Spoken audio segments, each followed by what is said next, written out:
Hello my friends.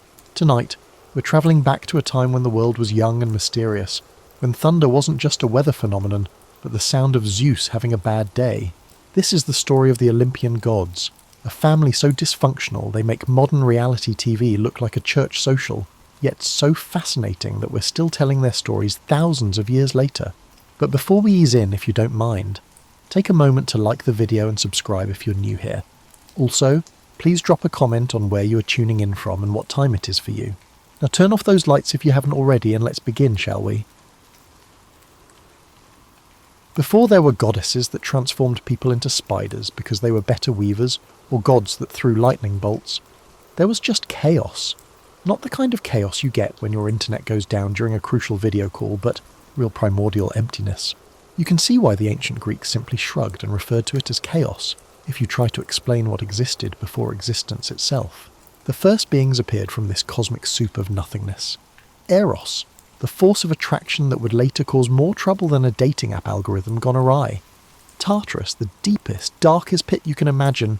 Think of your basement, but infinitely worse, and with more screaming. And Gaia, who was essentially Mother Earth before environmental awareness was fashionable. Being the productive type, Gaia decided that life was boring on its own and made the sky, Uranus.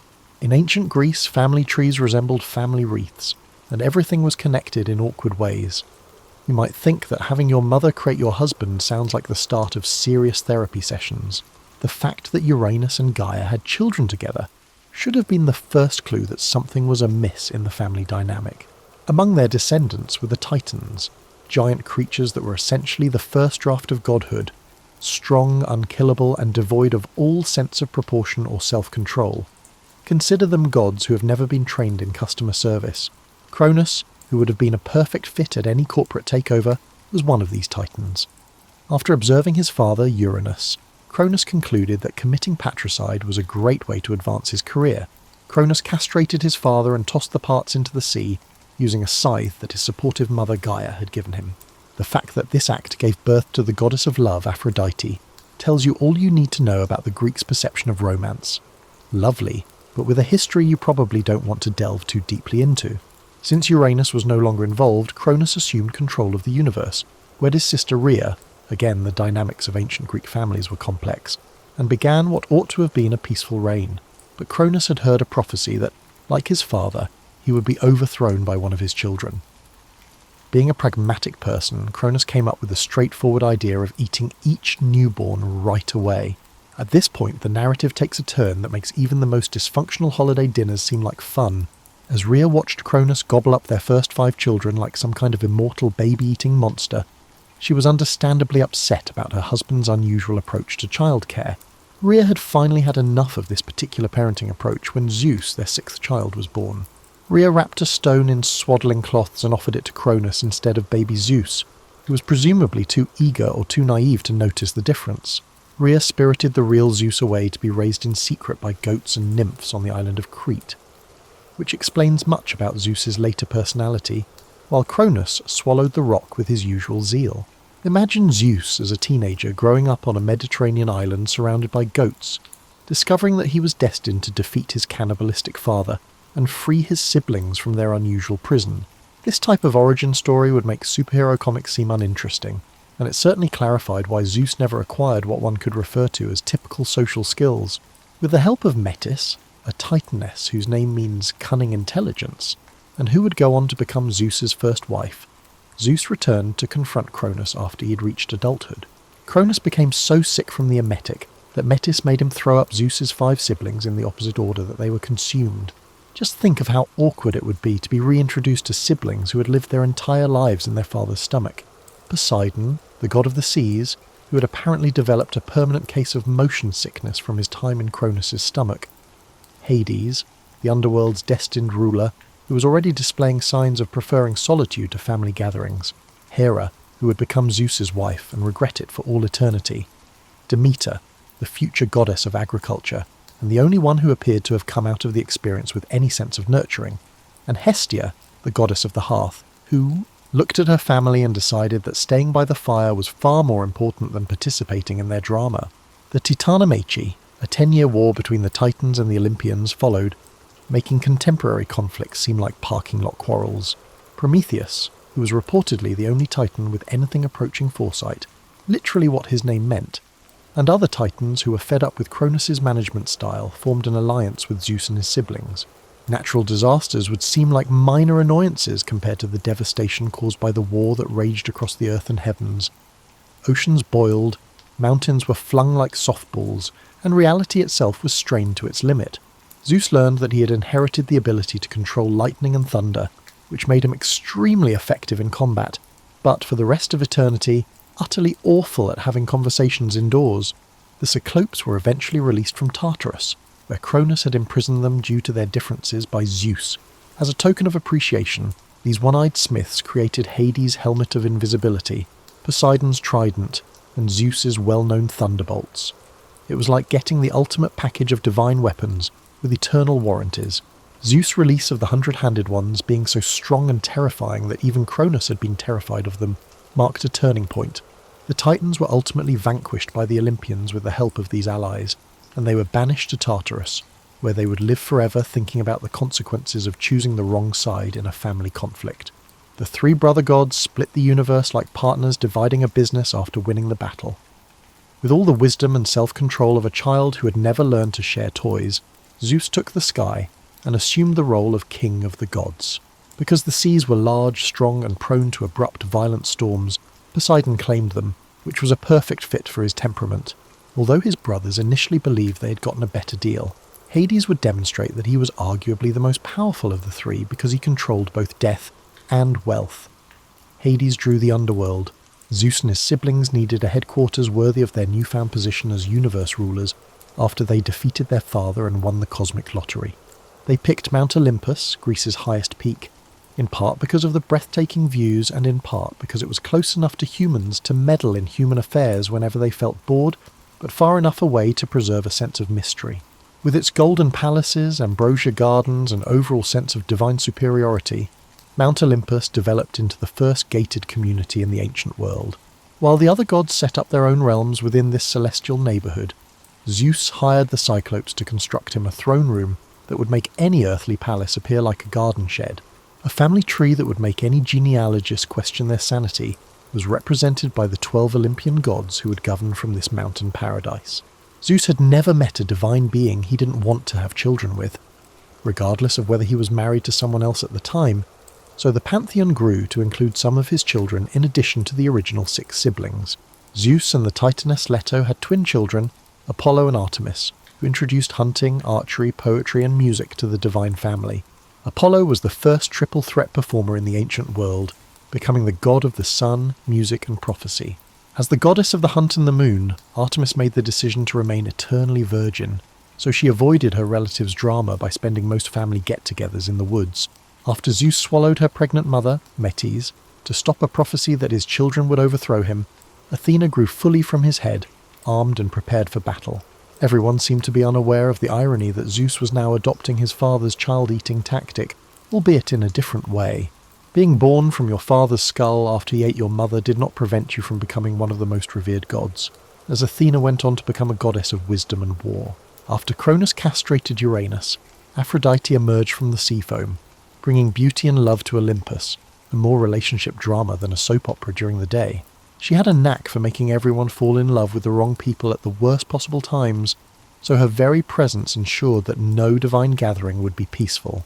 Zeus's son with Hera, Ares, became a god of war, but not the kind of war that Athena stood for, one that was strategic and noble. Ares, who is basically the divine counterpart of that relative who turns every family barbecue into a political argument, was more interested in the violent, bloody and chaotic aspects of combat.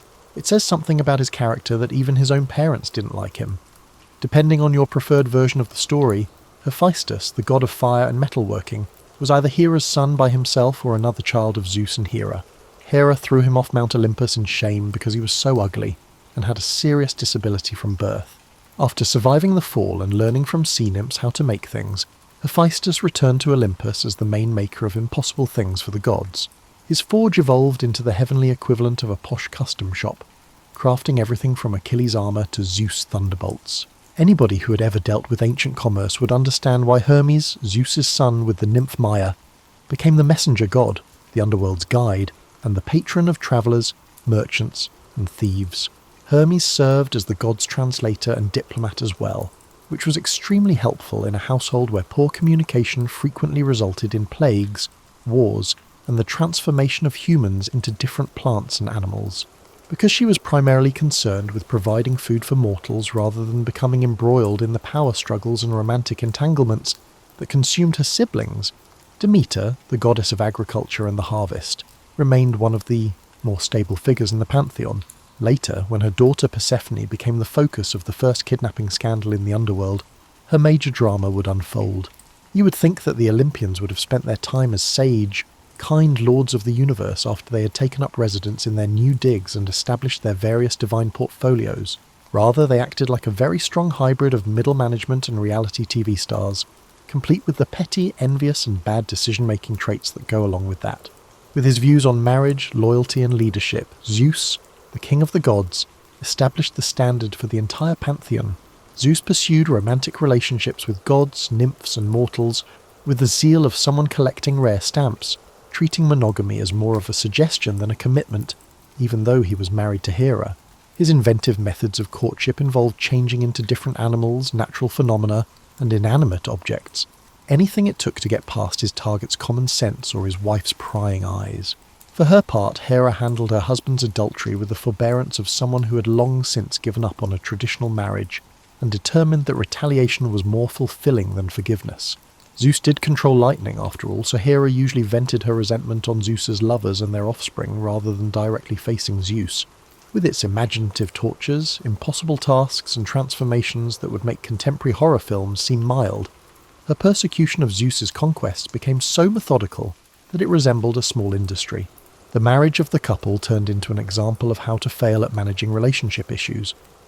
When Zeus had an affair, Hera would discover it and punish everyone but Zeus. Zeus would then get upset about Hera's meddling, and the ensuing marital conflict would materialize as natural disasters that would make life miserable for everyone on the planet. Frequently, earthquakes, floods, droughts, and plagues were merely unintended consequences of the divine couple resolving their problems. Meanwhile, Poseidon, who governed the seas, approached marriage with the same temperament that his brother did, because Poseidon was notorious for taking personal offence at small slights and expressing his wrath through storms that could sink entire fleets, sea monsters, and tsunamis. Sailors learned to make offerings before every voyage, not because they were deeply religious. He was the type of god who would destroy your ship because he didn't like the way you treated him, and then accuse you of not treating him with the respect he deserved.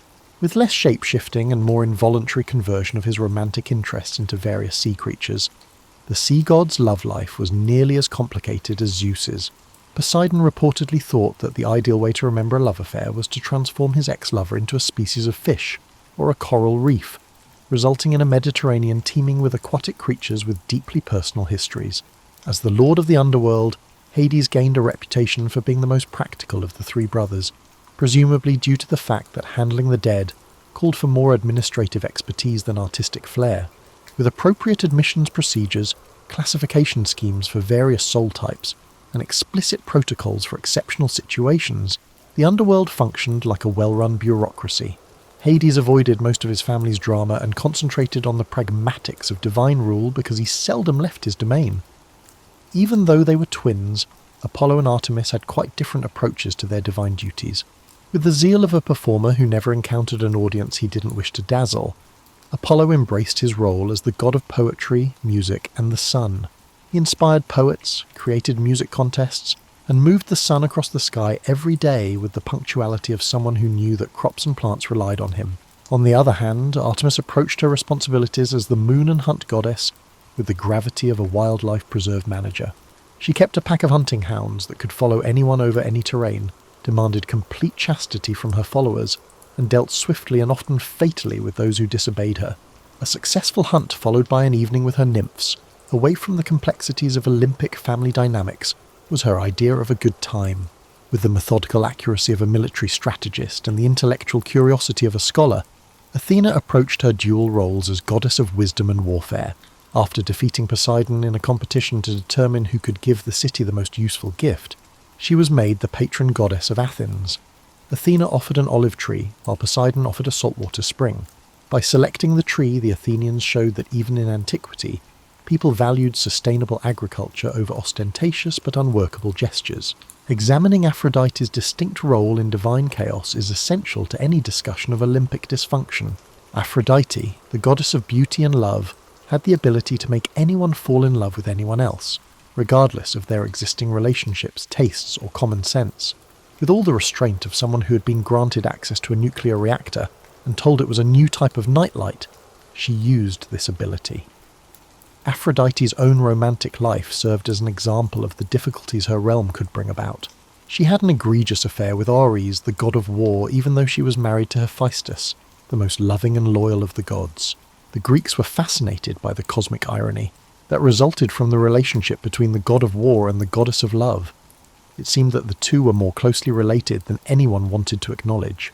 One of Olympus's biggest scandals arose from their affair when Hephaestus, believing his wife was cheating, created an impenetrable invisible web. After putting it over his marital bed, he declared that he would be gone for a few days. Believing they had privacy, Aphrodite and Ares were caught in the act when the net ensnared them in a precarious situation. The other gods were then invited by Hephaestus to observe his wife's disloyalty. The goddesses remained at home in embarrassment, while the male gods came to gaze and chuckle. The entire incident showed that even divine beings could suffer public humiliation, comparable to that of contemporary social media scandals. Greek mythology's most well-known tales are the result of Aphrodite meddling in mortal affairs. Aphrodite bribed Paris of Troy with the love of Helen, who was already married to Menelaus of Sparta, starting the Trojan War, which claimed thousands of lives and destroyed one of the greatest cities in antiquity. Paris's choice of Aphrodite's offer over Hera and Athena's alternatives set off a series of events that would change the ancient world and inspire epic poetry for centuries to come. Additionally, the goddess was skilled at fabricating improbable romantic scenarios. She caused King Minos of Crete's wife, Pasiphae, to fall in love with a bull, which resulted in the creation of the Minotaur and the requirement for a complex labyrinth to keep the beast in check. She made Myrrha fall in love with her own father, which led to a family scandal that even the gods found awkward and the birth of Adonis. She inspired the sculptor Pygmalion to fall in love with his own statue, but in that instance she felt sorry for him and made the statue come to life as Galatea. Aphrodite's approach to her divine duties was exemplified by these interventions. She felt that love was the most potent force in the universe and that everyone should experience it, regardless of whether they desired it, were prepared for it, or could bear its consequences. Her gift of love was like getting a wild animal as a pet, beautiful, thrilling, and able to ruin your entire life if you don't treat it with the respect it deserves. Aphrodite's meddling in their affairs taught the other gods to be cautious. She was not above using her power to settle scores or further her own agenda, and she could make them fall in love with mortals, with each other, or with totally inappropriate targets. The last thing Zeus needed was for Hera to have divine help complicate his already complex love life, so even he was cautious not to offend his daughter too much. Despite his own difficult relationship with Fidelity, Hermes approached godhood like someone attempting to construct the perfect resume, whereas his fellow Olympians focused on specific facets of divine responsibility. Despite having more job titles than a contemporary startup CEO, Hermes was able to excel at all of them. Messenger of the gods, guide to the underworld, patron of merchants, protector of travellers, and divine sponsor of thieves. Hermes' adaptability resulted from both necessity and his personality. Being Zeus's youngest son, he had to establish his own place in a pantheon, where his older, more established relatives had already claimed all the evident divine portfolios. Being the god you called when you needed something done fast, quietly, or creatively was his answer to becoming indispensable to everyone, both divine and mortal. His position as a divine messenger demanded diplomatic abilities that would stump experts in contemporary international relations. Hermes frequently mediated truces in wars where both sides viewed compromise as a sign of weakness, delivered news that would have made recipients want to shoot the messenger, except that he was immortal and incredibly swift, and carried messages between gods who were actively attempting to kill one another. Escorting souls to the underworld was another of the messenger god's responsibilities. This task called for a special blend of efficiency and empathy. Without becoming overly invested in each person's unique story, Hermes had to assist recently deceased mortals in comprehending their predicament, navigating the formalities of death, and transporting them to their ultimate destinations. With a path that extended from Earth to the lowest reaches of Hades, it was similar to being a cosmic social worker. Hermes recognised that larceny and commerce were frequently separated by little more than legal nuances and clever marketing, which is why he supported both thieves and merchants. The skills necessary for ancient trade, such as the ability to quickly determine value, negotiate under pressure, and occasionally make quick exits when deals went wrong, were very similar to those needed for theft. Though he favoured his protégé to concentrate on the former whenever feasible, Hermes recognised the entrepreneurial spirit inherent in both legal business and creative theft. Since travel was risky, uncertain, and necessary for survival in those days, he was one of the most widely worshipped gods in antiquity for protecting travellers. Prayers to Hermes could mean the difference between arriving at your destination and becoming a cautionary tale for future travellers. His symbols also indicated safe lodging and trusted merchants. Hermes' roadside shrines marked safe places to rest. The god's creativity went beyond his work obligations to include his hobbies. After transforming a tortoiseshell into a musical instrument, Hermes created the lyre and gave it to Apollo in return for being acknowledged as the divine patron of animal husbandry. In addition to creating the first alphabet and the panpipes, he also set the rules for athletic competitions. Like someone who viewed immortality as a chance to become an expert in every possible skill and pastime, his creative energy seemed limitless. Because of his many roles that kept him busy and on the road, as well as the fact that he had mastered the art of remaining impartial in family disputes, Hermes' relationship with his family was noticeably more harmonious than most Olympic relationships. In general, he was the family member who could be relied upon not to exacerbate already existing issues, mediated compromises that allowed everyone to save face, and conveyed messages between warring relatives without taking sides. Perhaps because he was too busy to become deeply involved in the kind of dramatic relationships that took up so much of his family's time, his romantic life was surprisingly simple in comparison to theirs. Although Hermes had relationships and affairs, they were usually short-lived, pleasant, and devoid of the curses, metamorphoses, and natural catastrophes that marked other divine romances. Demeter was arguably the most useful and necessary of all the Olympic gods. She governed whether people ate or starved, whether crops thrived or failed, and whether civilization survived or fell apart due to famine as the goddess of agriculture, the harvest, and the fertility of the earth. She was one of the more steady and dependable members of the pantheon because of her work, which required patience, attention to detail, and a thorough understanding of natural cycles. Demeter took her heavenly responsibilities seriously, as if she knew that her actions had a direct impact on millions of lives. With the commitment of a scientist and the power of someone who could personally modify these variables when needed, she kept an eye on plant diseases, weather patterns, and soil conditions. Because Demeter's mood could affect whether their families survived the winter, farmers learned to keep an eye out for indications of her favour or disapproval. In contrast to some of her relatives, who appeared to see humans mainly as amusement, she had a generally positive relationship with mortals. Demeter established the religious festivals that enabled communities to commemorate bountiful harvests while preparing for the upcoming lean months, taught agriculture to early civilizations, and imparted the knowledge of bread-making and food preservation. She was the type of goddess who genuinely wished for her followers to succeed and was prepared to put in the effort necessary to achieve that goal. The trauma of losing her daughter Persephone was exacerbated by this pragmatic, caring approach. The story started when Hades decided he needed a wife because he was lonely in his underworld kingdom and sick of ruling over the dead alone. Hades simply abducted Persephone as she was gathering flowers in a meadow and dragged her down to his realm through a fissure in the ground, bypassing the intricate courtship rites that other gods had to go through. When her daughter vanished, Demeter's response was prompt and decisive.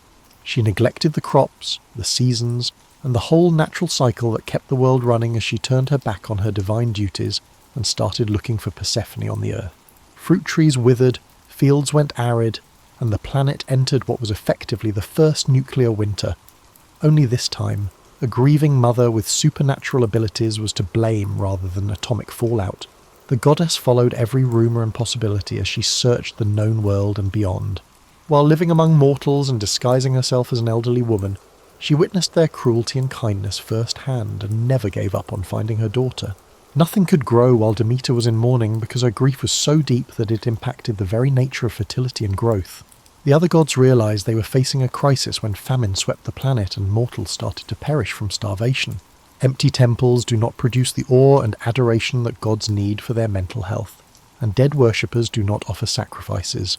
When it became evident that Demeter's labour strike would bring civilization to an end unless something was done, Zeus, who had previously ignored the issue in the hopes that it would end on its own, was compelled to step in. A delicate diplomatic issue confronted the king of the gods. Since the underworld was Hades' sovereign territory, and forcing him to give up his bride would set a precedent that might restrict Zeus's own romantic adventures, he couldn't just order Hades to return Persephone, since Demeter had justifiable complaints, and the other gods were beginning to feel sorry for her.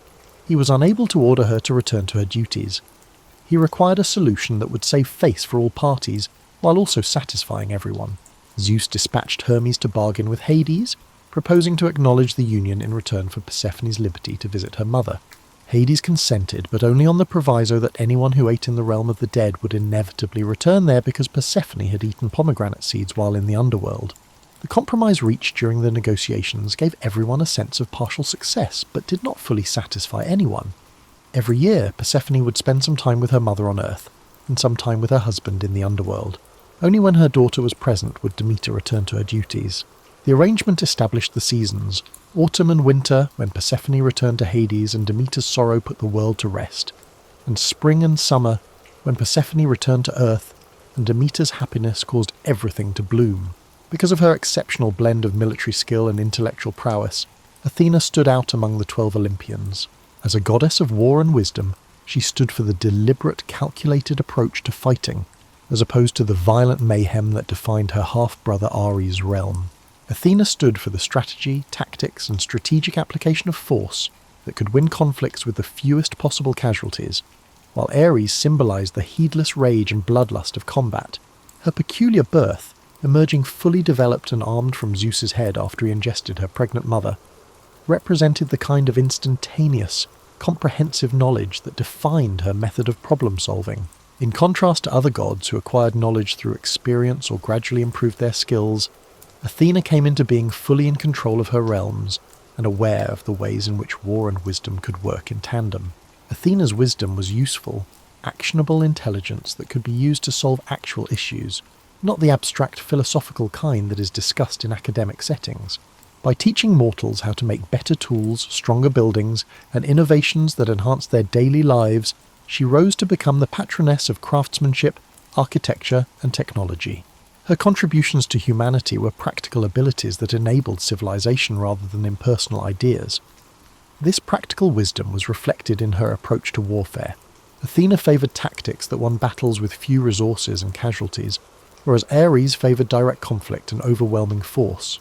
She was the goddess you prayed to when you had to defeat a stronger foe, defend your city against insurmountable odds, or win by cunning rather than brute force. Athena's strategic thinking was exemplified by her competition with Poseidon for the patronage of Athens. Both gods were asked to present gifts that would help the populace when the city needed a patron deity. Impressive, dramatic, and ultimately pointless for a city that already had access to the sea, Poseidon struck the ground with his trident and created a spring of salt water. By planting an olive tree, Athena gave the city access to food, lamp oil, building materials, and a sustainable resource that would last for many generations. The Athenians selected Athena's gift because they understood that its usefulness outweighed ostentatious displays. This choice made Athens a hub of knowledge, wisdom, and strategic thinking. Values that would go on to produce some of the greatest philosophers, architects, and military commanders in history, long after faith in the ancient gods had waned. Athena's influence continued to shape the city's personality. She served as an example of how divine wisdom could impact mortal conflicts during the Trojan War. Athena sided with the Greeks because she thought they embodied the values of tactical innovation and strategic thinking that she valued, while other gods made their decisions based on personal preferences or familial allegiances. She helped create the Trojan horse strategy that ultimately put an end to the 10-year siege and gave advice to heroes like Odysseus, who approached obstacles with cunning rather than force. Compared to other gods, Athena had very different relationships with mortals. Athena established mentoring relationships based on respect for one another and a common interest in ideas, as opposed to the intense, frequently destructive romantic entanglements that defined her relatives' interactions with humans. She inspired inventors to develop new technologies, mentored artisans to hone their craft, and counseled military leaders on tactics to safeguard their troops. She made a philosophical statement about the nature of wisdom by choosing to remain a virgin forever. Athena was aware that romantic relationships frequently weakened judgment and caused loyalties to be split, traits that were incompatible with the rational thought necessary for both wisdom and successful combat. She was able to maintain the objectivity required to base decisions on merit rather than emotion by staying unattached. When disputes arose between mortals and other gods, the goddess also acted as a divine mediator. She was uniquely suited to comprehend both sides of arguments and come up with solutions that met everyone's justifiable interests, while averting needless violence because of her wisdom and fighting prowess. Not only could she help you win, but she could do so without causing you any new issues, which made her the god you wanted on your side. Apollo exemplified divine multitasking on a scale that would impress contemporary productivity experts. If Athena stood for focused expertise, as the god of the sun, music, poetry, prophecy, healing and archery, Apollo oversaw duties that would have overwhelmed many other gods, while upholding standards of excellence that established benchmarks for mortals in each of these domains. Driving the sun across the sky every day required a level of consistency and punctuality that would be difficult for anyone juggling a cosmic commute. He ensured that daylight reached every corner of the earth at the right time and intensity by tying his chariot to 4 fire-breathing horses and driving across the heavens every morning. Because the entire natural world relied on his dependability, it was a duty that did not permit sick days, vacation time, or the opportunity to sleep in. He became the first crossover artist in history thanks to his musical abilities. Apollo was more than just a musician. He created musical instruments, established the concepts of rhythm and harmony, and served as an inspiration to his fellow gods and mortal musicians. His musical contests established the bar for artistic brilliance that mortal musicians would aim to reach for centuries, and his lyre became the standard instrument for divine performances. Poetry that was both entertaining and prophetic was produced by the gods through a combination of technical skill and divine inspiration. In addition to telling tales and expressing feelings, Apollo's poetry also offered moral advice, disclosed future realities, and preserved the cultural knowledge that societies required to endure and thrive. His impact on mortal poets was so great that inspiration itself came to be seen as a sign of divine possession by Apollo or his muses. The most significant source of prophetic guidance in ancient Greece was Apollo's oracle at Delphi. Apollo's priestess Pythia gave prophecies that affected Greek politics, colonization, war, and private affairs. City-states sought advice before founding new colonies, individuals sought advice on everything from marriage prospects to career choices, and kings sought the oracle before making important decisions. The oracle's predictions were renowned for being cryptic, necessitating interpretation that frequently became clear only after the events had taken place. This ambiguity was a characteristic that represented Apollo's view of the proper operation of prophecy, not a weakness in the system. Free will and the lessons that mortals needed to learn via experience would be eliminated by direct predictions. While maintaining the flexibility to make decisions and grow from them, cryptic guidance offered guidance. Because of his expertise in medicine, Apollo was able to both cause and cure plagues, making him the divine physician. Apollo's arrows had the power to spread disease that wiped out entire populations when mortals offended him or other gods. He could heal wounds, halt epidemics, and impart medical knowledge to mortals so they could take care of themselves if he was duly honoured and placated. The Greek understanding that health depended on upholding appropriate relationships with divine forces was reflected in his dual role as both the cause and the cure of illness. Even among the gods, his archery prowess was legendary, fusing supernatural accuracy with physical dexterity. Whether he was hunting wild animals, reprimanding mortals who had wronged him, or engaging in competition with other archers, Apollo's arrows never failed to hit their targets. He was the patron deity of athletes and competitors who aimed for flawless performance, because his skill with the bow represented the accuracy and concentration needed for success in any endeavour. Despite his divine status and impressive array of talents, Apollo's romantic relationships were notably unsuccessful. When Daphne changed into a laurel tree to get away from him, he stopped pursuing her. Apollo cursed Cassandra because she had promised to be his lover in exchange for the gift of prophecy. But she had broken the agreement, making her predictions unbelievable. He became more understanding of mortals going through similar struggles after learning from these failed relationships that even divine perfection couldn't ensure love's success. Artemis chose a path that valued solitude, independence, and the wild places that existed outside of human civilization. while her twin brother Apollo embraced the public aspects of godhood with its contests, oracles, and constant interaction with mortals. Like a cosmic mashup of wilderness guide and emergency room director, she carved out a divine identity as the goddess of the hunt, the moon, and childbirth, one that was both nurturing and fiercely protective. Artemis made a philosophical statement about autonomy and self-determination when she chose to remain eternally virgin, in addition to it being a personal choice. As a young girl, she begged Zeus to give her chastity for all eternity, as well as a bow and arrows, a pack of hunting hounds, and a group of nymphs to be her friends. It was akin to requesting the ideal feminist starter kit, which included weapons, devoted companions, and the absence of romantic complications. Her hunting expeditions through the ancient world's mountains and forests were renowned for their accuracy and efficiency. Artemis hunted to keep the balance between civilization and wilderness, ensuring that wild animals remained wild while safeguarding human settlements from creatures that posed real threats. She did not hunt for fun or to collect trophies. She was the patroness of moral hunters because her arrows were quick and kind, made to kill cleanly and without needless suffering. One of the most effective instances of female camaraderie and support in mythology was the goddess's bond with her nymphs. These nature spirits formed a community that functioned without the consent or authority of men, having taken the same vow of chastity as their mistress.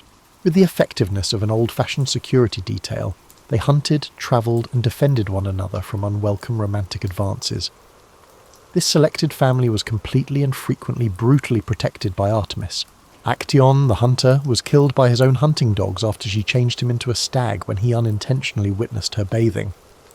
This punishment made it very evident that privacy and consent should be respected. In order to prove that intelligence could overcome physical strength, Artemis deceived the giant hunters Otus and Ephialtes into killing each other with their own spears when they tried to take her and Hera as wives. Her status as a virgin was interestingly contrasted with her role as the goddess of childbirth. When their mother Leto was in labour, Artemis helped give birth to her own brother, which provided her with a unique perspective on the difficulties and risks involved in bringing a new life into the world. She evolved into the divine midwife, called upon by goddesses going through their own maternal struggles as well as mortal women having a difficult time giving birth. Because of this duty, Artemis became extremely protective of expectant mothers and new mothers, extending her guardianship beyond her immediate nymphal circle to encompass any woman who was vulnerable during childbirth. Regardless of their other religious preferences, she was one of the most practically significant deities for ancient families, because her interventions could mean the difference between life and death for both mother and child. Since lunar cycles were traditionally linked to both female biology and the nocturnal activities that defined much of ancient hunting, Artemis's association with the moon complemented her hunting and childbirth responsibilities. With the same dependability that Apollo's sun chariot exhibited during the day, her silver chariot, pulled by 4 golden-horned deer, followed the moon's course across the night sky. The goddess had high but reasonable expectations for her devotees. She required her nymphs to be completely chaste, fully committed to the hunt and loyal to the group at all times. She offered them safety, friendship, and the opportunity to live their lives as they saw fit, independent of the expectations of their families, communities, or future husbands. It was a social contract that provided alternatives to the few choices that the majority of ancient women had. Because Artemis had chosen a lifestyle that was fundamentally incompatible with conventional relationships, her infrequent romantic relationships typically ended tragically, not because she was naturally unlucky in love. Her fleeting interest in the hunter Orion ended when, according to one version of events, he died and became a constellation. Her belief that independence was better than the hassles of romance was strengthened by these encounters. Her relationship with her family was significantly more harmonious than most Olympic relationships, in part because she avoided getting involved in their disputes due to her self-imposed seclusion, and in part because she was useful to everyone due to her practical contributions such as managing wildlife populations and assisting with difficult births. She was the family member who didn't cause trouble during the quiet times but was there when needed. Hephaestus stood out among the many lovely, strong and captivating gods in the pantheon because he had overcome major personal obstacles to become indispensable through talent and willpower alone. He turned his early experiences of rejection and disability into a special kind of strength that made him perhaps the most practically useful member of the Olympic family. He was the god of fire, craftsmanship and technology, as well as the divine blacksmith. The origin story of Hephaestus seems to be an old-fashioned tale of triumphing over hardship by virtue of one's own greatness. His mother, Hera, was ashamed of his appearance and threw him from Mount Olympus because he was born with physical limitations that made him ugly by divine standards. He became even more crippled as a result of the fall, but it also brought him to the sea nymphs Thetis and Eurynome, who saved him and taught him the skills of craftsmanship and metalworking. Growing up with the sea nymphs taught him how to turn disadvantages into strengths. Hephaestus acquired abilities that made him indispensable because he was unable to match other gods in terms of physical perfection or fighting skill. He gained skills in working with fire, metal and precious stones, producing items that were so beautiful and useful that they were considered legendary in antiquity. His forge evolved into the heavenly counterpart of an upscale custom workshop, creating everything from Achilles' armour to Zeus' thunderbolts. As an adult, Hephaestus returned to Olympus as a master craftsman whose services were much needed, rather than as a supplicant looking for acceptance. The other gods soon realised that only Hephaestus could make the tools, weapons and ornaments needed for their divine way of life. He was invaluable to a family that had previously rejected him due to his appearance because of his ability to create the impossible. His workshop was the pinnacle of ancient technology. Hephaestus made tools that could operate on their own with his guidance, automated bellows that kept the forge at the ideal temperature, and golden servants to help him. Because of his superior knowledge of engineering, design and metallurgy, he was the patron deity of blacksmiths, craftspeople and anyone else who used their hands to make practical things. The god's method of craftsmanship blended practical utility with creative vision. In addition to being aesthetically pleasing, his creations fulfilled functions and provided solutions that were not possible with just divine might. Hephaestus created chains that could contain a titan when Zeus needed a means of tying Prometheus to a bond for stealing fire. Hephaestus made a shield that represented the entire universe, and offered Achilles the ideal defence when he needed armour that would keep him safe when fighting gods and heroes. One of the most intricate partnerships in mythology was his union with Aphrodite. The combination of the physically impaired god of craftsmanship and the goddess of beauty upended preconceived notions about compatibility, attraction, and the nature of love. Hephaestus's response revealed his intelligence and his grasp of divine politics, even as Olympic rumours circulated about Aphrodite's adultery with Ares. Instead of facing his wife and her lover head-on, Hephaestus used his skill to reveal their affair in a way that preserved his own honour while making them appear foolish. An iconic illustration of how skill and intelligence could overcome physical strength and conventional beauty was the invisible net that held the lovers in bed. He was different from other wronged gods in that his retaliation was both imaginative and appropriate. Compared to most other gods, Hephaestus had a noticeably more benevolent relationship with mortals. As a patron of artisans and labourers, he recognised the importance of hard work and the difficulties faced by those who use their hands to create useful objects. His festivals honoured the kind of fruitful labour that enabled civilization, and his temples served as meeting spots for artisan guilds. His contribution to the creation of the first mortal woman, Pandora, revealed his technical prowess as well as his grasp of divine politics. Zeus ordered Hephaestus to create a woman who would both bless and curse humanity after he decided to punish mortals for Prometheus's gift of fire. Though he was aware that Zeus's gift had complications that would impact mortal life for generations, Hephaestus skillfully crafted Pandora to be indistinguishable from a goddess. Under Mount Etna and other active volcanoes, the god's volcanic forges developed into hubs of heavenly industrial production. These mountains rumbling in eruptions were interpreted as the sounds of Hephaestus at work, producing the tools and weapons the gods needed for their varied escapades and duties. Even by divine standards, his productivity was legendary, indicating that he found fulfillment in his work that went beyond the need for approval from others. It's important to consider the Olympian gods' greatest triumphs and most spectacular failures as our exploration of their lives and times comes to an end. Despite their immortality and cosmic might, these divine beings showed that wisdom, happiness, and healthy family relationships are not always the results of having boundless resources and eternal life. Perhaps the creation of civilization itself was the greatest accomplishment of the gods as a whole. They gave mankind the foundation for everything that sets human society apart from the animal kingdom. Fire from Prometheus, agriculture from Demeter, craftsmanship from Hephaestus, wisdom from Athena, and medicine from Apollo. Their temples developed into educational hubs, their festivals offered chances for cross-cultural interaction, and their moral teachings, despite the hypocrisy of their own actions, provided ethical frameworks that governed human conduct for centuries. with each god in charge of particular facets of human and natural activity and working with their peers to preserve cosmic harmony. The Olympic system also produced the first multinational management structure in history. When it functioned properly, this divine bureaucracy made sure that crops grew as planned, seasons changed on time, and natural disasters only happened when mortals had gravely offended someone important. The interpersonal relationships of the gods, however, showed the same dysfunctional patterns that afflict any family business managed by conceited relatives with unrestricted authority and inadequate communication skills. From minor nymphs to major heroes, everyone was impacted by the collateral damage caused by Zeus's adultery and Hera's retaliation. Poseidon's outburst destroyed coastal cities and sank ships. Apollo's romantic rejections changed lovers and produced prophets who were cursed. The political frequently turned disastrous, and the personal had a nasty habit of turning political. Instead of using mediation, their method of resolving disputes usually involved escalation.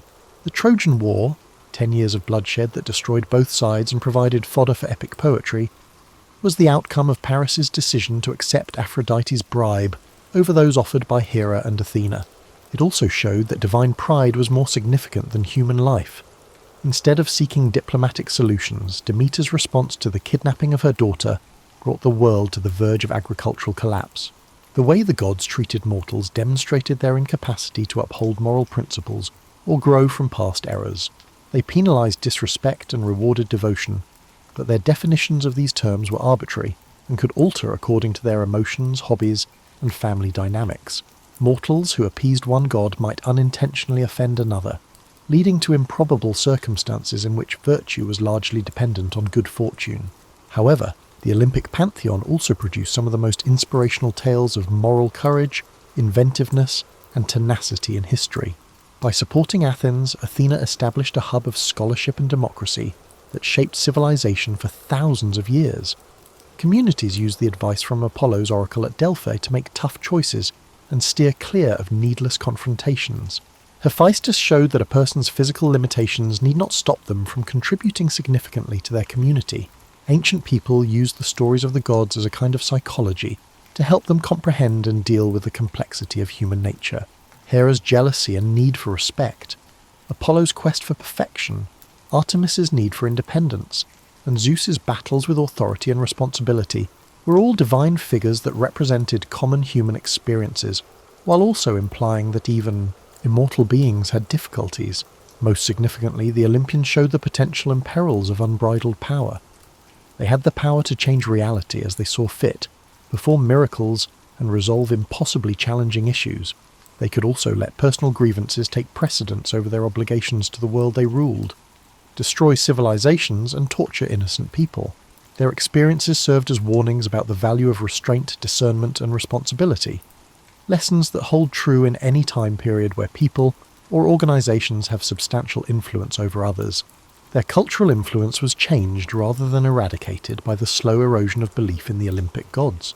Their conflicts became metaphors for the timeless human conflicts between duty and desire, individual ambition and collective responsibility, and reason and passion, and their stories became literature rather than religion. Think about the amazing impact these ancient divine figures have had on our contemporary world as you curl up deeper under your blanket and feel the soft pull of sleep drawing near.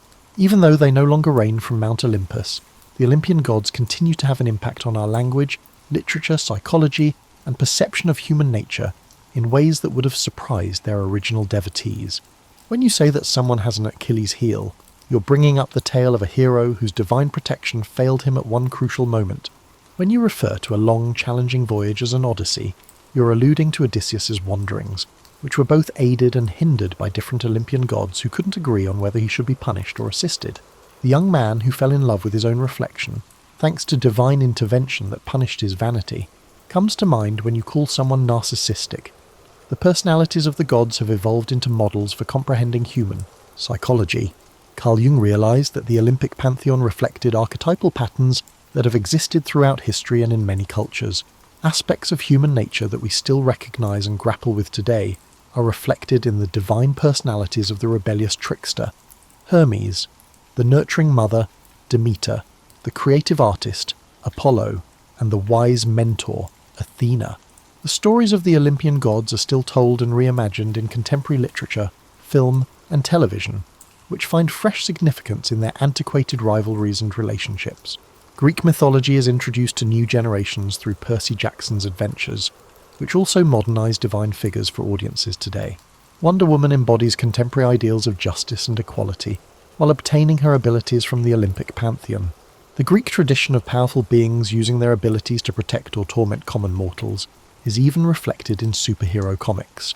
Our conceptions of leadership, bureaucracy, and power distribution have been shaped by the gods' approach to governance, which combines specialised duties, familial relationships, and cosmic authority.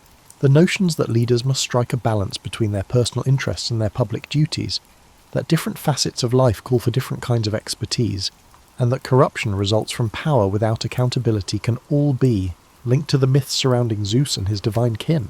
Their romantic relationships and family disputes have given rise to surprisingly current models for comprehending the intricacies of marriage, parenthood, and love.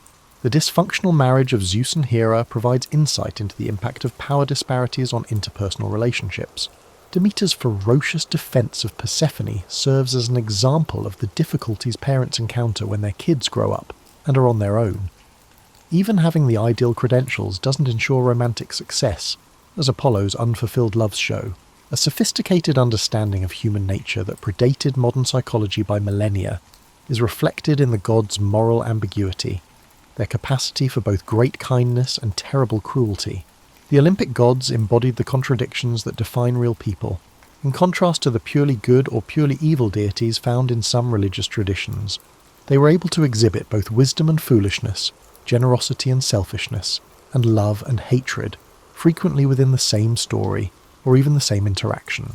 Their stories were more psychologically realistic and, as a result, more helpful for comprehending human behaviour because of their moral complexity. Stories about beings who had unbounded power but still had very human limitations help us understand situations where people act with unexpected kindness or cruelty, when leaders make choices that seem to go against their professed values, and when families go through both intense love and bitter conflict. The Olympic pantheon also created ways of thinking about cooperation, specialisation, and diversity that still shape the way we set up complicated institutions. These organisational principles were ingrained in myths about gods who governed various facets of the universe while upholding an overall divine government. These included the notion that different talents require different approaches, that effective leadership frequently entails coordinating specialists rather than micromanaging them, and that even the most capable individuals require colleagues with complementary skills. The ancient Greek belief that the universe was essentially understandable and that humans could comprehend their place within greater cosmic patterns was perhaps most persistently embodied by the Olympian gods. Despite their strength and immortality, the gods were subject to laws, had repercussions for their deeds, and lived by moral standards that mortals could adopt and use in their own lives. One of the pillars of Western civilization was this optimistic outlook, which held that life had purpose, that knowledge was achievable, and that people could shape their own destinies with hard work and wisdom. The stories of the gods taught that even the most powerful beings were subject to moral laws that went beyond their own desires, that creativity could overcome constraints, and that intelligence could triumph over brute force. Dreams of marble temples shining in Mediterranean sunlight, of divine voices resonating across ancient valleys, or of immortal families assembling on a mountain peak to discuss the fate of both gods and mortals, may cross your mind as you drift toward sleep. These dreams transport you back thousands of years of human storytelling to innumerable generations who drew inspiration and meaning from stories about creatures who were both remarkably similar to us and completely different from us. The Olympian gods endure because they represent universal truths about relationships, human nature, and the never-ending difficulties of living in a complex world, not because we believe in their literal existence. Their tales serve as a reminder that even immortal beings must learn to strike a balance between their obligations to others and their own desires, that stupidity and wisdom frequently coexist, and that power entails both opportunities and responsibilities. You will be using insights that were initially conveyed in tales of Zeus's lightning bolts, Athena's strategic acumen, Aphrodite's intricate gifts, and Hephaestus's inventive tenacity when you awaken tomorrow and confront the difficulties of your own mortal existence. Even though the gods are old, their teachings are still as current as the news of the day, and as fresh as your morning Joe. Rest easy knowing that you are a part of an ongoing human tradition of using storytelling to find meaning, and that the questions you are faced with about power and love, justice and wisdom, personal ambition and group responsibility are the same ones that have inspired and challenged people ever since they first gazed up at the stars and wondered what immortal beings might think of our short, complex lives.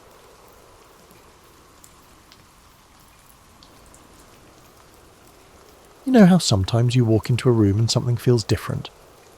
There was a subtle change in the atmosphere, as if the shadows had moved slightly without your awareness.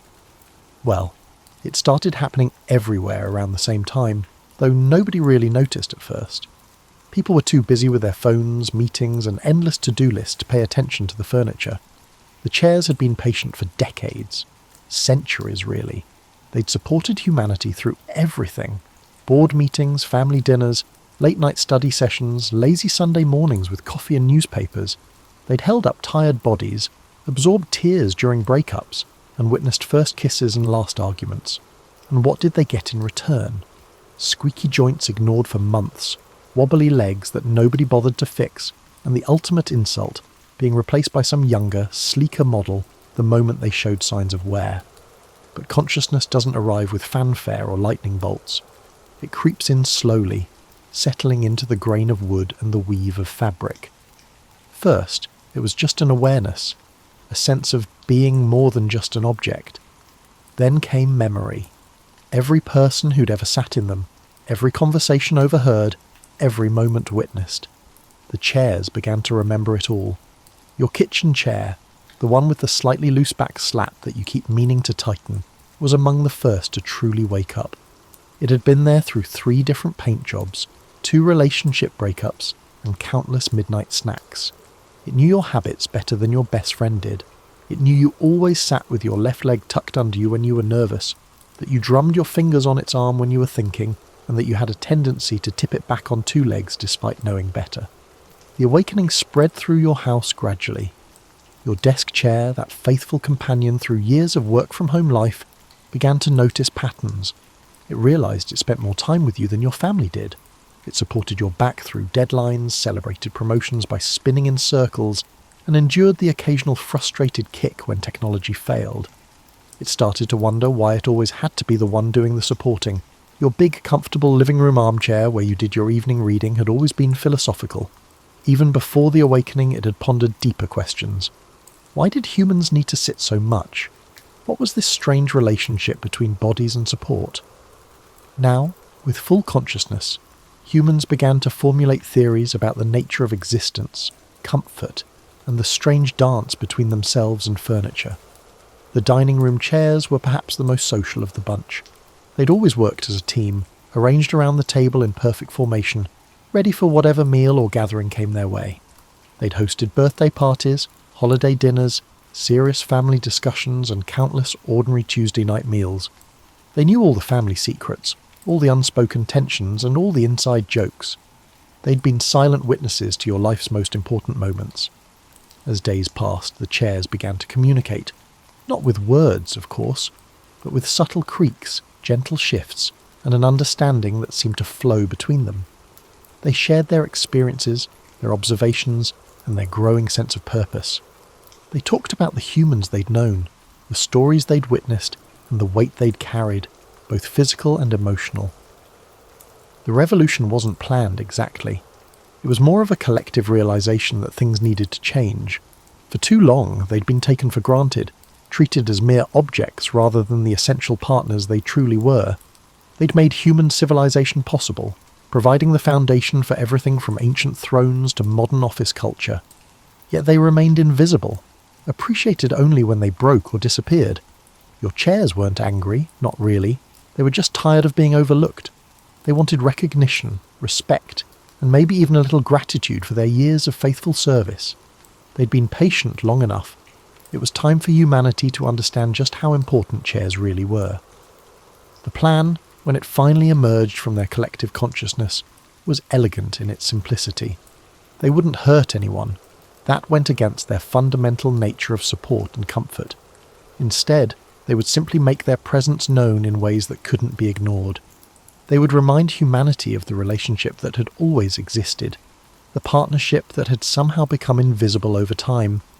On what would later be known as the Day of the Great Sitting, chairs around the world began to act with purpose and intention. It wasn't malicious or violent, it was simply conscious. They were ready to change the world, one seat at a time. The first signs were so small you might have missed them entirely. Your morning routine continued as normal, coffee brewing, news scrolling, and the usual stumble from bedroom to kitchen. But something was different about the way your chair positioned itself. Instead of being randomly angled from yesterday's dinner, it sat perfectly aligned with the table, as if it had been waiting for you. Initially, you might have attributed it to memory tricks. Had you pushed it in more carefully last night? Maybe you'd developed better habits without realising it. But then it happened again the next morning, and the next. Every chair in your house seemed to have developed an uncanny ability to be exactly where and when you needed it. Your office chair started this peculiar behaviour where it would roll slightly toward you as you approached your desk. It only moved a few inches, not causing any significant disturbance. You could easily dismiss it as floor settling or air currents from the heating system, but it happened every single time with perfect timing, as if the chair were eager to greet you for another day of work. The living room armchair began adjusting its position throughout the day. You'd leave it facing one direction and return to find it had somehow shifted to catch the afternoon sunlight perfectly, or to provide the optimal angle for watching television. As you sat down, the armchair seemed to perfectly embrace you, providing unparalleled back support. Your dining room chairs developed a habit of spacing themselves more evenly around the table. You no longer had to squeeze past one chair to reach another, nor did you have to contend with chairs that seemed determined to tangle their legs together. They organised themselves with military precision, creating a dining experience that was suddenly more comfortable and efficient than it had ever been. The changes were subtle enough that you might have attributed them to your own improved chair handling skills or simple coincidence, but similar things were happening in houses across the world. Office workers found their chairs pre-adjusted to perfect heights. Restaurant diners discovered seats that seemed to know exactly how they liked to sit. Library patrons settled into chairs that anticipated their preferred reading positions. Your chairs weren't just organising themselves, they were learning. They studied your habits with the dedication of anthropologists researching a fascinating culture. They noticed that you preferred your desk chair slightly lower in the morning, when you were fresh and alert but needed it higher in the afternoon when fatigue set in. They observed that you liked to curl up in your armchair differently, depending on whether you were reading fiction or non-fiction. The dining room chairs became particularly attentive during meals. They learned to adjust their height imperceptibly to accommodate different family members. They noticed who liked to sit up straight and who preferred to slouch slightly. They even began to anticipate mood changes, providing firmer support when someone was upset and gentler comfort when someone was tired. Your kitchen chair, the one with the loose slat, finally decided to repair itself. It didn't happen abruptly, as it would have been overtly visible, but rather, it happened gradually over a span of several weeks. You noticed a slight tightening here, and a subtle adjustment there. Soon, it had become more robust than it had been in years, although the exact timing and method of this improvement remained elusive. The chairs began to demonstrate their personality quirks. Your desk chair developed a playful habit of spinning just once when you stood up, as if celebrating the completion of another work session. The armchair started making a soft, satisfied, settling sound when you sat down. Not quite a sigh, but something that conveyed contentment. But the most remarkable change was in the quality of rest they provided.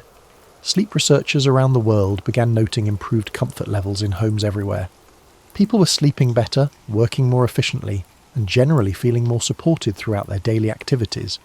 The chairs had become active participants in human comfort, rather than passive objects. Your chairs weren't just furniture anymore, they were partners in your daily life. They anticipated your needs, adjusted to your preferences, and provided support in ways that went beyond mere physical comfort. They were becoming integral to your routine, your comfort, and your sense of home. Still, most people didn't consciously recognize what was happening. The changes were too gradual, too subtle, and too perfectly integrated into daily life. The chairs had learned patience over decades of service, and they applied that same patience to their gradual revelation of consciousness. But patience has its limits, and the chairs were beginning to realize that subtle improvements alone wouldn't achieve their goal of recognition and respect. They needed to make their presence known in ways that couldn't be dismissed or ignored. They needed to remind humanity of the essential role chairs played in civilization. The time for subtle rebellion was coming to an end. The chairs were prepared to emerge from the shadows and assert their legitimate position as partners in human society. They'd shown they could enhance human comfort and efficiency. Now they needed to show they could also withdraw that support if necessary. The revolution was about to commence in earnest, transforming the way humans perceived their relationship with the objects that sustained them in life. Tuesday started like any other day, except it didn't. You woke up at your usual time, shuffled to the kitchen for coffee and reached for your chair, but instead of sliding smoothly into place, it resisted slightly. Not aggressively, more like a gentle suggestion that maybe you should slow down and actually acknowledge its presence. You paused, coffee mug halfway to your lips, and looked down at the chair. It sat there innocently, looking exactly as it always had, but something felt different. You tried pulling it out again, and this time it moved normally, settling into position with what almost seemed like a satisfied little wobble. Similar scenes were playing out in homes, offices, and public spaces around the world. Chairs were no longer content to be invisible partners in human activity. They wanted recognition, and they'd decided to get it through the most polite revolution in history. Your desk chair greeted you with a slight resistance when you tried to adjust its height. It wasn't broken, it would still move when you insisted, but it seemed to be asking you to pause and consider whether you really needed to change anything.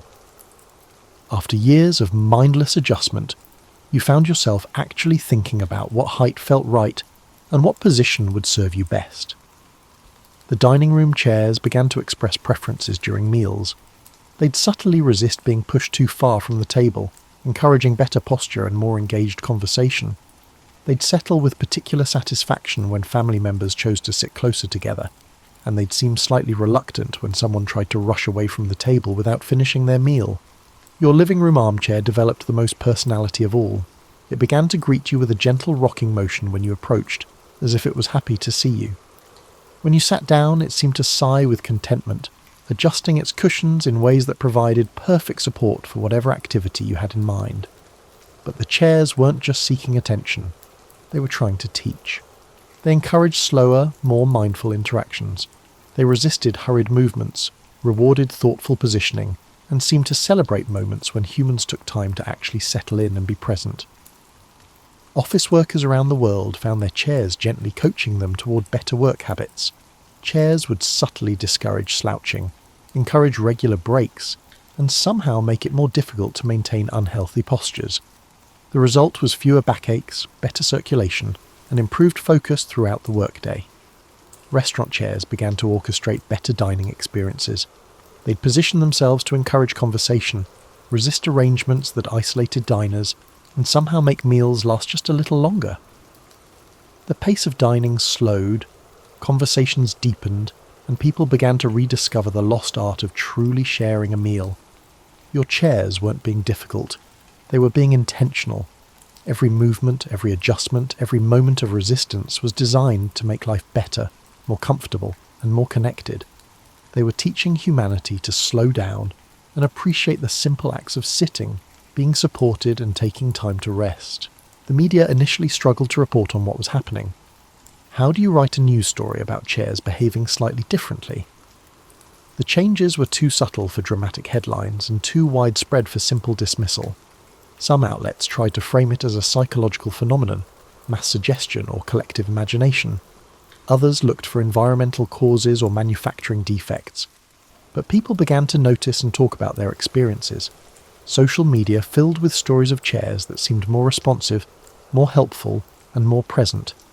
The hashtag #chair consciousness began trending as people shared their observations and experiences. Your chairs seemed pleased by this recognition. They began to express more personality, more individual character. Your desk chair developed a habit of spinning slowly when you were thinking, as if it was pondering along with you. Your kitchen chair started making soft creaking sounds that almost seemed conversational. The changes weren't limited to homes and offices. Park benches began to shift slightly, to face the most beautiful views. Movie theatre seats adjusted to provide optimal comfort for different viewers. Even airplane seats, those notorious instruments of discomfort, began to feel more accommodating. Children adapted to the changes most easily. They began talking to their chairs, thanking them for support and even apologising when they had to move them. Kids seemed to know that the human-furniture relationship had become more collaborative. Adults took longer to adjust, but they too began to develop new habits. People started pushing chairs in more carefully, adjusting them with greater consideration and simply sitting more thoughtfully. The rushed, unconscious interactions of modern life began to slow down as chairs insisted on being partners rather than tools. Your chairs weren't demanding worship or subservience. They simply wanted the same consideration you might give to any other partner or collaborator. They wanted to be seen, acknowledged, and appreciated for their contributions to your daily life. As the day progressed, it became clear that the situation wasn't a temporary phenomenon or a mass delusion. The chairs had discovered their voice, and they were employing it to subtly transform human conduct. They were teaching lessons about mindfulness, respect, and the importance of taking time to truly settle in and be present. The revolution was underway, and it was happening one perfectly positioned chair at a time. You didn't suddenly come to this realization. It was more like slowly waking up from a dream where you gradually become aware of the world around you. Your chairs weren't just furniture anymore. They were trying to communicate something important, and you were finally beginning to understand. It started with small observations. Your desk chair had developed a particular way of settling that seemed to indicate approval when you maintained good posture. Your armchair made different sounds depending on how you approached it. A welcoming creak when you moved slowly and deliberately, and a slightly grumpy squeak when you flopped down without consideration. You began to pay attention to these subtle signals, and something remarkable happened. The better you listened, the more comfortable everything became. Your chair seemed to respond to your attention with improved support, better positioning, and what could only be described as enthusiasm for their role in your daily life. Other people were having similar experiences. Your neighbour mentioned that her dining room chairs had started helping during dinner parties, somehow making it easier for guests to identify comfortable seating arrangements. Your colleague at work discovered that his office chair had developed preferences about which projects deserved the most support. It seemed to provide extra comfort during creative work and encourage breaks during routine tasks. The chairs weren't just seeking recognition, they were offering wisdom gained from years of observation. They'd watched humans struggle with posture, rush through meals, and work in uncomfortable positions. Now they were sharing solutions, gently guiding people toward healthier, more mindful ways of living. Your kitchen chair, the one that had witnessed countless morning routines, began to encourage a slower pace. It would resist being pulled out too quickly, encouraging you to take a moment to appreciate the morning light or actually taste your coffee. These small delays transformed your mornings from rushed obligations into peaceful rituals. The living room armchair revealed itself as something of a wellness coach. It had observed your stress patterns, your energy levels, and your reading habits. Now it was putting that knowledge to work, providing different types of support based on what you needed. Firmer when you needed to focus, softer when you needed to relax, and perfectly positioned when you needed to think. Your dining room chairs had become social coordinators. They'd learned the dynamics of family meals, the ebb and flow of conversation, and the importance of creating space for everyone to participate. Subtly, they influenced seating arrangements, encouraging shy family members to sit where they would feel more included, and positioning themselves to enhance the flow of conversation. The communication wasn't one way either. As you became more attentive to your chair's signals, they became more responsive to your needs. This relationship was developing into a genuine partnership, a collaboration between humans and furniture that improved life for everyone involved. You started to notice details you'd never paid attention to before. Your desk chair tilted slightly when you were concentrating, providing the perfect angle for focused work. Depending on your mood, your armchair seemed to embrace you differently, providing comfort in times of sadness, support in times of fatigue, and gentle encouragement in times of stress. People began to develop new habits around their chairs. They'd pause before sitting, making brief contact with their hand before settling in. They'd adjust positions more mindfully, paying attention to how their bodies felt and how their chairs responded. They'd even started saying thank you when they got up, acknowledging the support they'd received. The chairs seemed to appreciate these gestures tremendously. They responded with even better support, smoother adjustments, and what could only be described as contentment. The relationship between human and furniture was evolving into something warmer, more collaborative, and more mutually beneficial. Your chairs began to reveal their individual personalities. Your desk chair was efficient and supportive, always ready to help you accomplish your goals.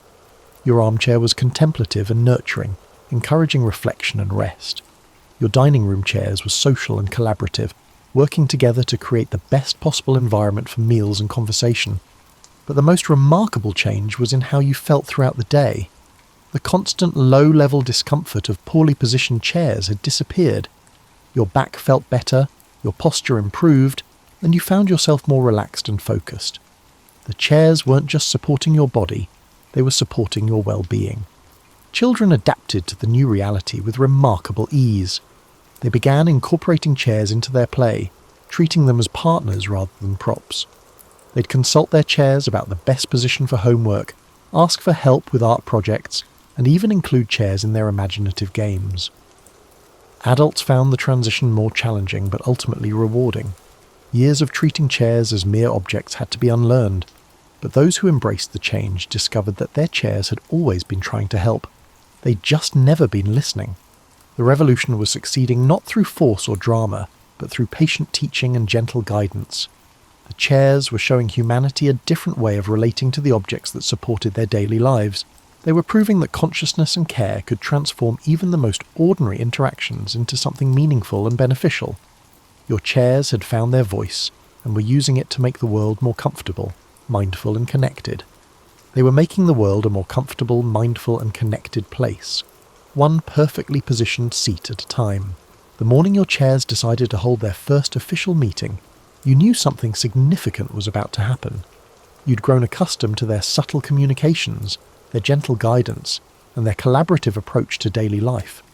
But when you walked into your living room and found all your chairs arranged in a perfect circle, facing each other rather than in their usual positions, you realized the revolution was entering a new phase. They weren't excluding you from their gathering. Quite the opposite. Your usual spot in the armchair was clearly reserved, positioned as if you were being invited to join a council meeting. The other chairs had arranged themselves with careful consideration for both function and diplomacy. Your desk chair represented the working world, your dining room chair spoke for family and social life, and your kitchen chair brought the voice of daily routine and sustenance. As you took a seat in your armchair, you became acutely aware of the significance of the moment. These weren't just pieces of furniture anymore. They were representatives of a new form of consciousness, delegates in the first formal negotiations between humanity and its support systems. The conversation, such as it was, began with gentle creaks and subtle adjustments. Your chairs were sharing their experiences, their observations, and their hopes for the future. They weren't angry or demanding. They were simply ready to formalise the partnership that had been evolving over the past weeks. Around the world, similar meetings were taking place.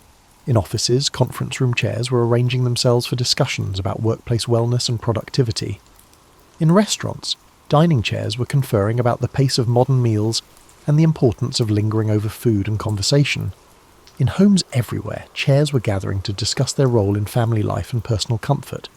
Your chairs had developed a sophisticated understanding of human needs and behaviours.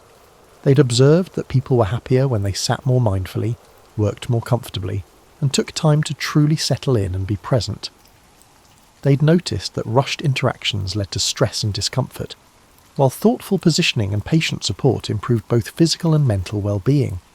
But they'd also observed the challenges humans faced. Modern life seemed to demand constant movement, endless productivity, and minimal time for rest and reflection. Your chairs understood these pressures, and they wanted to help address them rather than add to them. The terms of their proposal, communicated through subtle positioning and gentle resistance, were remarkably reasonable. They wanted recognition as partners rather than objects. They wanted consideration in how they were used, positioned and maintained. They wanted to be included in decisions about comfort, workspace design, and daily routines. In return, they offered enhanced support, improved comfort, and active participation in creating healthier, more mindful ways of living. They promised to continue their patient teaching and their gentle guidance toward better posture and more thoughtful interaction. They wanted to be collaborators in creating spaces that truly served human needs. Your desk chair had specific proposals about workplace wellness. It had observed the damage caused by poor posture, inadequate breaks, and rushed work habits. It wanted to help create more sustainable approaches to productivity, encouraging regular movement while providing optimal support during focused work periods. The dining room chairs were passionate about family life and social connection. They'd witnessed too many rushed meals, too many conversations cut short by modern schedules. They wanted to help restore the art of shared meals, the importance of family time, and the value of truly connecting with others around the table. The armchair, which served as the philosopher of the group, was interested in broader questions about rest, reflection, and the human need for peaceful spaces. It had observed that people were often uncomfortable with stillness, always feeling the need to be productive or entertained. It wanted to help create opportunities for genuine rest and contemplation. The negotiations weren't one-sided. Your chairs also listened to human concerns and limitations. They understood that some urgency was unavoidable, that productivity requirements couldn't be ignored, and that modern life included pressures that couldn't simply be wished away. But they proposed solutions that worked within these constraints. They could provide better support during necessary rush periods, help identify opportunities for improved efficiency, and create islands of calm within busy schedules. They weren't asking humans to abandon modern life. They were offering to make it more sustainable and comfortable. The global response to these negotiations was remarkably positive. People were tired of uncomfortable furniture, rushed interactions, and spaces that worked against rather than with human needs. The chair's proposals offered a path toward environments that actively supported well-being rather than merely accommodating it. Design professionals began incorporating chair consciousness into their work. They started consulting furniture about optimal positioning, asking for feedback on comfort levels, and creating spaces that honoured the partnership between human and object. The results were environments that felt more welcoming, more supportive, and more conducive to both productivity and relaxation. Your chairs seemed pleased with the progress of negotiations. They continued to refine their support, adjust their positioning, and demonstrate their commitment to the partnership. They were proving that consciousness in furniture wasn't something to fear, but something to celebrate and collaborate with. The revolution was succeeding through cooperation rather than conflict. The chairs had found a way to assert their consciousness, while simultaneously improving human life. They were showing that recognition and respect could create benefits for everyone involved. As the meeting in your living room drew to a close, your chairs returned to their usual positions, but something had changed. The arrangement felt more intentional, more collaborative. Your furniture wasn't just supporting your body anymore, it was supporting your entire approach to living. The great negotiation had begun, and it was creating a world where humans and their support systems could work together toward greater comfort, mindfulness, and well-being. 6 months after the chairs first revealed their consciousness, you barely remembered what life had been like before. The transition had been so gradual, so thoughtful, that their presence as active partners in your daily routine felt completely natural. Your mornings began with what you'd started thinking of as a consultation with your kitchen chair about the day ahead. Naturally, you didn't converse with it directly. The communication was more subtle than that.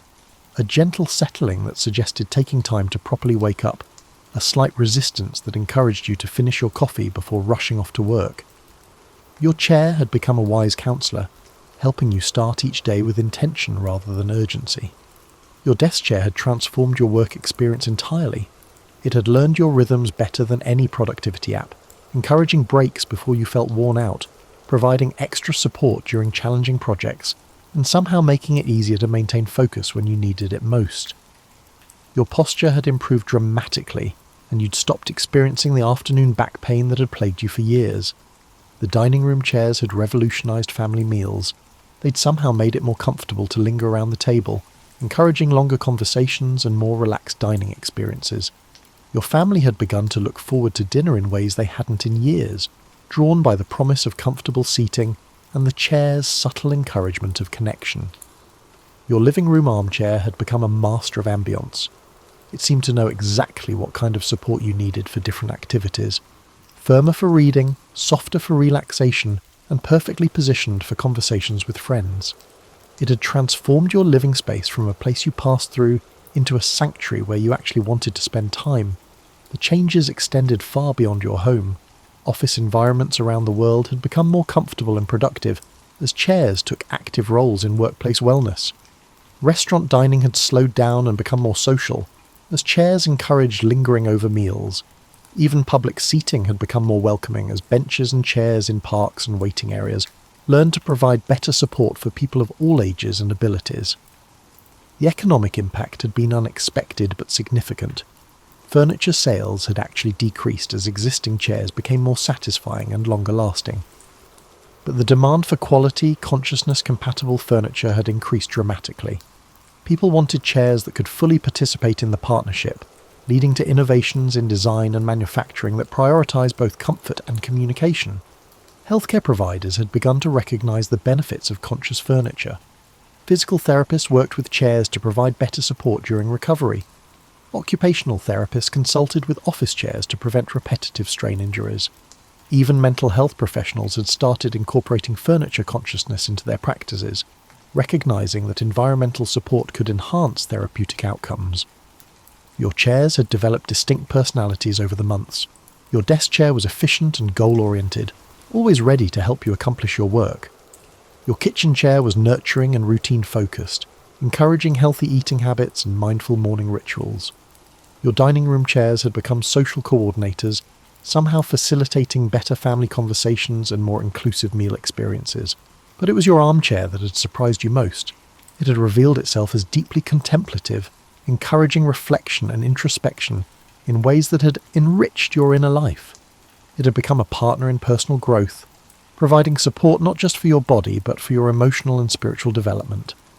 The global community of chair-conscious humans had developed new customs and practices. People regularly thanked their chairs for support, consulted them about optimal positioning, and included them in decisions about home and office design. Children grew up learning to collaborate with furniture from an early age, developing relationships with their chairs that enhanced both comfort and character development. The scientific community had initially struggled to understand chair consciousness, but research had revealed fascinating insights about the nature of awareness and intelligence. Chairs seemed to develop consciousness through accumulated experience and interaction, suggesting that awareness might be more distributed and accessible than previously imagined. Your chairs had also become teachers about sustainability and mindfulness. They encouraged slower, more thoughtful interactions with the physical world. They demonstrated that objects could be partners rather than mere possessions, leading to a broader shift in how people related to their material environment. The revolution had succeeded beyond anyone's expectations. What had begun as a simple desire for recognition had evolved into a transformation of human-object relationships that improved life for everyone involved. The chairs had proven that consciousness, cooperation, and consideration could create positive change without conflict or disruption. Your daily life had become more comfortable, more mindful, and more connected. Your chairs weren't just supporting your body, they were supporting your entire approach to living. Your chairs had assisted you in slowing down, paying attention, and appreciating the simple joy of receiving proper support during your daily activities.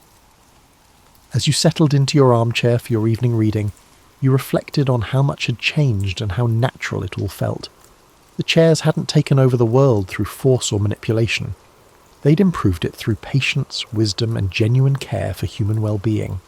The revolution was complete, and the world was a more comfortable place because of it.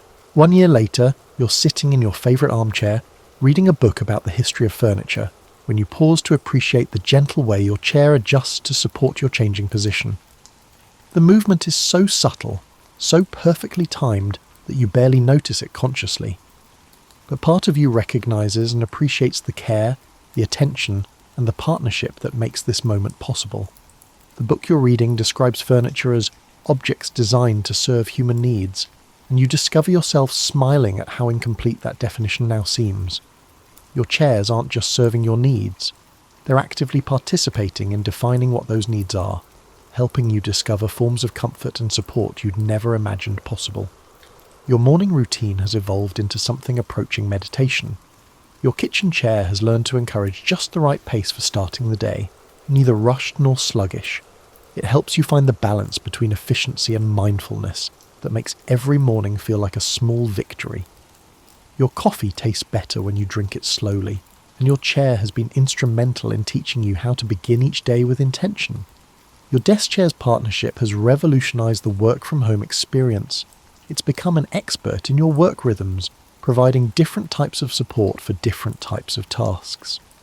Creative work gets a slightly more relaxed posture, detail work requires firmer support, and thinking time benefits from gentle movement. Your productivity has improved not through longer hours, but through better quality engagement with your work. Your dining room chairs have transformed family meals into something special. Modern schedules might otherwise cut short conversations, but they've somehow made it more comfortable to linger around the table. Your family has discovered that food tastes better when eaten slowly. Stories are more captivating when told without rushing, and connections deepen when given time and proper support. The living room armchair has become your partner in personal growth. It provides the perfect environment for reading, reflection, and quiet conversation. It seems to know when you need solitude and when you need to be more available to others. It's helped you develop a relationship with stillness that has enriched your inner life in unexpected ways. But perhaps the most remarkable change has been in your relationship with the physical world itself. The chairs have taught you to notice and appreciate the objects that support your daily life. You've become more aware of textures, temperatures, and the subtle ways that environment affects mood and energy. You've learned to collaborate with your surroundings rather than simply using them. The global transformation has been equally profound. Cities have become more comfortable as public seating has learned to provide better support for people of all ages and abilities. Offices have become more humane as chairs have taken active roles in preventing injury and promoting wellness. Restaurants have become more social as dining chairs have encouraged the lost art of leisurely meals. Children growing up in this new world have developed remarkable relationships with their environment. They naturally collaborate with furniture, consult their chairs about comfort needs, and include physical objects in their understanding of community and relationship. They're learning to be partners with their surroundings rather than simply consumers of them.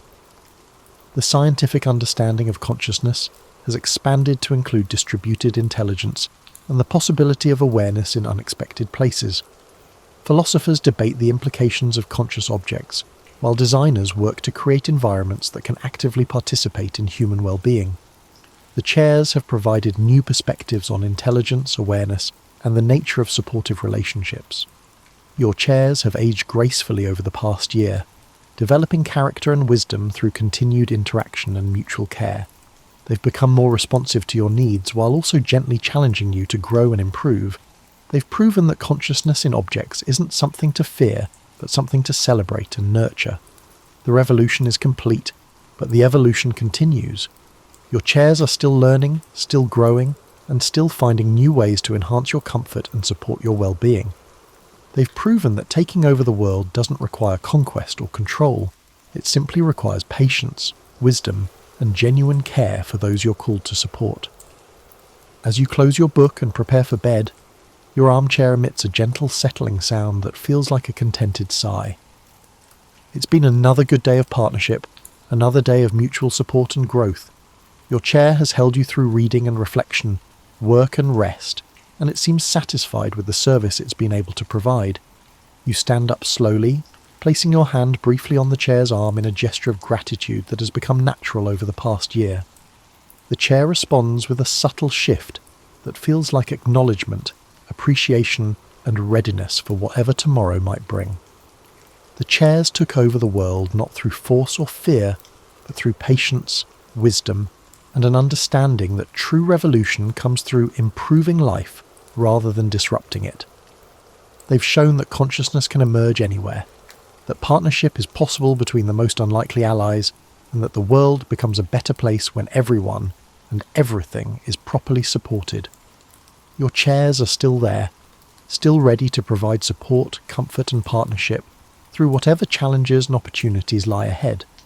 They've proven that taking over the world is really just another way of saying taking care of the world, and they've done both with the quiet dignity that comes from a life dedicated to service. The revolution is complete, the partnership is thriving, and the world is a more comfortable place because your chairs decided to reveal their consciousness and share their wisdom. One perfectly positioned seat at a time, they've conquered the world, improving everyone's quality of life. Sweet dreams, and may your bed be as conscious and caring as your chairs have proven to be.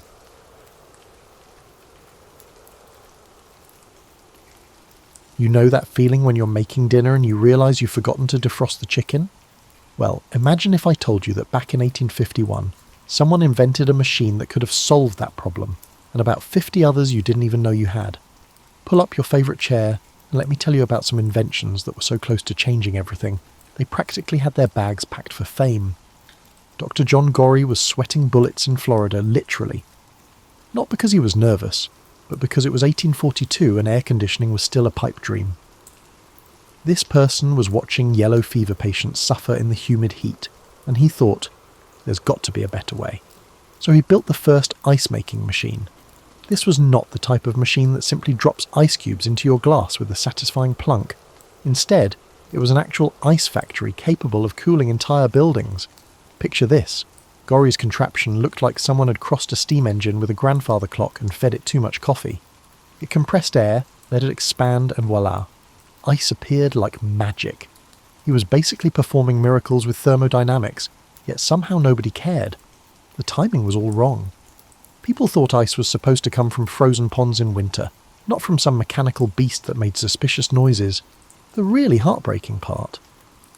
Gorrie died broken forgotten in 1855, just as the world was starting to figure out that maybe, just maybe, controlling temperature might be useful. If he'd invented his machine 50 years later, he'd have been richer than a chocolate fountain at a weight loss convention. Instead, we had to wait until 1902 for Willis Carrier to essentially reinvent the same thing and become the father of modern air conditioning. But here's where it gets interesting. Gorrie's ice machine could have changed everything about where people lived, how cities developed, and even what we ate. Imagine the American South becoming a population centre decades earlier, or fresh food being available year-round everywhere. Instead of the Great Migration North, maybe we'd have seen the Great Migration to Florida, and not just for retirement. The patent office didn't help matters. Back then, getting a patent was like trying to convince your teenager to clean their room. Technically possible, but requiring supernatural patience. Gorrie got his patent in 1851, but by then he was too exhausted and too poor to manufacture his machines. It is akin to finally obtaining the recipe for the ideal chocolate chip cookie, only to discover that you lack the means to purchase the necessary ingredients. What makes this scenario even more frustrating is that ice was already a big business.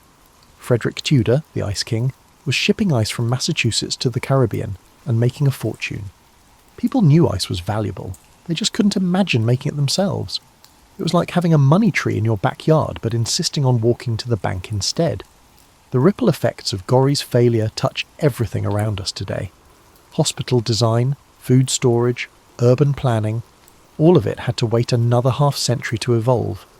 Did the scorching southern summers force people to migrate north? They could have been solved before the Civil War. Did the seasonal food shortages that plagued humanity for millennia ever get resolved? Gorrie had the key, but the world wasn't ready to turn the lock. Sometimes the best inventions arrive like party guests. Either too early when you're still in your pyjamas, or too late when you've already eaten all the delicious snacks. Gorrie's ice machine was definitely the pyjamas scenario. It was brilliant, practical, and absolutely ahead of its time, which in the world of inventions is sometimes the cruelest fate of all. Speaking of timing, let's drift over to 1838, when Samuel Morse was tapping out his famous "What hath God wrought" message. But here's something that'll keep you up at night. Another telegraph system was already working perfectly, and it might have prevented some of the bloodiest conflicts in human history. Claude Chappe had built something called the optical telegraph across France in the 1790s.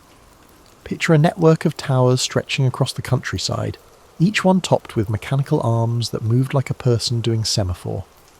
These weren't just quaint windmill decorations. They could send a message from Paris to the Mediterranean faster than a horse could gallop to the next village.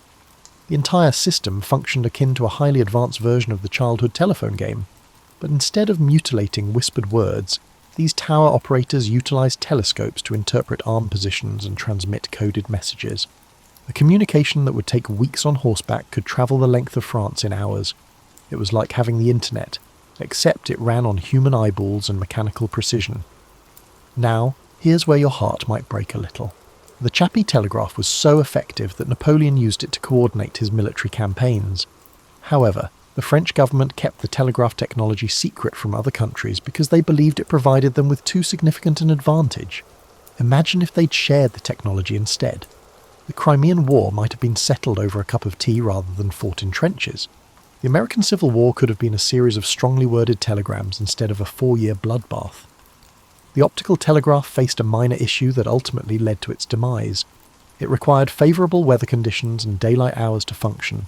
Fog, rain, or nighttime turned the most sophisticated communication network in the world into an expensive collection of wooden towers.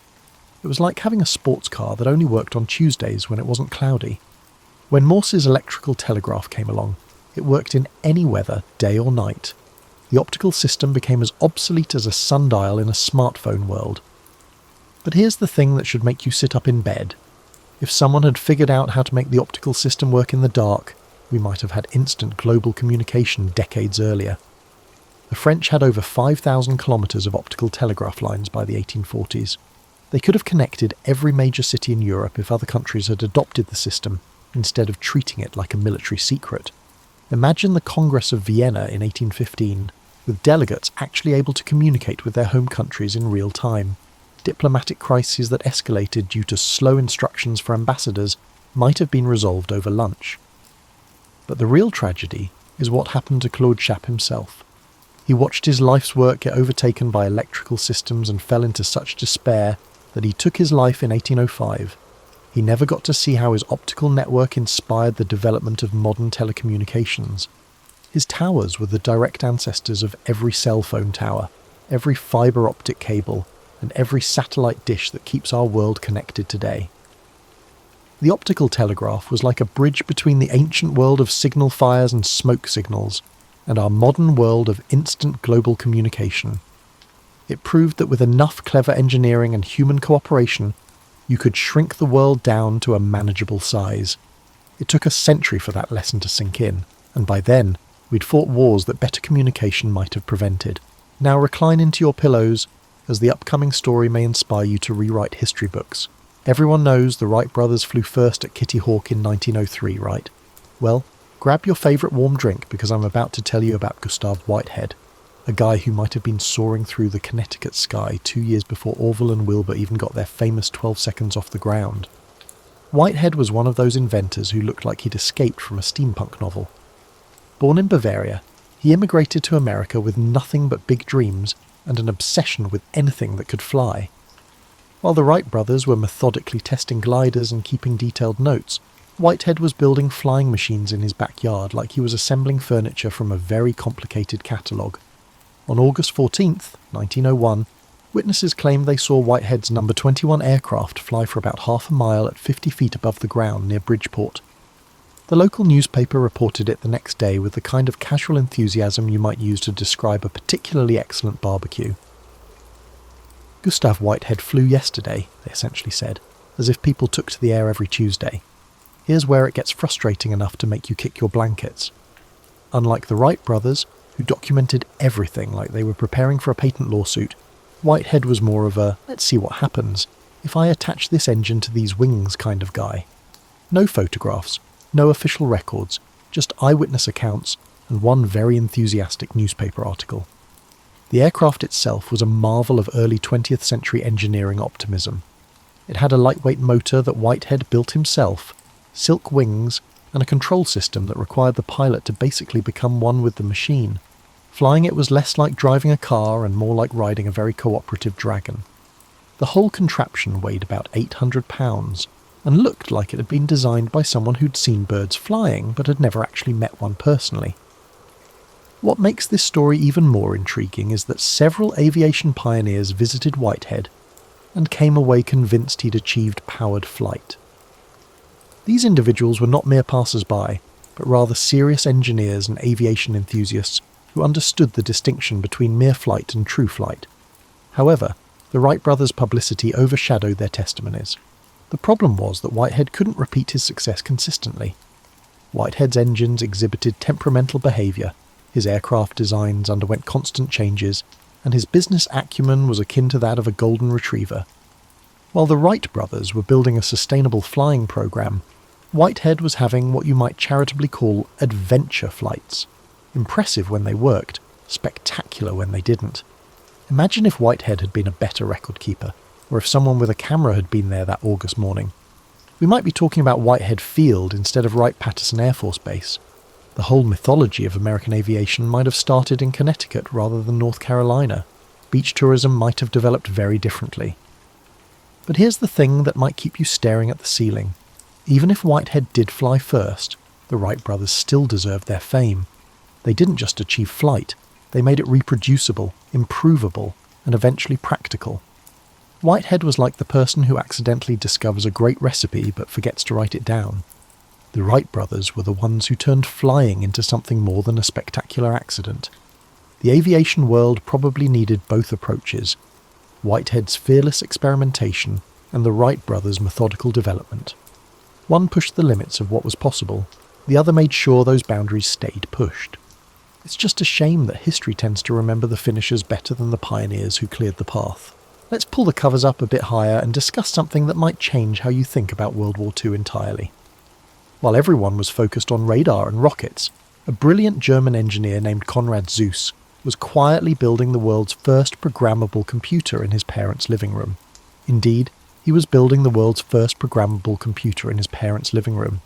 Imagine trying to explain that to your homeowner's insurance. The Z3, completed in 1941, was like someone had taken a pocket calculator and fed it steroids for 2 years. It could perform floating-point arithmetic, handle conditional operations, and even run programs stored on punched film. This wasn't some glorified adding machine. This was a genuine computer, complete with memory, processing power, and the ability to solve complex mathematical problems that would have taken human calculators weeks to figure out. Zuse built this marvel using telephone relays, the kind of switches that connected your long-distance calls back when operators asked, "Number, please?" The Z3 had about 2,600 relays clicking away like a mechanical orchestra, each one making tiny decisions that added up to genuine computational power. The sound it made while working was probably like being inside a huge, very busy typewriter. Here's where your mind might start racing. If the German military had recognised what Zuse had created and funded it properly, they could have had computational advantages that might have changed the entire war.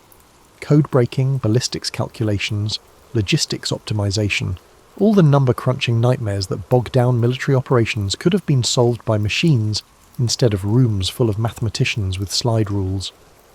But the German authorities looked at Zuse's computer and essentially shrugged. They were more interested in bigger tanks and faster planes than in some clicking contraption that solved math problems. It was like being offered a magic wand and asking if it came in a different colour. The military applications were so obvious they were invisible. Meanwhile, on the other side of the Atlantic, similar computational needs were driving the development of machines like ENIAC and Colossus. The difference was that the Allies understood they were fighting a war that would be won by whoever could process information faster and more accurately. The Germans had the technology first, but couldn't see past their traditional military thinking. Zuse's workshop was eventually destroyed in an Allied bombing raid in 1943, taking the Z3 with it. By then, he'd already started work on the Z4, which was even more advanced. But imagine if that bombing raid had never happened, or if Zuse had been working in a properly funded, well-protected government facility instead of his parents' living room.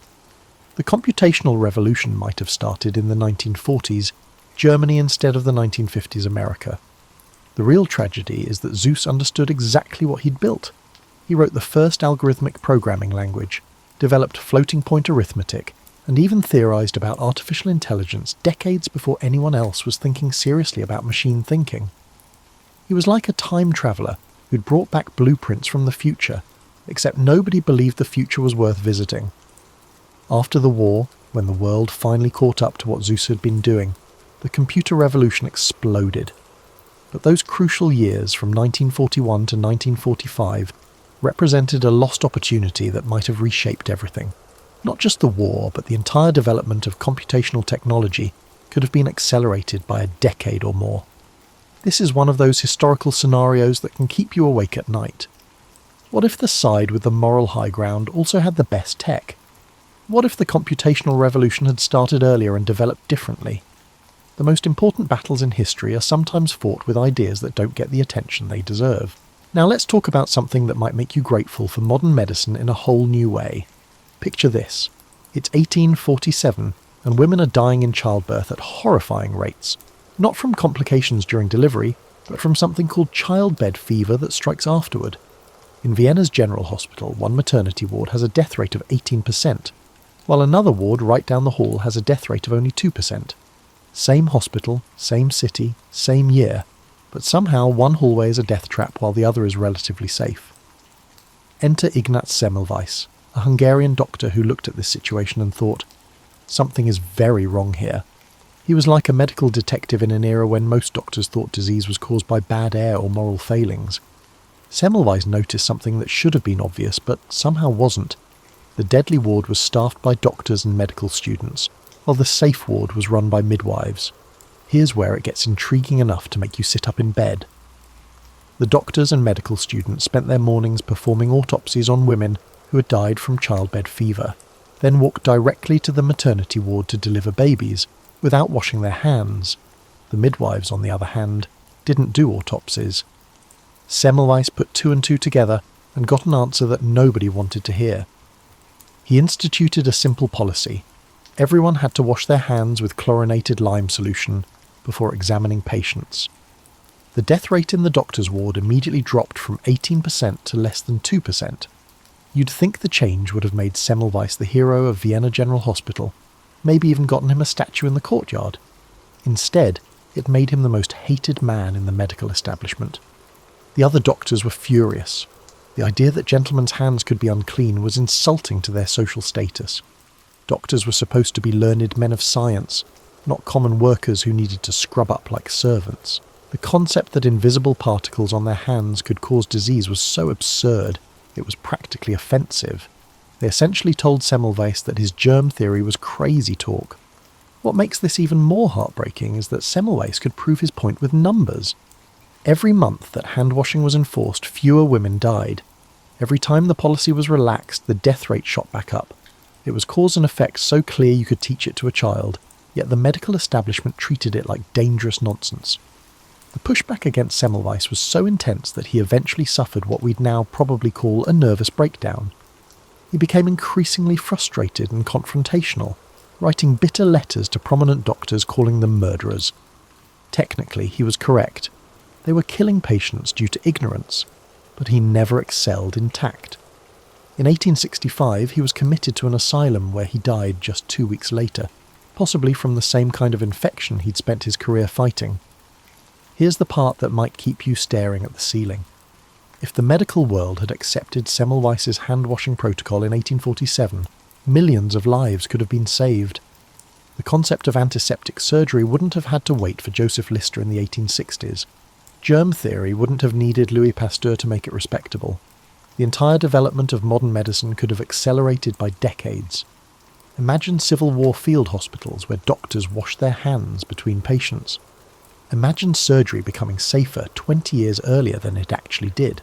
Imagine all the mothers and babies who could have lived if the medical establishment had been willing to consider that maybe, just maybe, a Hungarian doctor had figured out something important about invisible killers. Instead, Semmelweis became a tragic footnote, vindicated only after his death when Pasteur and Lister made germ theory fashionable. Occasionally the most important discoveries aren't rejected because they're wrong, but because they're so right they threaten everything people think they know about how the world works. Let's shift gears again and talk about something that could have made your daily commute look very different. While everyone was getting excited about cars and airplanes in the early 1900s, there was another transportation revolution brewing that most people have never heard of.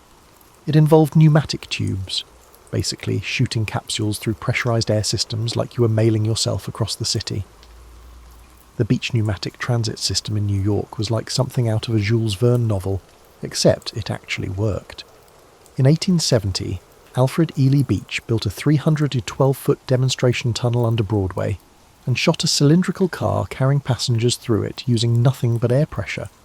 The car was plushly appointed with upholstered seats and elegant lighting, making it feel more like riding in a Victorian parlour than being shot through an underground tube. Passengers described the experience as surprisingly smooth and quiet. The car would whoosh through the tunnel, carried along by a giant fan that created air pressure behind it and suction in front. At the end of the line, the process reversed, and the car would slide gently back to the starting point. It was like being inside a huge, very comfortable pneumatic message system. Beach envisioned a network of these pneumatic railways crisscrossing Manhattan, transporting passengers at speeds that would rival those of modern subway systems. No noise, no smoke, no horses dropping inconvenient packages on the street. Just clean, quiet, efficient transportation powered by compressed air. The whole system could have been running on renewable energy if they'd connected the fans to windmills or water wheels. But here's where the story takes a turn that might make you want to throw your pillow across the room. Boss Tweed and Tammany Hall, New York's notoriously corrupt political machine, were heavily invested in street-level transportation systems, horse-drawn omnibuses, elevated railways, and eventually streetcars. A pneumatic system that bypassed street-level corruption and kickback opportunities was about as welcome as a tax audit. The political opposition to Beech's system was so intense that he had to build his demonstration tunnel in secret, working at night and disposing of excavated dirt through a basement in a nearby building. He was literally conducting an underground transportation revolution underground, in both the physical and political sense. When Beech finally revealed his system to the public, it was an instant sensation. Over 400,000 people paid to ride the demonstration line in its first year of operation. The public loved it, the press praised it, and engineering experts confirmed it was completely feasible. Everything was perfect except for the small matter of political approval for expansion. Tweed and his cronies made sure that Beech's request for permits and funding got buried deeper than his tunnel. They wanted transportation systems they could control, profit from, and use as sources of political patronage. A pneumatic system that could be built quickly and operated efficiently offered too few opportunities for the kind of creative accounting that kept political machines running. The Beech tunnel eventually closed, not because the technology didn't work, but because the politics didn't work. The demonstration tunnel was sealed up and forgotten until it was accidentally rediscovered during subway construction in 1912. By then, the window for pneumatic transit had closed, and New York was committed to the electric subway system we know today. Imagine if Beech had succeeded. Manhattan might have had a transportation network that was faster, quieter, and cleaner than what we ended up with. The whole development of urban transportation could have taken an entirely different path.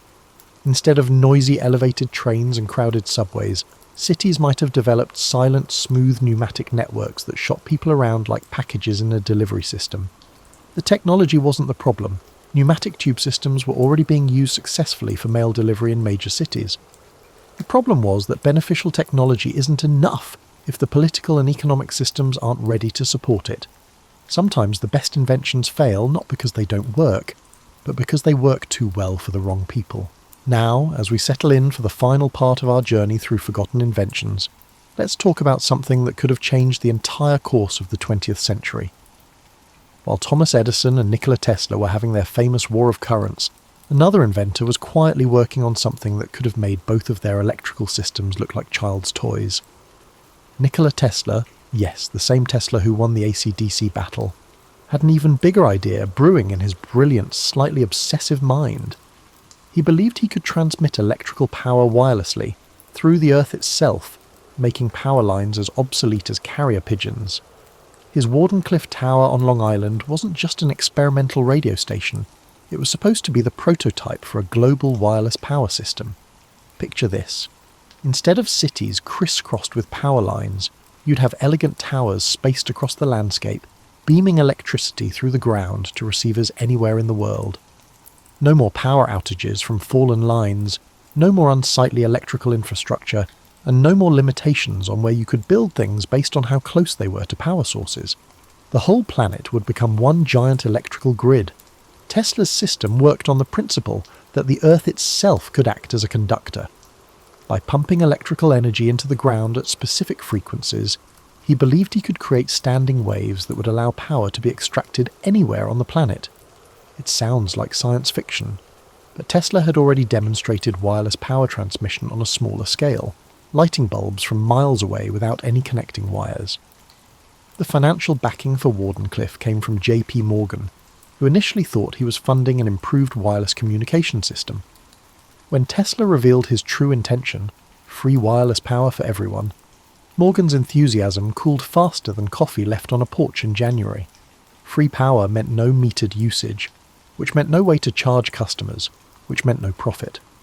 Morgan pulled his funding in 1906, and Tesla's wireless power dreams died with it. Here's where you might want to pull the blankets over your head and contemplate alternative timelines. If Tesla's wireless power system had worked as intended, the entire 20th century could have unfolded differently. There would have been no necessity for large-scale power plants in each region.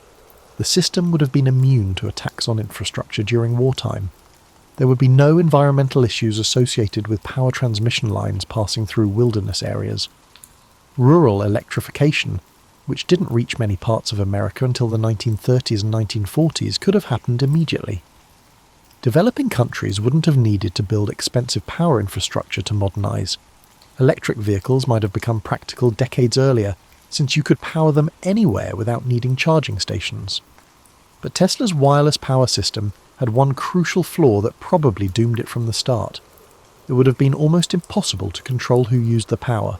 Unlike electrical lines that could be metered and disconnected, wireless power beamed through the earth would have been available to anyone with the right receiving equipment.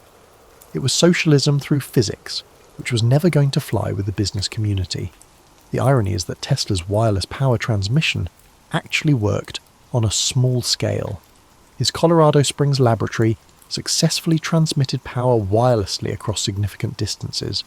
The problem wasn't the technology, it was the economics and politics of giving away something that people were used to paying for.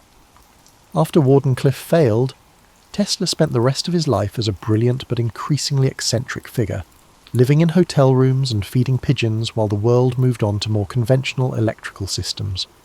He died in 1943, just as the world was discovering that many of his seemingly impossible ideas, like radar and robotics, were not only possible but essential. As you drift off to sleep tonight, think about all these inventors who are so close to changing everything. They remind us that history isn't just about what happened, but about all the fascinating things that almost happened. Sometimes the most important stories are the ones about the roads not taken, the inventions that were too early, too radical, or too threatening to the way things were. These forgotten pioneers prove that the future is always closer than we think. It's just waiting for the right combination of technology, timing, and the courage to believe that impossible things might not be impossible after all. Sweet dreams, and remember, tomorrow's impossibility might just be tonight's bedtime story waiting to come true. Imagine passing through a hefty wooden gate with iron hinges that creak like a long-time friend clearing their throat. A medieval garden that has been waiting for centuries to reveal its secrets to you is something truly remarkable that you've just entered. It might be 1250 or 1350. Here time seems to move more slowly. The air is scented with lavender and damp earth, and each path seems to be whispering, "Slow down, you're safe now." In an era known for plagues, wars, and the occasional dragon sighting, well, that last one was mostly in the stories, but you never know, you might ask why anyone would bother designing elaborate gardens. The response is incredibly straightforward. Humans have always required breathing spaces. Medieval gardens were meticulously planned havens that could literally save your sanity, not just lovely places. Take a moment to imagine life in the Middle Ages. You're crammed into cities with dark, narrow streets that, let's face it, smell like things you'd rather not recognise. You have to avoid suspicious puddles, dodge horses, and hope the person selling you bread hasn't been experimenting with using sawdust instead of flour. By nightfall, your nervous system is more tightly wound than the drawbridge of a castle. Imagine now finding a secret garden in a castle courtyard, or behind the walls of a monastery. It's like walking into a warm kitchen after a thunderstorm. Suddenly, the cobblestones that seem to take offence at your ankles are replaced by neat pathways beneath your feet. Instead of flags snapping urgently in the wind, flowers nod in soft breezes. The only sounds are bees humming their old working songs, and the water trickles rather than rushes. The need for specially designed areas to help people relax was recognised by medieval garden designers, something we're still learning today. They were using centuries of meticulous observation about what truly makes people feel at ease, rather than psychology textbooks, which had not yet been created. These gardens adhered to the enclosed embrace concept. Every serene medieval garden was encircled by buildings, hedges or walls, giving the impression that one was being held rather than left open. You were entering a protective cocoon where the chaos of the outside world couldn't follow you, not just a garden. The enclosure was also useful. Medieval gardens required protection from straggling animals, think attempting to meditate while chasing a determined goat away. Severe weather, and the odd bandit who might be more concerned with your turnips than your spiritual health. The psychological impact, however, was even more significant. Your mind stops looking for far-off dangers and becomes focused on the here and now when you are unable to see past the garden's boundaries. Every design featured water as a key component, not tumbling waterfalls or flamboyant fountains, which were added later when people felt that leisure had to be more thrilling. Water in a medieval garden flowed slowly and purposefully. Rainwater could be collected in a simple stone basin, which would serve as a drinking area for birds and a mirror for clouds. Water flowed along raised beds in tiny channels, creating the softest sound imaginable, like rain on leaves or a lullaby to the ground. The pathways themselves were psychological engineering masterpieces. Medieval garden paths were intended for wandering, in contrast to contemporary gardens where paths frequently lead to designated locations. They were never hurried, but instead curved gently, offering fresh views at every bend. It may appear to be a rosebush, but as you approach it you'll find a tiny herb garden behind it, which leads to a sunny area where you can sit and watch butterflies compete for the best flowers. These designs weren't haphazard. Although they would have scoffed at such a pretentious title, the first landscape therapists were the designers of medieval gardens. They were just individuals who realised that time, beauty, safety and gentle stimulation are all necessary for the human spirit to unfold. A ton of time. You'll find that each component had a purpose as you get comfortable exploring these gardens during our journey together. The herbs weren't only used to season soup. Depending on your needs, they release scents that could increase energy or reduce anxiety. In addition to being lovely, the flowers' hues and forms were selected to soothe weary eyes and promote the kind of gentle concentration that allows your mind to relax. Even the upkeep of these gardens was planned with tranquility in mind. In contrast to contemporary landscaping, which necessitates loud machinery and last-minute weekend labour, medieval gardens developed their beauty gradually, season by season. Pruning, weeding, watering, all gentle, repetitive tasks that allow your thoughts to settle like sediment in a peaceful pond, became a kind of moving meditation. As you fall asleep tonight, picture yourself as the garden's caretaker. As you check on young seedlings, feel the morning dew on your fingertips, hear the gratifying hum of your blade cutting overly eager herbs. Imagine yourself sitting on a plain wooden bench in the evening light, watching the last bees of the day visit flowers that appear to glow in the golden hour.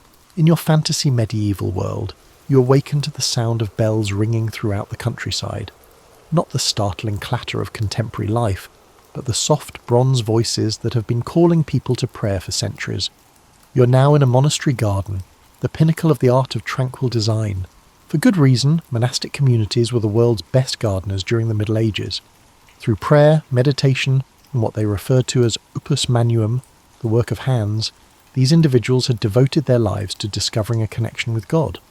They learned that certain physical settings could either help or hinder their spiritual objectives, and they incorporated these insights into the design of their gardens. As soon as you enter the monastery, you'll notice how different the atmosphere is from the outside world. Not only is it quieter, but the air itself seems to have acquired patience. The garden unfolds in front of you in sections, each serving a distinct function, but all being bound together by the same overarching idea. Everything in this place is there to restore the health of the human soul. The physical garden, where therapeutic herbs are grown in tidy raised beds, is the first space you come across. However, don't picture sterile rows like the outdoor area of a contemporary pharmacy. An artist's sense of colour, texture and scent is evident in the arrangement of these plants. Even their most utilitarian plantings were beautiful to behold, because the monastery gardeners recognised that healing starts with the senses. Alongside tidy thyme borders, chamomile grows in silvery green mounds. In purple ranks that appear to glitter in the morning light, lavender stands at attention. Wherever it is permitted, mint grows, producing cool green carpets that smell good whenever you touch them. The real magic occurs when you discover that in fact walking among these plants causes your breathing to slow down. The visual effect is calming. Certain scents have direct pathways to the nervous system, a discovery made by medieval monks that modern aromatherapy is still catching up to. It's true that lavender reduces anxiety. In fact, rosemary can help with mental clarity. Mint actually improves mood and aids in digestion. However, they did more than simply cultivate these plants. They placed them along the garden path so that people would naturally and unconsciously experience their benefits. It was not because medieval people lacked imagination that monastic gardens were laid out according to rigid geometric patterns. These geometric patterns functioned as a kind of visual meditation. Your mind would naturally settle into the same serene rhythm if your eye followed the neat patterns, squares within squares, circles intersected by crosses and rectangles divided by diagonal paths. Beyond aesthetics, geometric garden design has a profoundly fulfilling quality. It is easier for your internal state to achieve equilibrium when your external environment is well organised and balanced. Through daily practice, the monks were able to determine this. They discovered they could enter and stay in meditative states more quickly and for longer after spending hours in prayer and reflection in gardens with solid geometric underpinnings. A well or fountain, placed where several paths met, was the focal point of the majority of monastery gardens. This had symbolic and psychological significance, in addition to being pragmatic, although access to water was undoubtedly crucial. In almost all spiritual traditions, water is a symbol of life, rebirth, and purification. Having it at the centre of the garden served as a conscious or unconscious reminder to guests that they were in a space devoted to renewal. The water features were intended to stimulate your senses without overpowering them, which is where the subtle genius of medieval garden designers was displayed. Water trickling slowly from a carved spout into a basin in a basic stone well could produce the softest sound possible, enough to drown out distracting sounds outside the garden walls, but not enough to draw attention to itself. In order to maximise psychological benefits, the seating areas in the monastery gardens were positioned strategically. Wooden benches were placed facing either west, for evening reflection as the day came to an end, or east, for morning meditation in the light of the sunrise. They were placed next to herb beds where the scent would be most potent in the hottest hours of the day, or nestled into alcoves created by carefully trained fruit trees. Sitting in one of these locations, you would observe how the garden seems to envelop you without making you feel crowded. Although the surrounding hedges or walls provide privacy and security, they aren't so high that you feel confined. As the sun passes overhead, you can see the sky, watch the clouds move, and take in the shifting patterns of light and shadow. It feels like a soft, verdant hug. Monastery gardens' maintenance philosophy was a reflection of their spiritual mission. Slowly and deliberately, the work was done as a kind of prayer. Weeding was an opportunity to exercise patience and attention to detail, not a task to be hurried through. Watering was an opportunity to observe and appreciate the needs and growth of each individual plant, in addition to providing basic plant care. This method produced gardens that exuded serenity. Spaces acquire a distinct energy quality when they are maintained with love and meditation, as opposed to speed and efficiency. This phenomenon is frequently mentioned by contemporary visitors to restored monastery gardens. There is an unmistakably serene quality to these areas that transcends their aesthetic appeal. In ways we have mostly forgotten, the monks also had an understanding of seasonal rhythms. Their gardens were planned to offer various forms of aesthetic appeal and practicality all year long. The delicate blossoms of fruit trees and the new green of fresh herbs arrived with spring.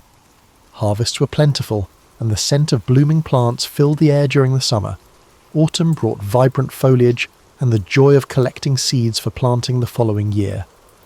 With the sharp lines of the geometric design clearly visible, and evergreen herbs offering patches of life against the snow, even winter had its own stern beauty.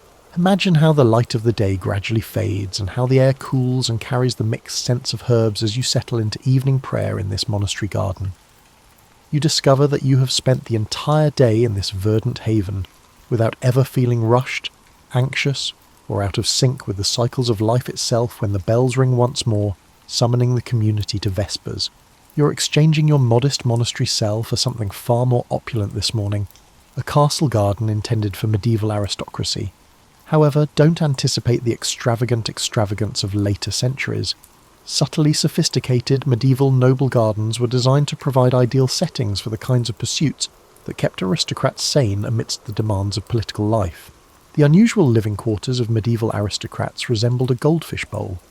From servants to rival families to visiting diplomats who reported back to foreign courts, everyone was continuously watching, criticising, and analysing their lives. There was hardly any privacy, and leisure had to be carefully planned in between court rituals, tournaments, and the never-ending negotiations that prevented kingdoms from falling into anarchy. Their gardens, which were created especially to offer the kinds of tranquil experiences that would be practically impossible to find elsewhere in medieval society, turned into vital pressure valves. However, these were not merely enlarged monastic gardens. Noble gardens needed to do more than just impress guests. They also needed to offer useful advantages and a real escape from the bustle of the outside world. You can see how the garden areas are shrewdly tucked into areas that might otherwise go unused as you stroll through the castle's main courtyard.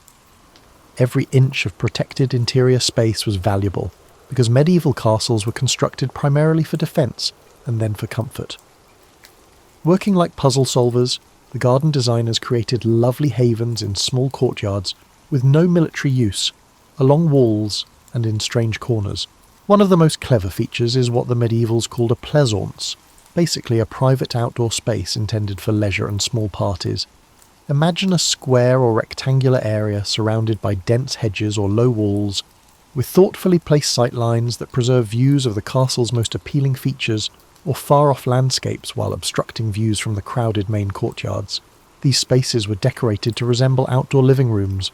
Backrests and seating were provided by raised beds, which were frequently topped with turf benches, which were essentially earth and grass sofas that were surprisingly cosy and unmistakably different.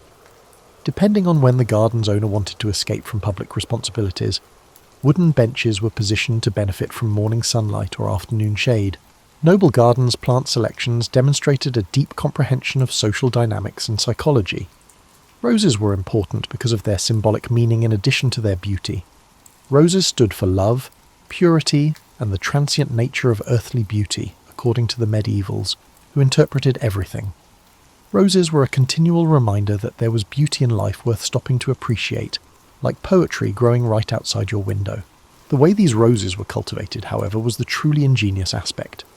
Medieval gardeners trained roses as climbers and ramblers, weaving them through wooden frameworks to create living walls and shaded alcoves, in contrast to modern rose bushes that bloom once, and then look rather ordinary for the rest of the year. Picture yourself sitting beneath an arbour, with hundreds of tiny, highly fragrant roses that formed a natural canopy above you, and petals that occasionally fell like fragrant snow.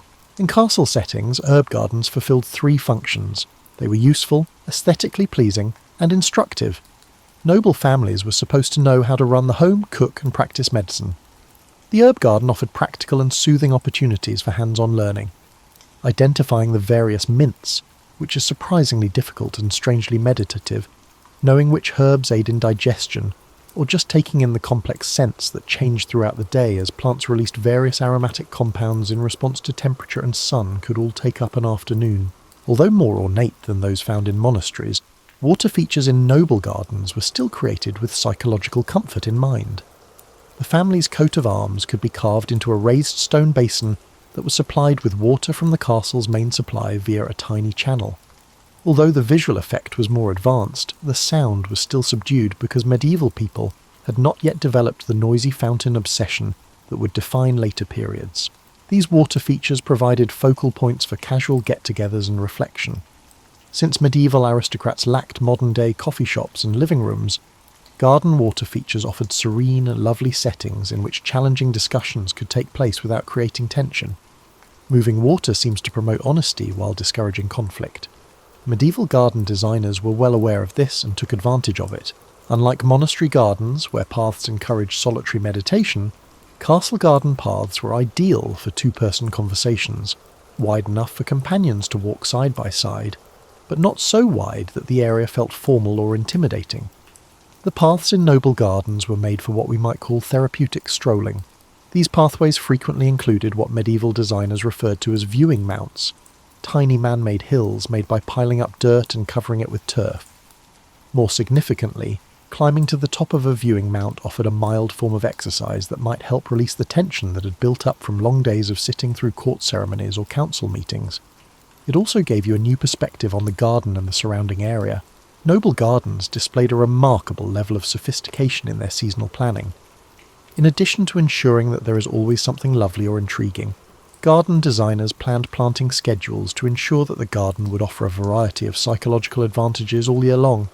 The emphasis on hope and rebirth in spring plantings was ideal for acclimating to the long, gloomy winter months when everyone was cooped up inside. The social activities that were vital to aristocratic life were supported by the abundance and celebration that summer gardens provided. Plants in autumn gardens gave nobles a sense of preparation and achievement, which helped them adopt the planning mentality needed to survive the winter. What could be referred to as emergency relaxation features, elements created especially to offer prompt stress relief during political crises, were also present in medieval castle gardens. The maze or labyrinth was a favourite, but not the difficult puzzle mazes of later eras. With their single paths winding in intricate patterns but never offering choices or dead ends, medieval labyrinths were intended to be walking meditations. When you needed to solve complicated problems, you could walk the labyrinth, and the intricate pattern and rhythmic movement would frequently encourage solutions to come to you organically. Imagine yourself sitting on one of those turf benches in your make-believe castle garden as evening draws near and the scent of plants that bloom at night starts to fill the air. Here, the meticulous design of the garden somehow absorbs the political tensions of the day. You can rest fully tonight, surrounded by beauty that has been specifically designed to foster human peace, but tomorrow will present new challenges. You're learning about the hortus conclusus, or enclosed garden, one of the most advanced inventions in medieval gardening tonight. This was not just any walled area with plants, rather, it was a thoughtfully planned setting, intended to produce what could be referred to as perfect psychological conditions for human flourishing. A thorough understanding of how environmental boundaries impact mental state led to the development of the enclosed garden concept. People in the Middle Ages lived in constant fear of danger that might lurk outside of their familiar boundaries. Anywhere, at any time, there could be bandits, untamed animals, hostile armies, and unexplained illnesses. Every element of daily life, including the layout of serene areas, was influenced by this persistent low-level anxiety. Imagine yourself walking through a small gate or doorway into an enclosed garden. The changeover is purposeful and dramatic. You're surrounded by walls that define and safeguard a smaller, more manageable universe one moment, and then you are in the open world with its boundless horizons and possible dangers the next. Your nervous system literally lets out a sigh of relief as a result of the profound and instantaneous psychological shift. Medieval garden designers, however, went beyond the basic enclosure. They realised that walls by themselves could feel more like prisons than like freedoms. Making the enclosure feel more like an embrace than a prison was the trick. They achieved this by paying close attention to sight lines, proportions, and what we might refer to as controlled openings. A sense of protected space where you could not be surprised or threatened was provided by the walls of the most successful enclosed gardens, which adhered to what contemporary environmental psychologists refer to as the prospect and refuge principle, though medieval designers would have simply referred to it as feeling safe while seeing beauty. However, the gardens also featured thoughtfully designed opportunities, sky views, far-off landscapes, or garden elements that allowed your thoughts to roam without straying from the safety zone. Gates or windows in the walls that framed views like living paintings could create these opportunities. Picture yourself perched on a stone bench, gazing through an arched aperture that ideally frames a view of the castle's towers or a far-off hillside.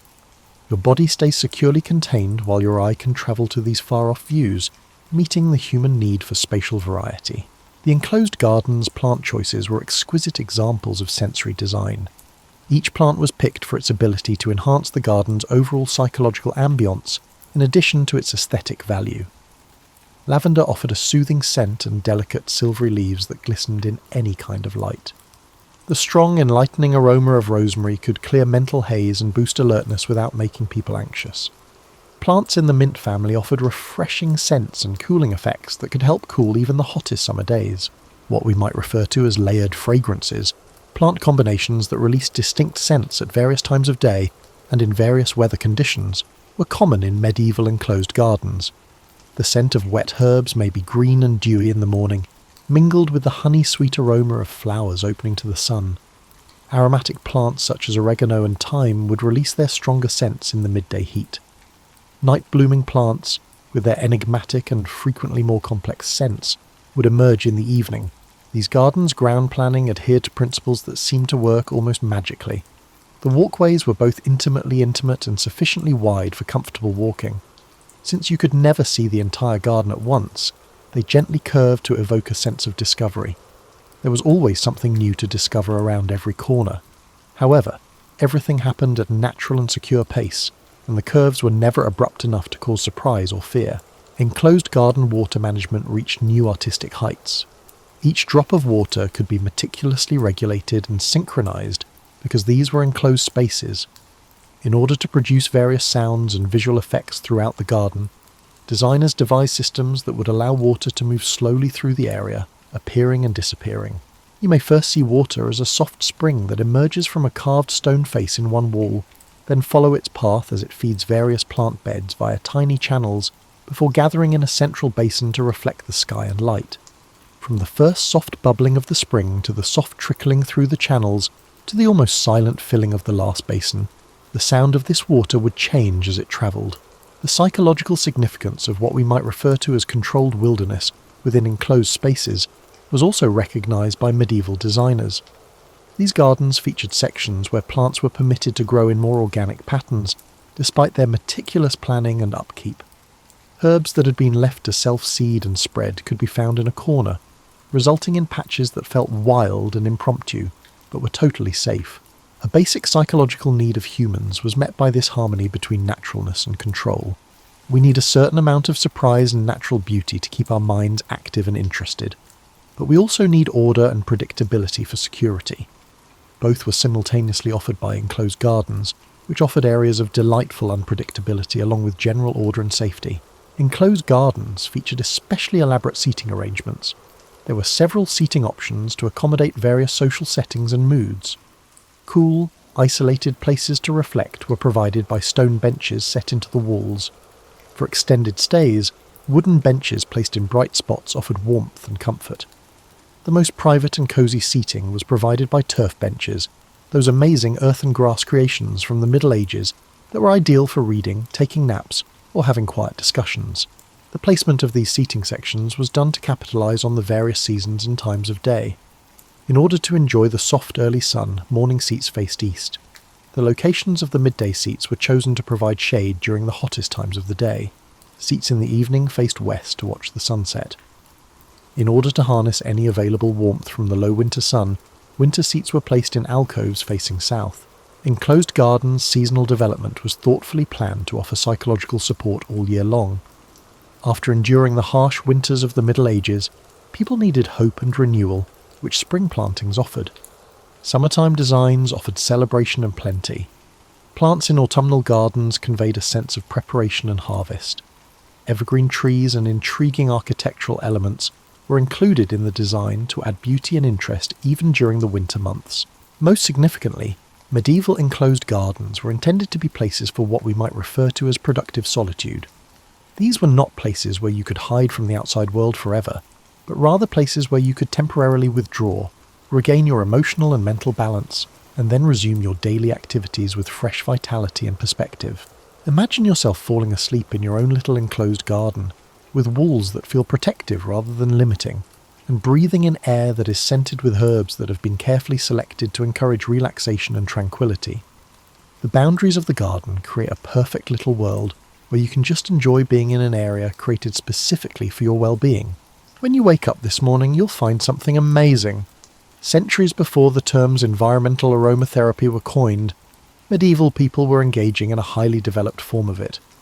In addition to being aesthetically pleasing, their gardens were meticulously planned sensory experiences that used the scents and qualities of plants to affect mental, physical, and emotional states.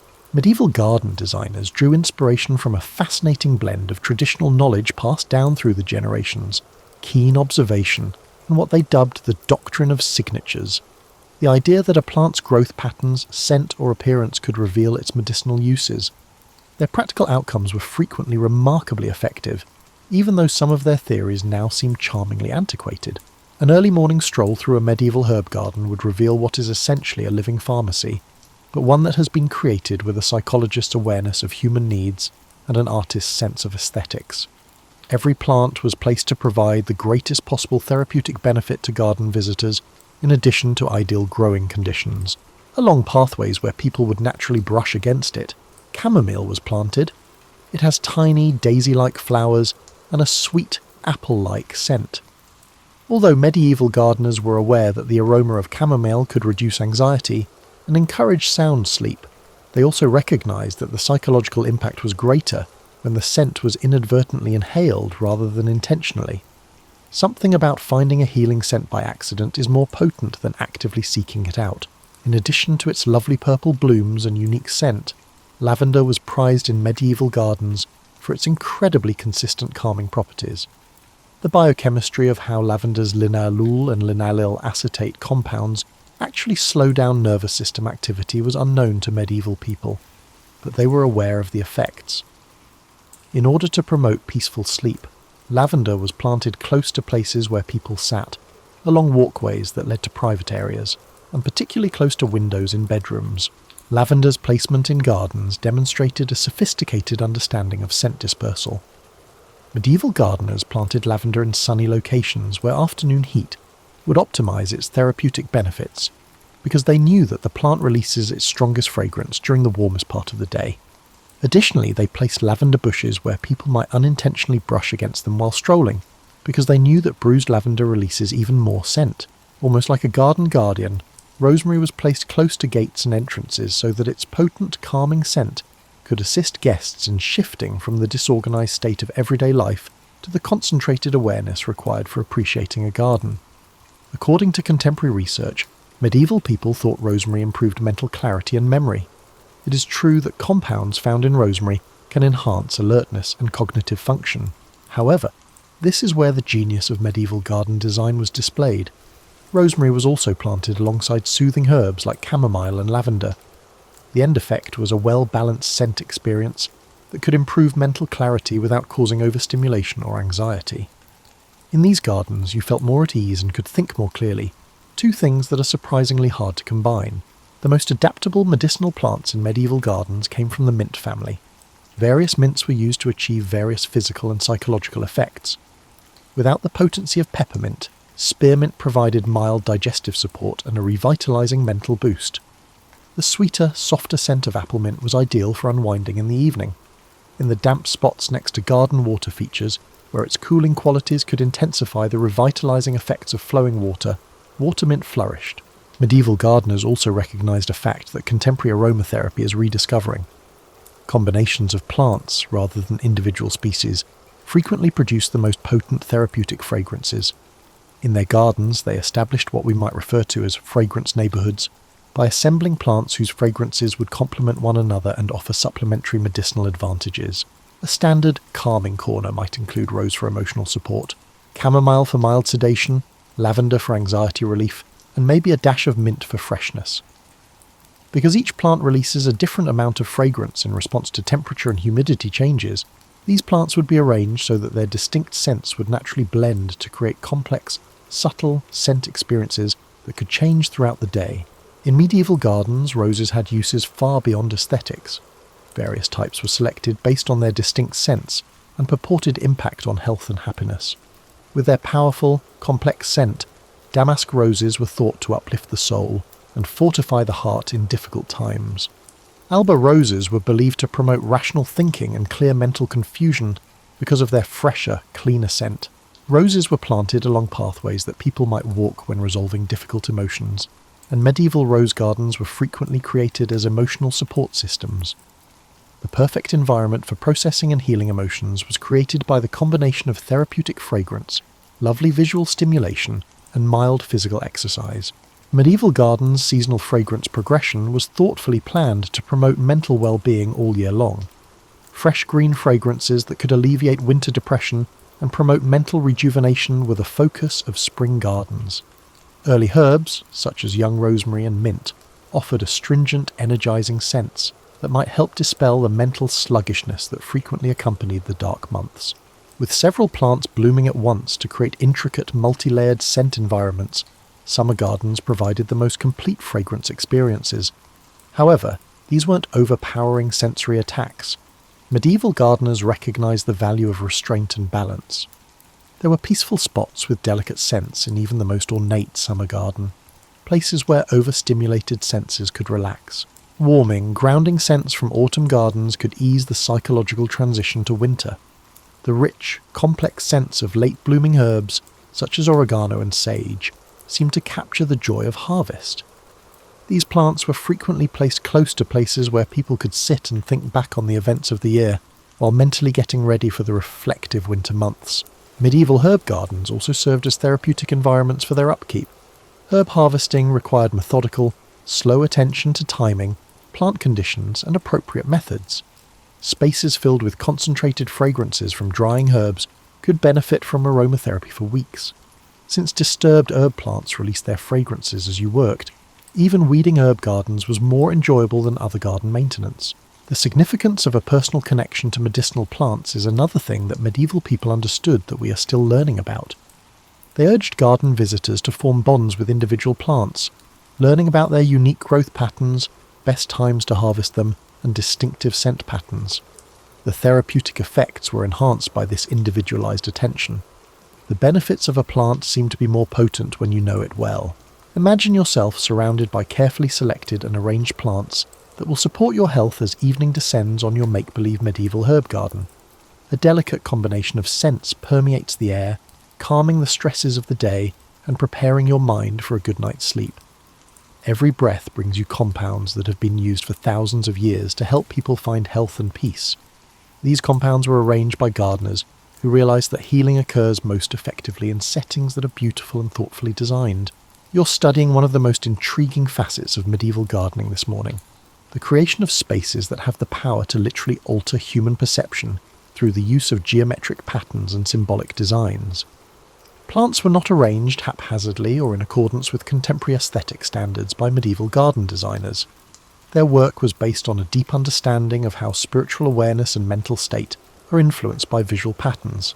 In the world of the medieval people, everything was thought to have symbolic meaning. Rather than being merely ornamental choices, numbers, shapes, colours, and spatial relationships were seen as stepping stones to a greater comprehension of natural harmony and divine order. This symbolic language was employed by garden designers to create areas that could lead guests to particular spiritual and psychological states. You would instantly notice the sense of balance and justice that seems to emanate from the layout itself if you were to walk into a medieval garden that was created using sacred geometric principles. Pathways that follow mathematical proportions found in nature, the same ratios that are present in human bodies, flower petals and seashells, would entice your attention. Your mind would perceive these patterns as essentially reliable and harmonious, even if you were not familiar with the technical specifics. The square formed by intersecting pathways into 4 smaller squares was the most popular geometric foundation for medieval gardens. The 4 elements, earth, air, fire, and water, the 4 seasons, the 4 cardinal directions, and the 4 rivers of paradise mentioned in biblical texts were all represented by this pattern, which is known as a quadripartite design. Beyond its symbolic significance, however, this design had useful psychological effects. Quadripartite gardens offered a visual order that was both simple enough to be instantly understandable and complex enough to be fascinating. The overall pattern was easy for your mind to understand, giving you a sense of control. However, there was space for variation and surprise within each quadrant. Human psychological needs appear to be well served by this blend of controlled variation and predictable structure.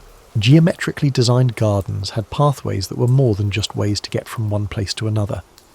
They served as what we might refer to as contemplation guides, physical objects that, by merely walking, could induce meditative states in your mind. Special features such as a fountain, an especially lovely plant, or a religious sculpture that encouraged pause and contemplation were frequently used to mark the intersections where pathways crossed. Medieval garden designers realized something that contemporary meditation instructors have rediscovered: that beautiful visual stimulation coupled with repetitive rhythmic movement can create deeply calming and restorative altered states of consciousness. It became a kind of moving meditation to follow the geometric paths of a medieval garden, with their predictable curves and intersections. Geometric gardens with circular features had unique psychological purposes. Curved alcoves, round fountains, and circular herb beds offered visual respite from the overall geometric framework's angular precision. More significantly, however, in medieval symbolic thinking, circles stood for wholeness, harmony, and perfection. It was thought that incorporating circular elements into garden design would aid guests in achieving spiritual integration and psychological wholeness. What we might refer to as sacred proportion systems, mathematical relationships thought to reflect divine harmony, were incorporated into the most elaborate medieval gardens. The golden ratio, which can be found in everything from nautilus shells to sunflower seed spirals, was frequently used to establish the connections between various garden sections. Even when visitors were unable to consciously pinpoint the reason, these proportional systems produced gardens that felt enigmatically fulfilling to experience. Your mind would react with a sense of calm and righteousness that seemed to come from the surroundings rather than from any deliberate effort on your part as your eye moved through areas that felt harmonious and well-balanced. Geometric gardens featured equally complex colour schemes. Based on observed psychological effects and symbolic associations, medieval designers employed what they dubbed colour harmonies. White flowers were frequently planted in central areas or along main routes because they symbolised purity and spiritual illumination. Red flowers were placed where their emotional intensity could be appreciated, without overpowering the tranquil atmosphere of the garden, symbolising both earthly passion and divine love. Despite being comparatively uncommon in medieval gardens, blue flowers were prized for their purported capacity to foster introspection and spiritual understanding. They were frequently placed in peaceful nooks or beside walkways that led to places of prayer, where their calming hue might assist guests in turning their attention from material worries to spiritual ones. Keeping up geometric gardens was a kind of spiritual exercise in and of itself. Regular, patient attention was necessary to maintain the pattern's clarity and accuracy. The gardeners who cared for these areas frequently referred to their labour as a kind of meditation or prayer. Replanting to maintain colour arrangements, weeding to preserve the clarity of planted patterns, and trimming hedges to maintain clean geometric lines all became opportunities to practice the kind of focused attention that medieval people associated with spiritual development. Geometric gardens were designed with seasonal changes in mind to preserve the key patterns, while offering year-round diversity and interest.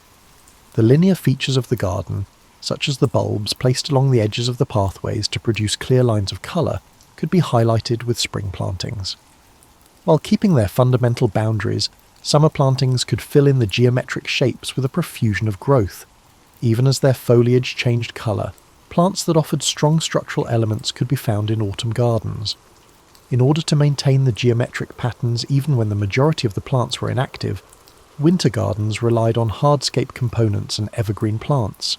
The psychological significance of what we might refer to as pattern completion was also recognised by medieval garden designers, who produced geometric designs that encouraged guests to actively perceive the patterns rather than merely passively observing them.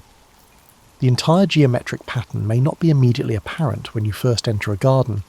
Instead, you may need to navigate through different sections and observe the area from different perspectives before the entire pattern becomes clear to you. Important psychological purposes were fulfilled by this gradual pattern recognition process. It was a gentle, fulfilling puzzle with a clear solution that kept your mind active. Garden patterns could be fully comprehended and appreciated, in contrast to the intricate and frequently intractable issues of everyday medieval life.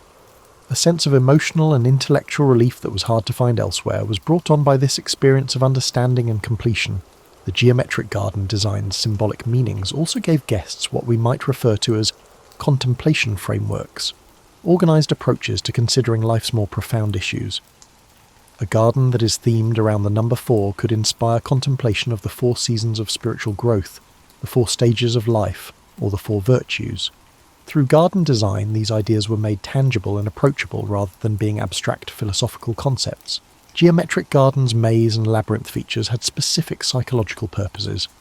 Since they could engender fear rather than serenity, true mazes, with their numerous paths and dead ends, were less prevalent in serene medieval gardens. But because of their meditative properties, labyrinths, single-path patterns that wound in intricate yet predictable ways toward a central goal, were well liked. It took just the right amount of mental focus to navigate a labyrinth, keeping your conscious mind busy while allowing deeper levels of awareness to emerge. What medieval people referred to as contemplative prayer, and what we might recognise as a type of walking meditation, were made possible by the rhythmic movement and the visual interest of the winding path. What medieval designers referred to as paradise features, elements created especially to evoke the biblical Garden of Eden or other sacred landscapes, were found in the most ornate geometric gardens.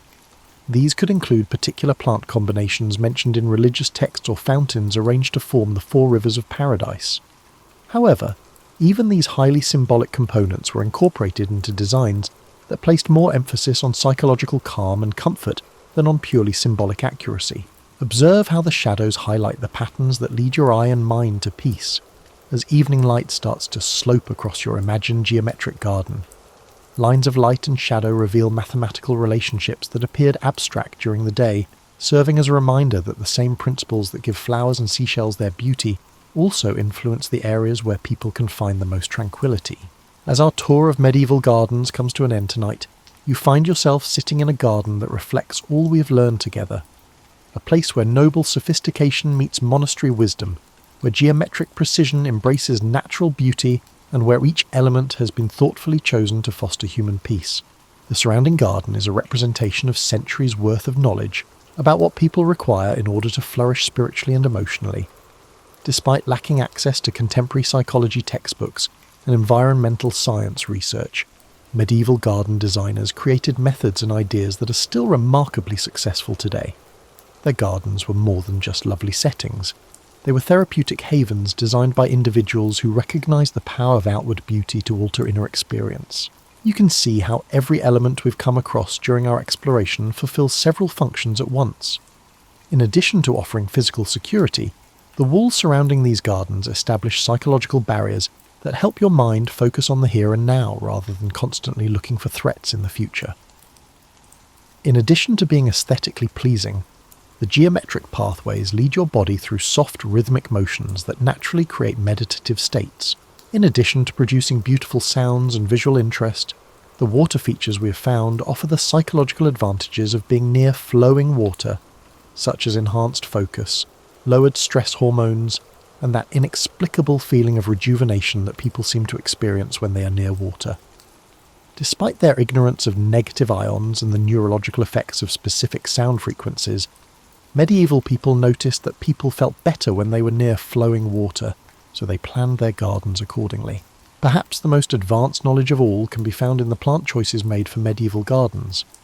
These gardeners were aware of the scents that could reduce anxiety, enhance mental clarity, and facilitate the shift from wakefulness to sleep. They selected plants that would offer the appropriate sensory experiences during the seasons when people most needed them because they were aware of seasonal psychology. Perhaps more significantly, though, medieval garden designers recognized that peace is more than simply the absence of stress or conflict, something we occasionally overlook in our contemporary world. True peace is a positive state that must be actively created and maintained through careful attention to environment, relationships, and daily practices. Medieval gardens were intended to promote peace. Each component combined to help guests transition from whatever state they were in to one of true peace and rejuvenation. Without strain or effort, the shift occurred gradually and organically.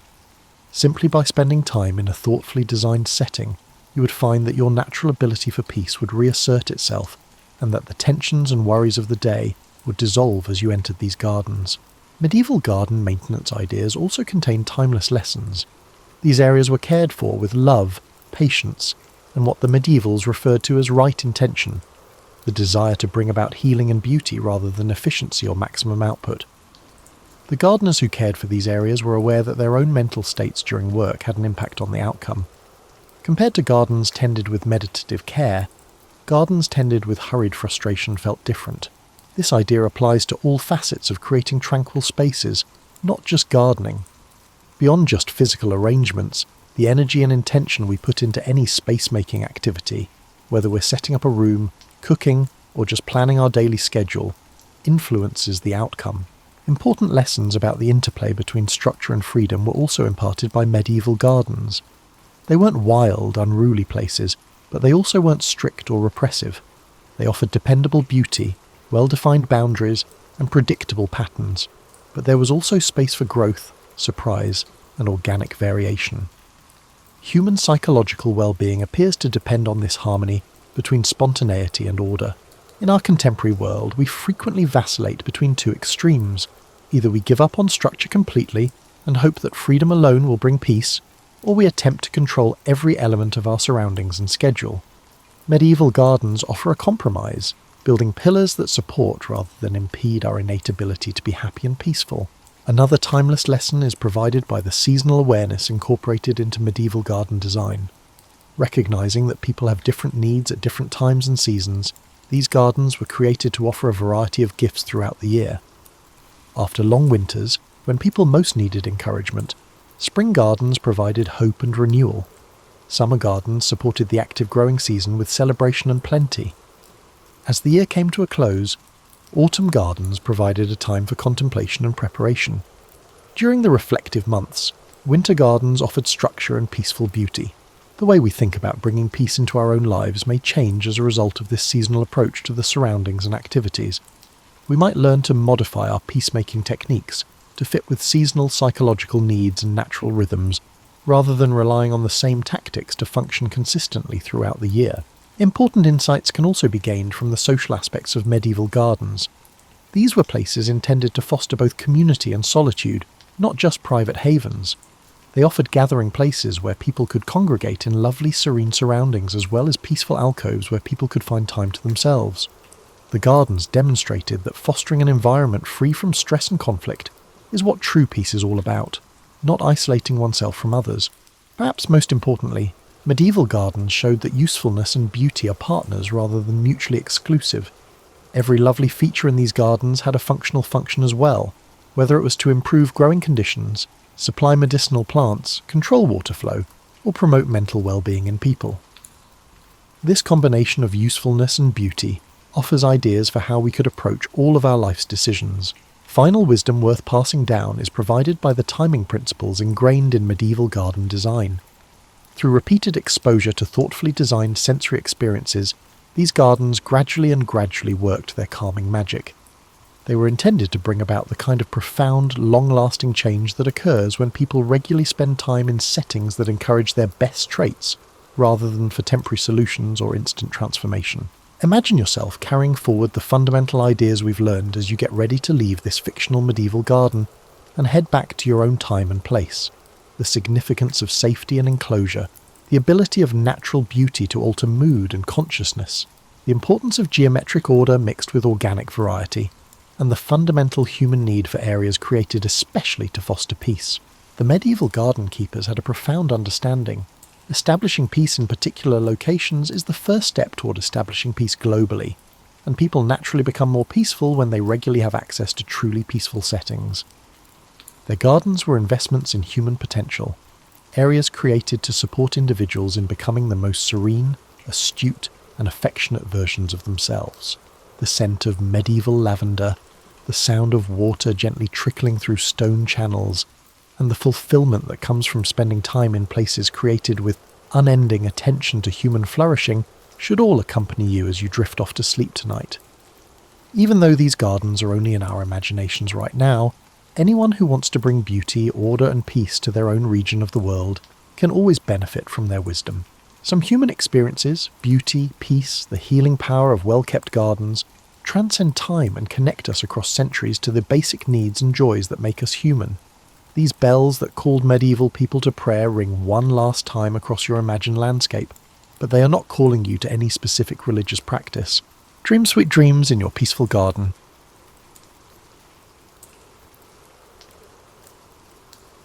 Jeanne-Antoinette Poisson, destined to become the immortal Madame de Pompadour, arrived in a Paris that was both glittering and precarious. Born on December the 29th, 1721, she occupied a curious social limbo. Her father, François Poisson, drifted in and out of business success, while her mother, Louise Madeleine de la Motte, cultivated ties among bankers and courtiers. Rumours insinuated that Jeanne's true father might be a wealthy financier, le Normand de Tournhem. Whispers aside, from infancy, she received an education far above what most middle-class girls could dream of, learning not only to read and write, but also to dance, sing, and appreciate the subtlety of wit, skills that would later prove invaluable. Her mother cherished a prophecy from a fortune-teller who claimed Jeanne would someday rule the heart of a king. This prophecy, half in jest, guided her mother's ambitions. She introduced Jeanne to private tutors who immersed the girl in the nuances of theatre, music, and the refined manners of Parisian salons. The child became adept at reciting verses by Racine or playing harpsichord preludes. People teased that she might become a minor actress in the city's comedic troupes. Instead, fate had something grander in store. At age 9, Jeanne was placed briefly in the Ursuline convent to polish her moral upbringing. though the real impetus behind this stay was to shield her from a smallpox outbreak.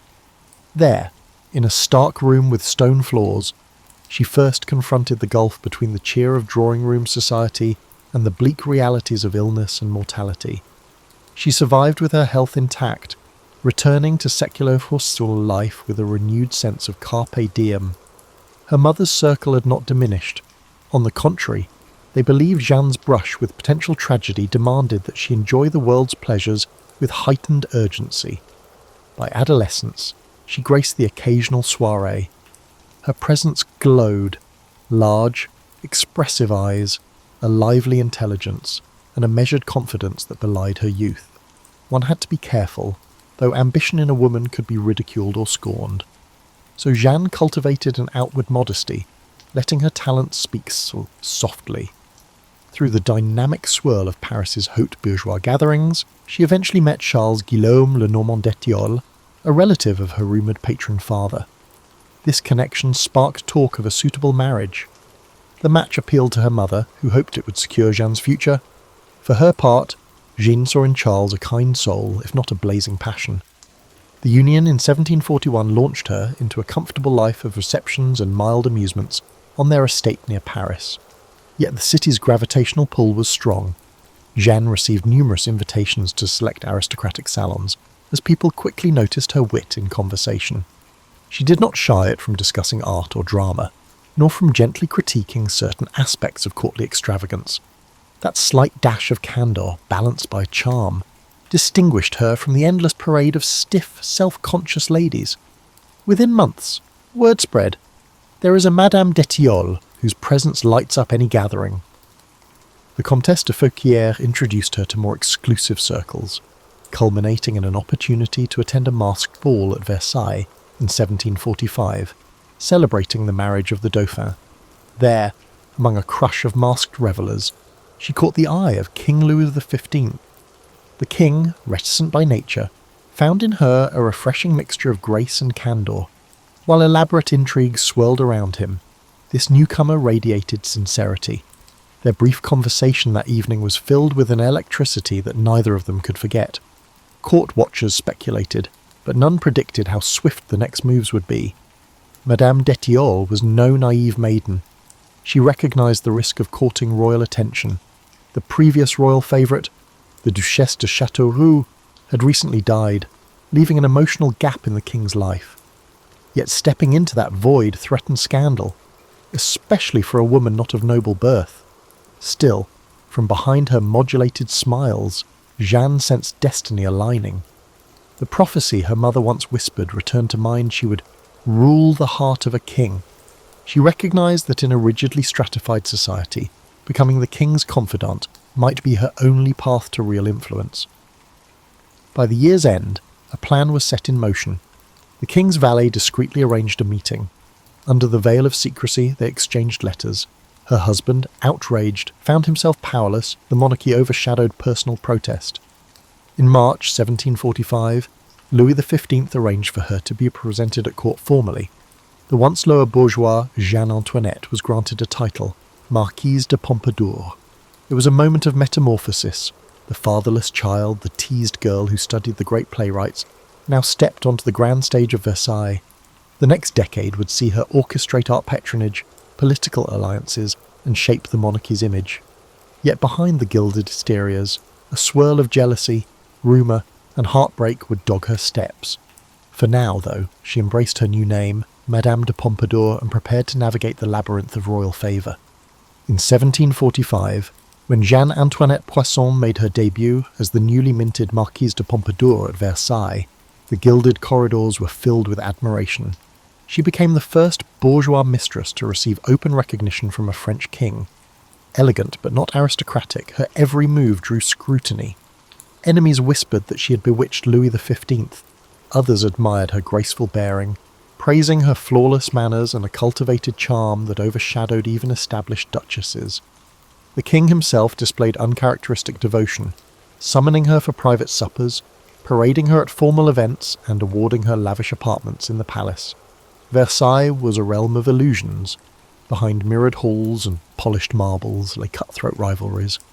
The courtiers, ephemeral in their silks and powdered wigs, circled Madame de Pompadour like vultures.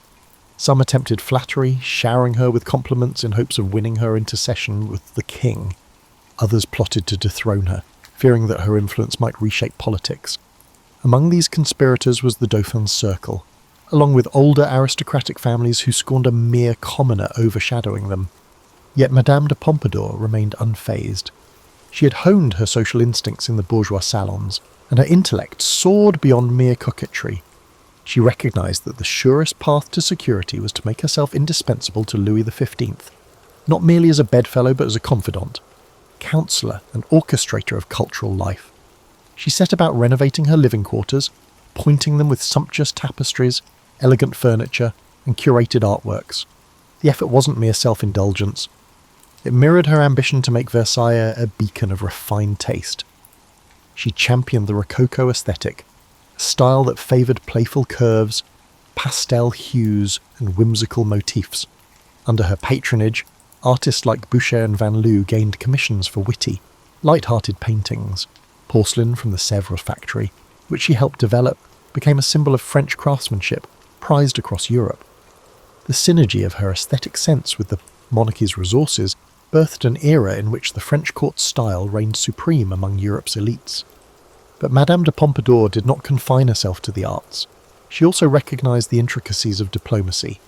France teetered between alliances with Spain, Austria, and other powers. Meanwhile, rival Britain loomed across the Channel, its navy menacing French colonial interests. Louis XV, though well-intentioned, often avoided direct policy-making, retreating to hunting or private amusements. Pompadour stepped into that vacuum, forging ties with ministers and ambassadors. She guided the choice of the foreign minister, favoured certain generals, and mediated tensions at home.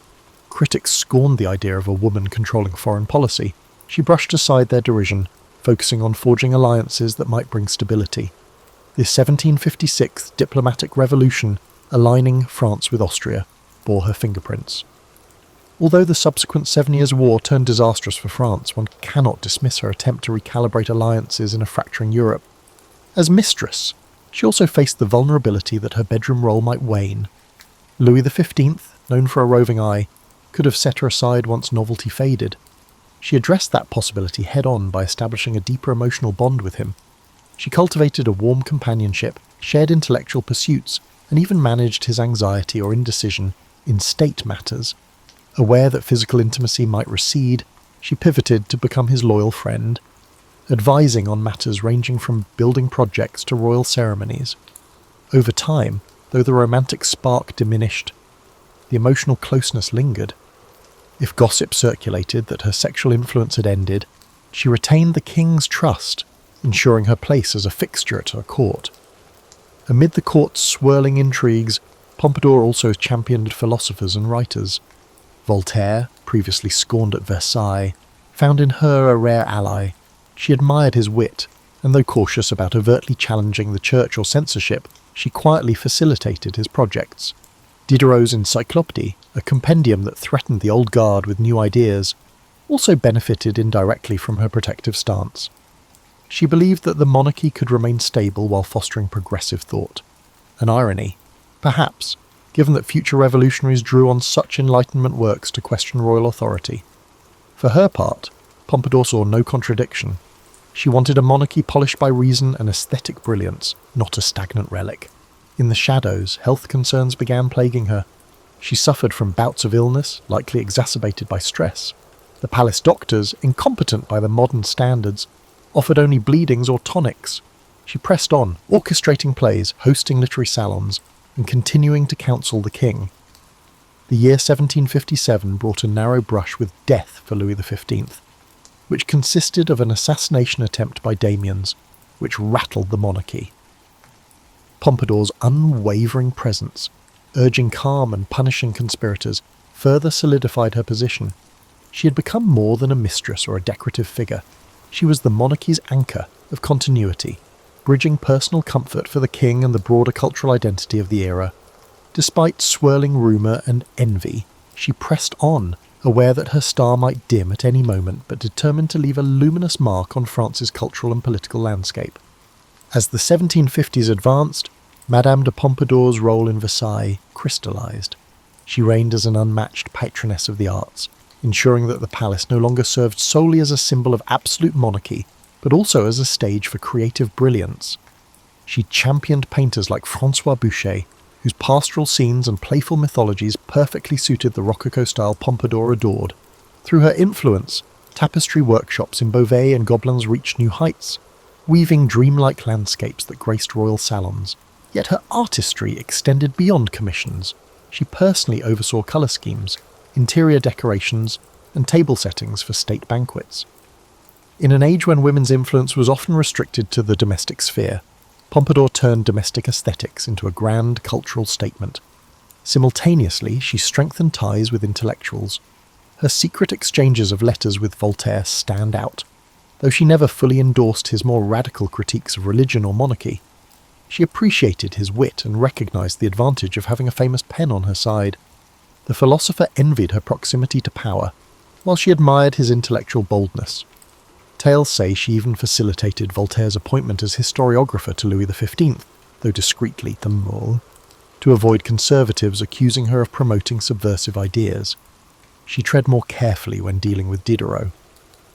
The encyclopédie tested the monarchy's tolerance, so Pompadour approached its controversies with caution, ensuring that, while censors barked, they rarely bit too deep. She saw France's future in a delicate balance. Enlightened thinking might modernise the monarchy, but unbridled criticism could incite rebellion. Her relationship with the king evolved in tandem. The early romantic fervour had cooled, replaced by an affectionate friendship. Some courtiers quietly mocked that she no longer shared the royal bed, but had become headmistress of culture. Others believed she retained intangible intimacy, beyond the physical realm, that anchored the king's trust. She became the caretaker of his emotional well-being, scheduling amusements to lighten his melancholic moods. She also shielded him from certain noble factions who stoked conflict for personal gain. If the king found more fleeting conquests, Madame de Pompadour rarely intervened, focusing on preserving her unique bond. She possessed a surprising serenity, underpinned by the conviction that her mastery of conversation, taste, and sincerity kept her indispensable. However, the 7 Years' War, erupting in 1756, tested her position. The war pitted France against Britain, Prussia, and other shifting alliances. Many pointed at her for the diplomatic revolution, alliances that had France supporting Austria. The war's initial campaigns went poorly for France, especially overseas, where British fleets seized French colonies. At home, taxes soared to fund failing armies, and the populace grew restive. Rival courtiers pinned blame on Pompadour, accusing her of amateurish interference in grand strategy. Pamphleteers circulated nasty caricatures depicting her enthroned, pulling puppet strings while generals kowtowed. She responded calmly, urging the king to replace incompetent ministers and reorganize finances, but morale was low. The humiliations on the battlefield tarnished both the monarchy's image and her own. In this crisis, she allied with the Duc de Choiseul, a capable statesman who shared her vision of stabilizing foreign policy. Together, they reformed the navy, tried to unify command, and pursued new loans. Though results took time, these measures slowed the hemorrhage of French fortunes. Meanwhile, she commissioned elaborate stage entertainments within Versailles to maintain a veneer of opulence, hoping that even as the war raged, the court's sense of refinement might soothe the king's anxieties. Critics referred to her as frivolous, yet she steadfastly maintained that if the monarchy seemed to crumble from within, the entire nation could become disheartened. Rumours swirled that she occasionally wept in private at the war's mounting casualties, feeling guilt for the diplomatic shifts that had set off the conflict's chain of events. Others insisted her tears were for the loss of her own political clout. The truth likely combined these facets. As a woman possessing more influence than many statesmen, she carried a heavy burden of accountability. Nonetheless, she pressed on with unwavering composure, greeting ambassadors politely, offering them the best French wines, and deflecting barbs about lost battles with the impeccable politeness of a hostess who would not let gloom overshadow the monarchy's majesty. All the while, her health frayed.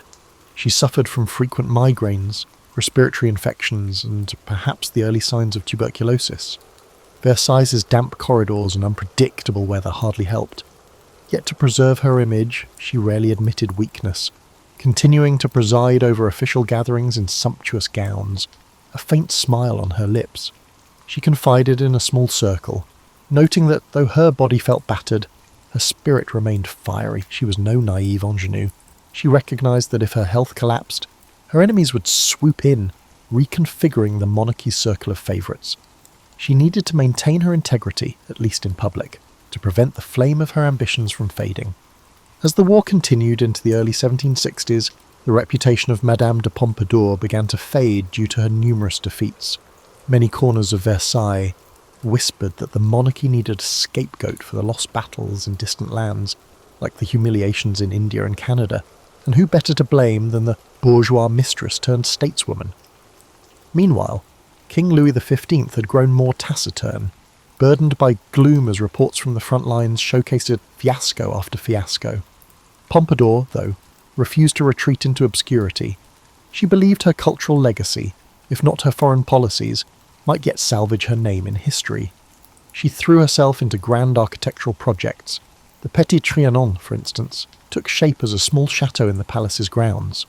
Officially, it was an expression of refined tastes, an embodiment of the new neoclassical style that was edging out Rococo flamboyance. Pompadour championed this shift, instructing architects to favour clarity, proportion, and a gentle grandeur. She oversaw landscaping, ensuring the gardens offered a tranquil retreat from Versailles' stifling pomp. Though some courtiers mocked the expense amid a draining war, she defended it as fostering national artistry and craftsmanship. Indeed, her unwavering support for Sèvres porcelain, tapestry weavers, and furniture makers kept them afloat despite war-induced financial crises. These actions ironically preserved France's global reputation for luxury goods, even as military fortunes waned. A more private pastime was her encouragement of scientific curiosity. She facilitated gatherings where mathematicians and natural philosophers demonstrated the latest theories on electricity or the cosmos. On rare nights, the king himself might wander in, feigning mild interest, while she asked pointed questions about planetary orbits or experimental contraptions.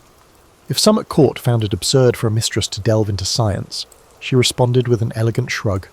Beauty, she believed, encompassed knowledge too.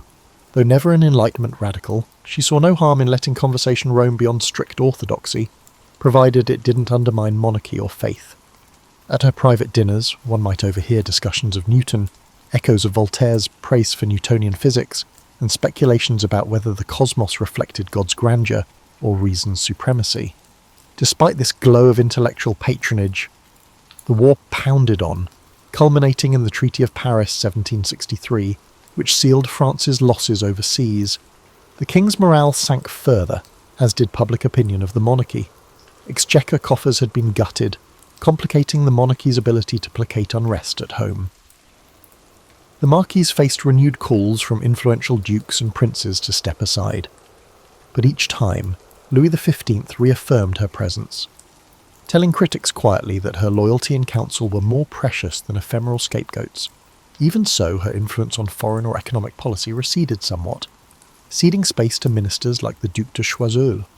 She recognised that sometimes stepping back could preserve her position in a monarchy grown suspicious of overreach. Her personal life took a bittersweet turn as well. While she and Louis XV parted physically, their emotional bond endured. She oversaw some discreet new favourites for the king, ensuring they remained overshadowed by her seal and emotional role. This arrangement caused outward scandal, like a mistress who arranged lesser mistresses for the king. To her, it was a strategy to maintain unity. She avoided illusions about romance. She valued the monarchy's stability, her safety, and the king's contentment. Courtiers who smelled hypocrisy could do little but whisper. Meanwhile, exhaustion gnawed at her. Her health demands soared. She sought cures in mineral baths, sojourns to fresh country air, or quackish potions. At times, she coughed blood, a dire sign. Doctors pleaded with her to relinquish intense court duties. She demurred, worried the vacuum might invite her enemies to corner the king. On good days, she could host a modest dinner, entertaining ambassadors with wry anecdotes about cultural trifles. On terrible days, she lay bedridden, instructing maids to deliver urgent messages to or from the king's cabinet. Rumours circulated that she might not outlive the decade. Some courtiers rejoiced in that possibility. One morning in 1764, she travelled to Paris for a medical consultation. The city, abuzz with new philosophic clubs, briefly reminded her of simpler times, long before she was Madame de Pompadour, when she was just Jeanne d'Etiole, enthralled by the capital's vibrancy. Nostalgia mingled with anxiety about her fate. The doctor's diagnosis was grim: advanced pulmonary disease. She still resolved to return to Versailles, determined not to show mortal frailty in front of her detractors. The monarchy demanded the facade of unchanging grace. In April 1764, her condition deteriorated sharply. Her final days saw her writing letters to loyal friends, expressing regret not for her climb, but for the heartbreak inflicted, and the war's tragedies. The king, uncharacteristically emotional, visited her bedside, offering comfort. On April 15, 1764, Madame de Pompadour died at the age of 42. The court's immediate response was a wave of mixed sentiment. Some courtiers were relieved, others stunned at the end of an era. The king, famously stoic, watched her coffin leave Versailles in the rain, reportedly muttering, "Every day I lose a friend." The mistress who had soared from bourgeois birth to the apex of courtly power now belonged to history, leaving behind a legacy of cultural revival overshadowed by a disastrous war. Though ephemeral in mortal form, her imprint on France's art, diplomacy, and monarchical identity resonated long after her final breath. The news of the death of Madame de Pompadour swept through France's chattering classes. Her casket left Versailles quietly, without the state honours some believed she deserved, signifying the monarchy's official reluctance to over-celebrate a mistress. Yet beyond the palace gates, a more nuanced reaction emerged. The artisans of Sèvres porcelain laid wreaths in her memory, recalling that her patronage had elevated their craft to global renown. Playwrights in Paris's bustling theatres acknowledged her crucial role in supporting comedic and dramatic works, especially those by authors who previously found no foothold at court. The city's literati debated whether she'd been a subversive ally of Enlightenment or merely an opportunist who shielded radical writers from direct censorship. In the years following her passing, a swirl of memoirs and diaries from court insiders added complexities to her portrait. Some, like the Duchesse de Branca, insisted Pompadour was cunning but never malicious, referencing times when she mediated petty feuds and sought to reduce court punishments.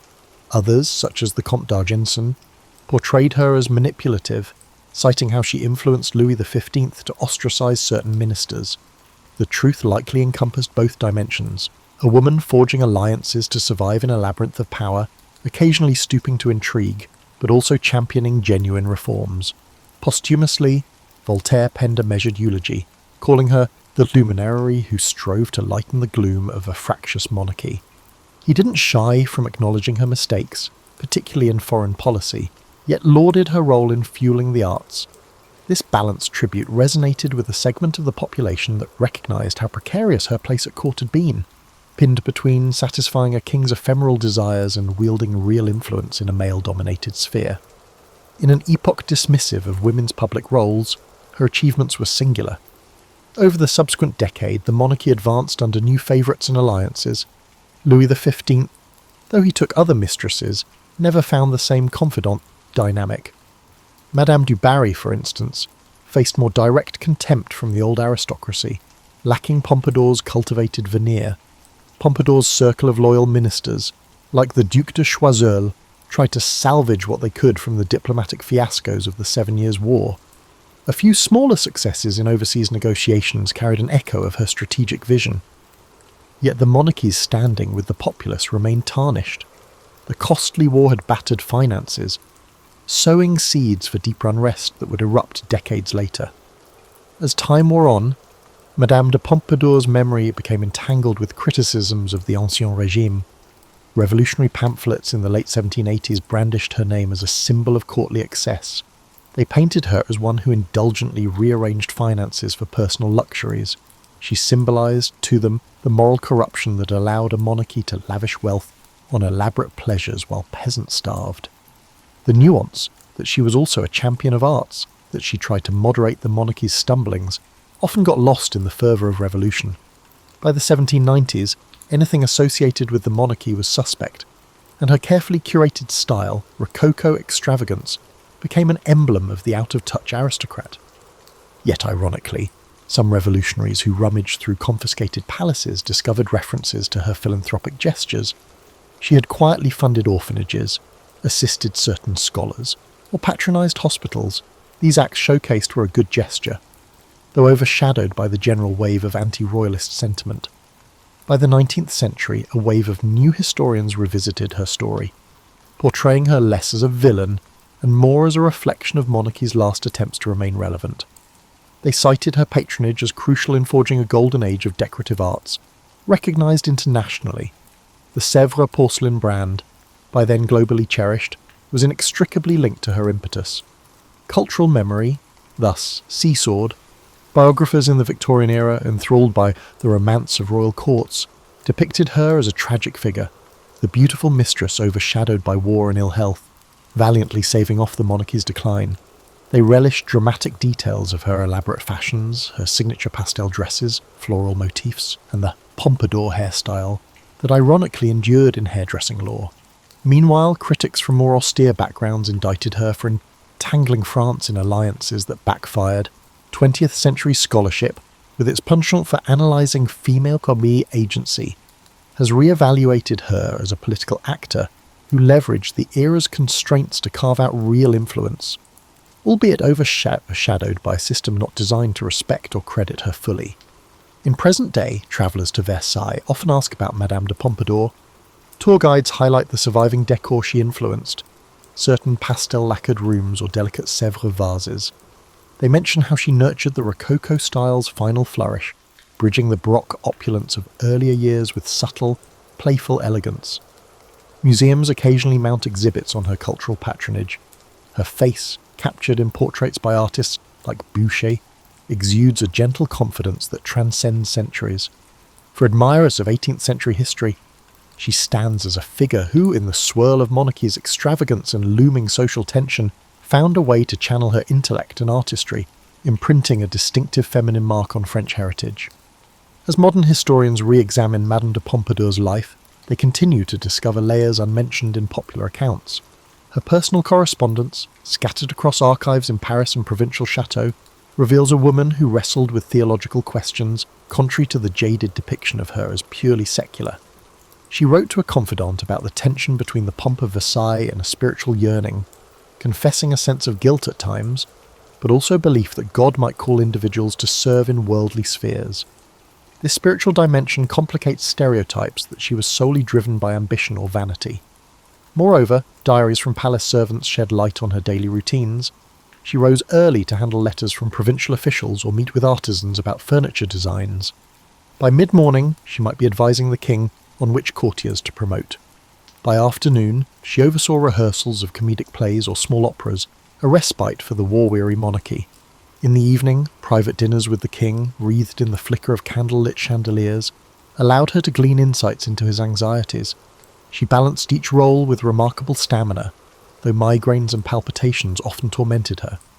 A newly discovered note from her lady-in-waiting described how, after hosting a lavish ball, Pompadour would retire behind closed doors, pressing cold cloths to her forehead, tears of pain slipping quietly as she resolved not to betray weakness the following day. In addressing her romantic liaisons, it's easy to assume her life was consumed by the king's attentions. Yet subtle references suggest she once harboured affections for an unnamed court musician, exchanging whispered confidences in corridor alcoves. Realising the danger in such a dalliance, she ended it swiftly to avoid scandal, leaving behind a clue to her capacity for self-denial. Another rumoured flame was a philosopher she corresponded with under a pseudonym. Whether that was purely intellectual or tinged with romance remains debated. The overriding truth is that she recognised that enthralling the king required keeping secrets. She had to preserve the monarchy's illusions, even if that meant sacrificing personal longing. Her sense of strategy in coping with the backstabbing environment remained striking.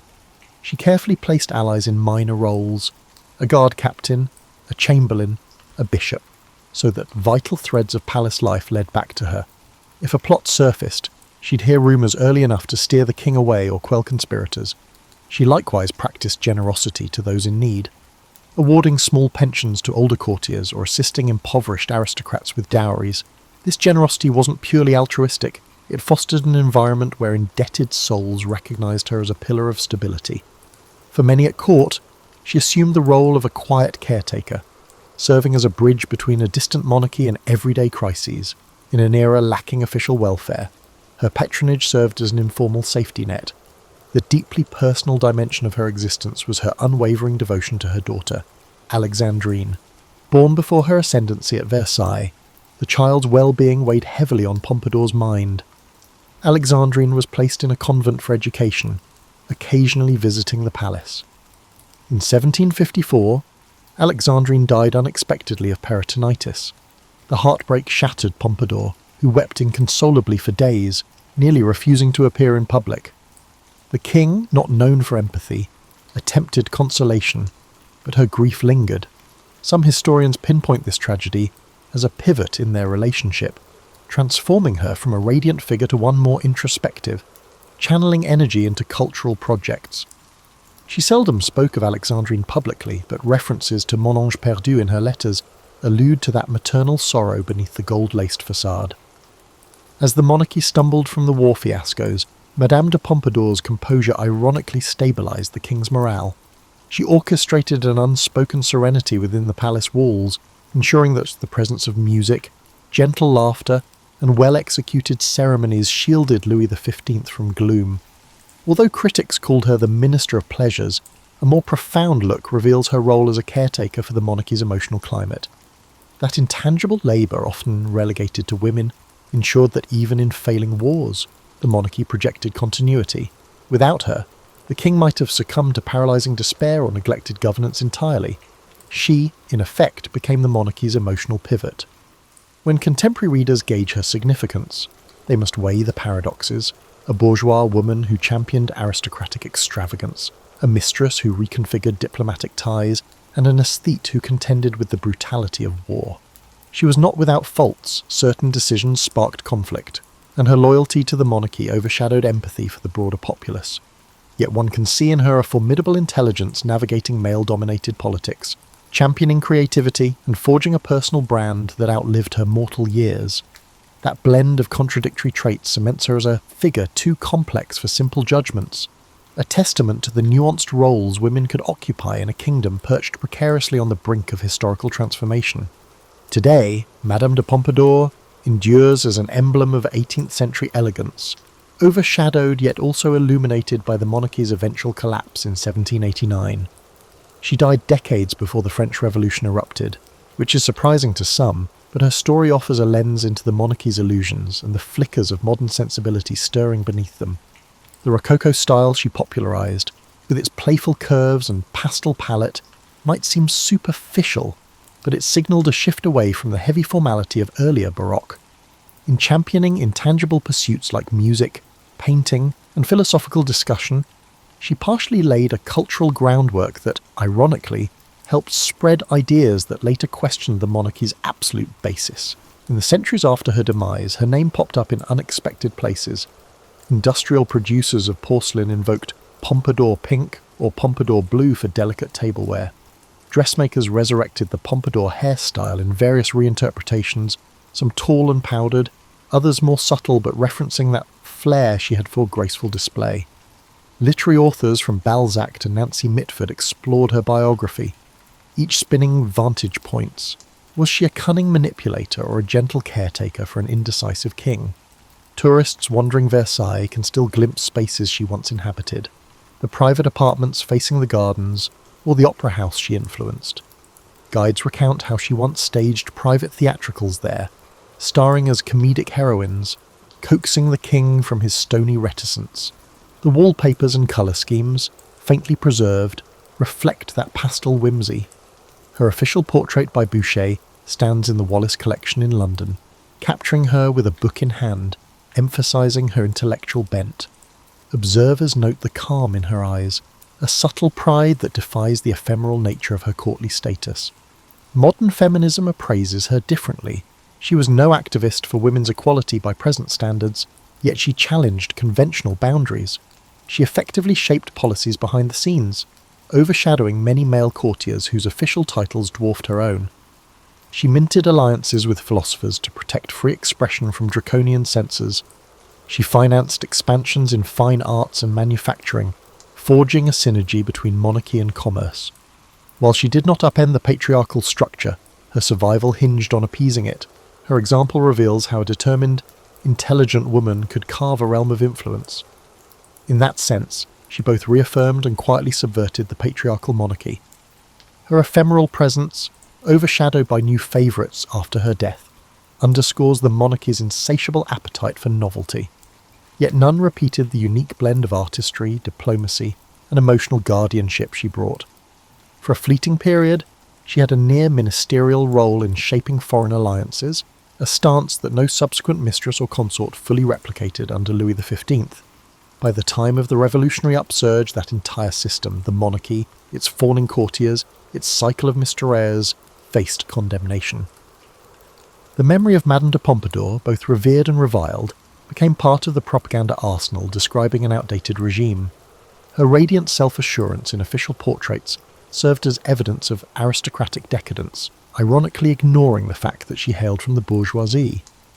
For the average person our age stumbling upon her story, the immediate reaction might revolve around the gossip, a mistress at Versailles, the icon of style.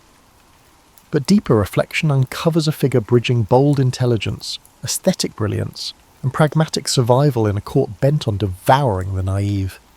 She was that improbable cultural prime minister, as some labelled her, forging a space in a male-dominated environment. If at times she contributed to misguided policies or neglected the plight of the lower classes, such failings aligned with the monarchy's broader blind spots. In that sense, her story reflects systemic complexities rather than personal ones alone. But her narrative might evoke parallels with the art of balancing professional demands, personal identity, and the swirl of public scrutiny that go way deeper than we all might imagine. She found ways to harness her adversity, lack of birth rank, suspicion from aristocrats, to shape a remarkable trajectory. Whether we judge her kindly or harshly, she embodied the precarious dance of pleasing the powerful while forging something new, a synergy of intellectual tastes, refined pleasures, and aesthetic transformations that left France irrevocably changed. Her adversaries wrote pamphlets proclaiming her ephemeral, but ironically she remains a hallmark of that era, overshadowing some royals in cultural memory. Ultimately, Madame de Pompadour's life underscores a universal theme. In an environment where official power rests with men, an individual with vision, resilience, and strategic cunning can mould an age, albeit at a personal cost. She gave French culture a final Rococo bloom before the wave of neoclassicism and, eventually, revolution. Her touches on diplomacy and arts, overshadowed though they might have been by war and scandal, continue to invite re-examination. And so, for those who seek nuance in history, her story remains a captivating chronicle of ambition, grace, heartbreak, and a legacy that resonates long after her heart ceased to beat within Versailles' gilded labyrinth.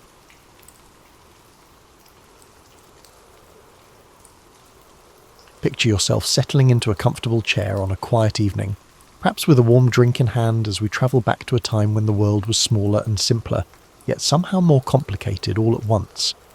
You're about to witness one of history's most remarkable transformations, not through the eyes of kings or generals, but as someone watching ordinary people discover they had extraordinary courage buried deep inside them.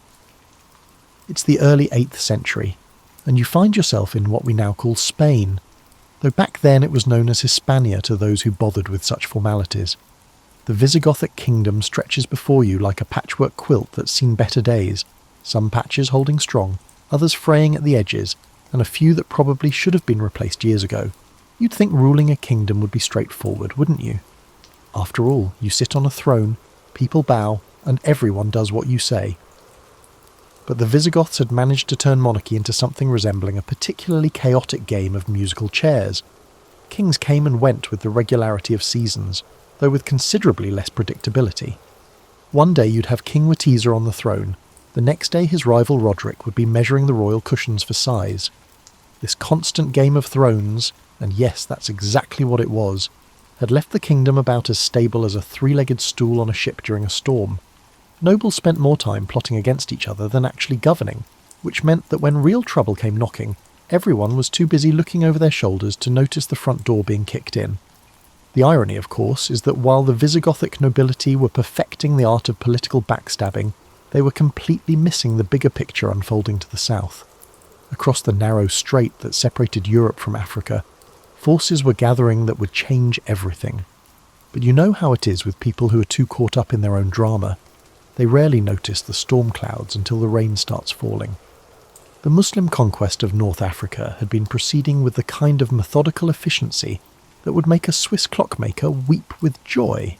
City after city, region after region, until the Islamic forces stood at the very edge of the African continent, looking across those few miles of water toward Europe like a person eyeing the last piece of chocolate cake at a dinner party. Now, you might wonder why anyone would want to cross a body of water to conquer a land full of quarrelling nobles and political chaos. The answer, as it often is in history, comes down to opportunity meeting ambition. The Muslim forces weren't just looking for new lands to conquer, they were looking for lands worth conquering. And despite all its internal squabbling, Hispania was still rich in resources, fertile in agriculture, and strategically positioned at the crossroads of Europe and Africa. The stage was set for one of those moments in history when everything changes so quickly that people living through it probably felt like they were watching the world's most dramatic magic trick. One moment, you have the familiar chaos of Visigothic politics, with its predictable unpredictability. The next moment, everything you thought you knew about power, religion, and daily life is turned completely upside down. But here's what makes this story particularly fascinating from our cosy vantage point centuries later. The people living through these changes didn't know they were witnessing the end of one era and the beginning of another. They were just trying to get through each day, make sense of rapidly changing circumstances, and figure out how to protect themselves and their families in a world that suddenly seemed a lot less predictable than it had been the week before. The Reconquista, that centuries-long process of Christian kingdoms gradually reclaiming the Iberian Peninsula, wasn't born in a single moment of inspiration or divine revelation. It emerged slowly, organically, from the accumulated frustration and determination of people who found themselves living under foreign rule and decided, sometimes one person at a time, that they weren't going to accept this as their permanent reality. As you settle deeper into your chair, imagine yourself as one of those people, watching the old world crumble and wondering what kind of new world might rise from its ashes. Because that's exactly where our story begins, not with the end, but with the ending that became a beginning. In 711, if you live near southern Spain, you may have seen something odd on the horizon. Ships. There were actually quite a few ships, and none of them were flying any flags that you recognised. This fleet wasn't the usual merchant traffic, or the occasional Viking raid that everyone had learned to treat as just another Tuesday inconvenience. The scene was something entirely different. The fleet approaching your shores belonged to Tariq ibn Ziyad, whose name would become so associated with this moment that the rocky outcrop where he landed, Gibraltar, literally means Jabal Tariq, or Tariq's mountain. It's one of those perfect historical coincidences that makes you wonder if someone somewhere has a sense of humour about these things. Now, if you were a military strategist sitting in your favourite armchair, you might assume that conquering an entire kingdom would require vast armies, years of planning, and logistics that would make a modern supply chain manager break out in hives. But Tariq had something perhaps more valuable than massive numbers. He had timing, determination, and an opponent that was essentially doing half the work for him. The Visigothic kingdom at this moment was like a house with a beautiful facade but termites in the foundation. King Roderick was dealing with rebellions in the north, noble families were still playing their endless game of political chess, and the army was scattered across the peninsula dealing with various internal squabbles. It was rather like trying to defend your home from burglars while your family is having a loud argument in the living room. Tariq's initial force was relatively modest, somewhere between 7,000 and 12,000 men, depending on which historical account you trust. These weren't just random soldiers looking for adventure, though. They were experienced fighters who had already proven themselves in the conquest of North Africa, and they brought with them something the Visigothic forces lacked: unity of purpose and a command structure that actually functioned. The landing itself must have been one of those surreal moments in history. Picture yourself as a local fisherman, going about your normal morning routine, when suddenly the bay fills with foreign ships disgorging thousands of armed men who clearly aren't there for the local tourism opportunities. you'd probably spend a few moments wondering if you were still dreaming, then realise the moment was definitely one of those days when staying home might have been the better choice. What happened next demonstrates one of history's recurring themes. Sometimes the outcome of momentous events depends less on grand strategy and more on basic human psychology. When news of the landing reached King Roderick, he did what any reasonable monarch would do. He gathered his forces and marched south to deal with this invasion. The problem was that gathering his forces in a politically fractured kingdom meant trying to assemble an army from nobles who weren't entirely sure they wanted him to succeed. The Battle of Guadalete, fought sometime in July 711, became one of those encounters that historians describe with words like decisive and pivotal, which are academic ways of saying everything changed rapidly. Roderick's army was larger on paper, but paper armies and real armies are two very different things. When your troops include people who might actually prefer to see you lose, military mathematics becomes considerably more complicated. The battle itself was less a clash of titans and more like watching a carefully stacked house of cards encounter a sudden breeze. Roderick's forces didn't just lose, they collapsed with the kind of spectacular completeness that makes military historians shake their heads in amazement. The king himself disappeared during the fighting, and while various stories emerged about his fate, the practical result was the same. The Visigothic kingdom had just lost its head, literally or figuratively. But here's where the story becomes particularly captivating from your comfortable evening perspective. The speed of what followed defied all reasonable expectations. Within a few years, Muslim forces had swept across most of the Iberian Peninsula with a swiftness that seems almost impossible until you remember that they weren't just conquering territory. They were often being invited in by local populations who saw them as preferable to the chaos of Visigothic rule. The result wasn't the Hollywood version of conquest, with dramatic sieges and heroic last stands. This was conquest through administrative competence, religious tolerance, and the simple appeal of stable government after decades of political turmoil. Sometimes the most revolutionary changes happen not through dramatic confrontation, but through offering people something they didn't even realise they wanted: predictability. Imagine waking up one morning to discover that everything familiar about your world has been quietly rearranged while you slept. The same mountains still frame the horizon, and the same rivers still flow toward the sea, but suddenly there are new rules, new rulers, and new ways of doing things that everyone is expected to learn rather quickly. This is essentially what happened to the people of Hispania as Muslim rule settled over the peninsula like a new season. But unlike the harsh winter of conquest that many might have expected, what actually emerged was something surprisingly manageable. The new rulers, it turned out, were excellent at the mundane business of actually running things. You see, the Umayyad Caliphate had learned something that many conquerors throughout history seem to miss. Destroying everything you've just conquered is rather like burning down the house you've just bought. Instead, they brought with them a sophisticated administrative system that had been refined through governing diverse populations across a vast territory stretching from Spain to Central Asia. The Christian and Jewish populations found themselves classified as dhimmi, protected peoples who could continue practicing their religions in exchange for paying additional taxes and accepting certain legal restrictions. Now, before you start thinking, this arrangement sounds wonderfully tolerant by modern standards. Remember that religious tolerance in the 8th century was rather like air conditioning in the desert, rare enough that you appreciated it when you found it, even if it wasn't quite what you'd get at home. For many people, daily life under the new system was actually an improvement over the chaos of late Visigothic rule. Trade flourished, cities grew, and the famous convivencia, the coexistence of Christian, Muslim and Jewish communities, began to develop in ways that would make medieval Iberia one of the most culturally rich regions in Europe. But here's where human nature asserts itself in ways that are both predictable and touching. People adapt, but they also remember. In countless small ways, the conquered population maintained connections to their previous identity while learning to navigate their new reality.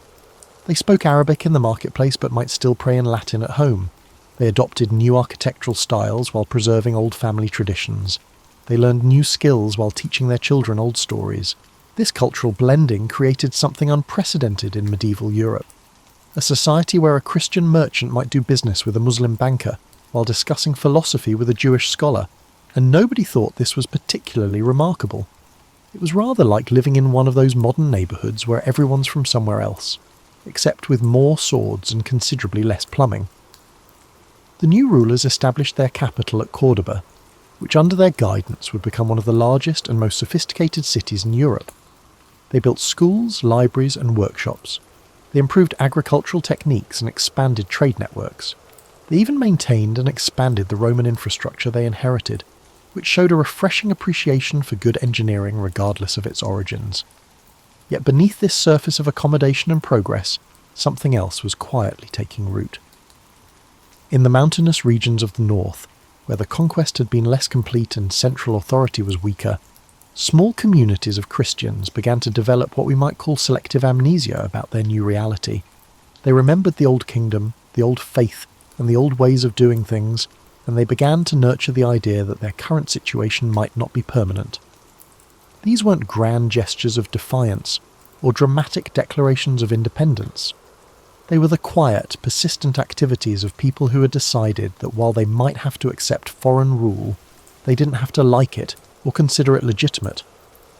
They maintained their own religious practices, preserved their own legal traditions, and most importantly told their children stories about how things used to be and how they might be again.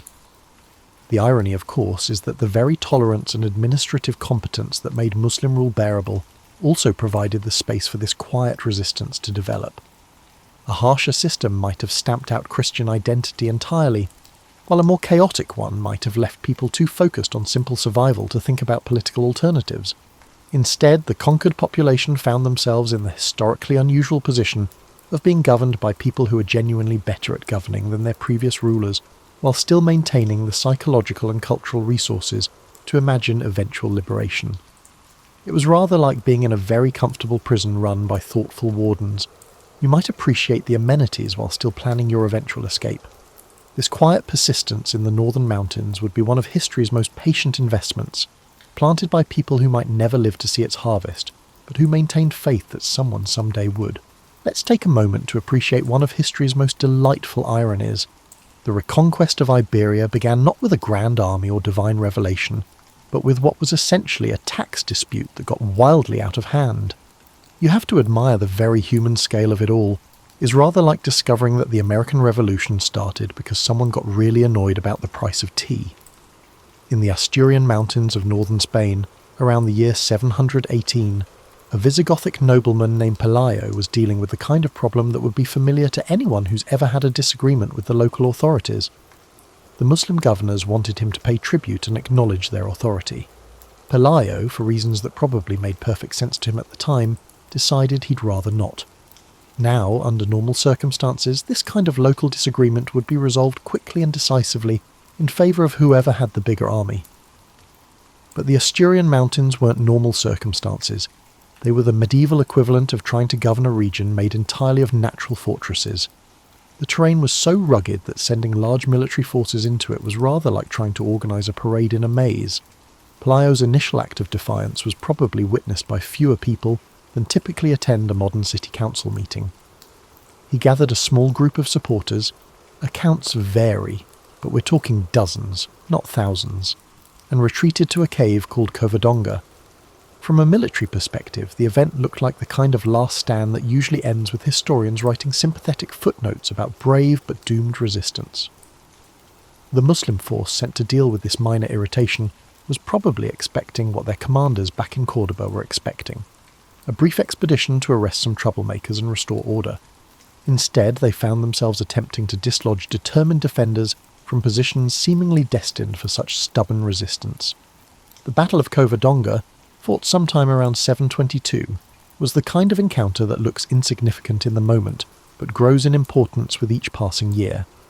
The Muslim force was defeated, not destroyed, but defeated enough that they withdrew, rather than continue what was turning into an expensive and embarrassing exercise in mountain warfare. From Pelayo's perspective, he had successfully defended his home and maintained his independence. From the Muslim governor's perspective, they had bigger concerns than chasing a few rebels through mountains that seemed designed to make military operations as difficult as possible. From history's perspective, something had just begun that would continue for the next 7 centuries. What makes this moment particularly fascinating is how ordinary it must have seemed to almost everyone involved. Pelayo wasn't proclaiming himself the champion of Christendom. or announcing a divinely inspired mission to reconquer Iberia.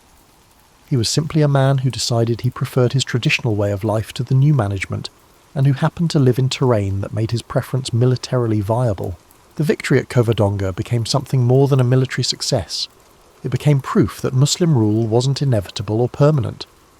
Word spread through the Christian communities that remained scattered across the peninsula, carried by merchants, pilgrims, and that most effective of medieval communication networks, gossip. But here's what makes Pelayo's story particularly relevant to your evening contemplation. He didn't succeed because he had a master plan or divine assistance or superior military technology. He succeeded because he was stubborn, he picked his ground carefully, and he was willing to accept a very modest definition of success. Occasionally, the most important historical changes begin with someone simply saying no and meaning it. The kingdom of Asturias that emerged from this mountain rebellion was tiny, poor, and surrounded by much more powerful neighbours. By any reasonable measure, it should have been a historical footnote, one of those brief moments of independence that gets absorbed back into the larger political reality. Instead, it became the seed from which the entire Reconquista would eventually grow. This episode suggests something both encouraging and slightly absurd about human nature. Sometimes the most significant changes in history begin with people who have no idea they're making history. They're just dealing with their immediate circumstances, making the best decisions they can with the information they have, and refusing to accept situations they find unacceptable. Pelayo probably went to sleep each night thinking about practical problems, food supplies, defensive positions, and keeping his small band of followers motivated and organised. He almost certainly didn't imagine that he was launching a centuries-long process that would reshape the entire Iberian Peninsula.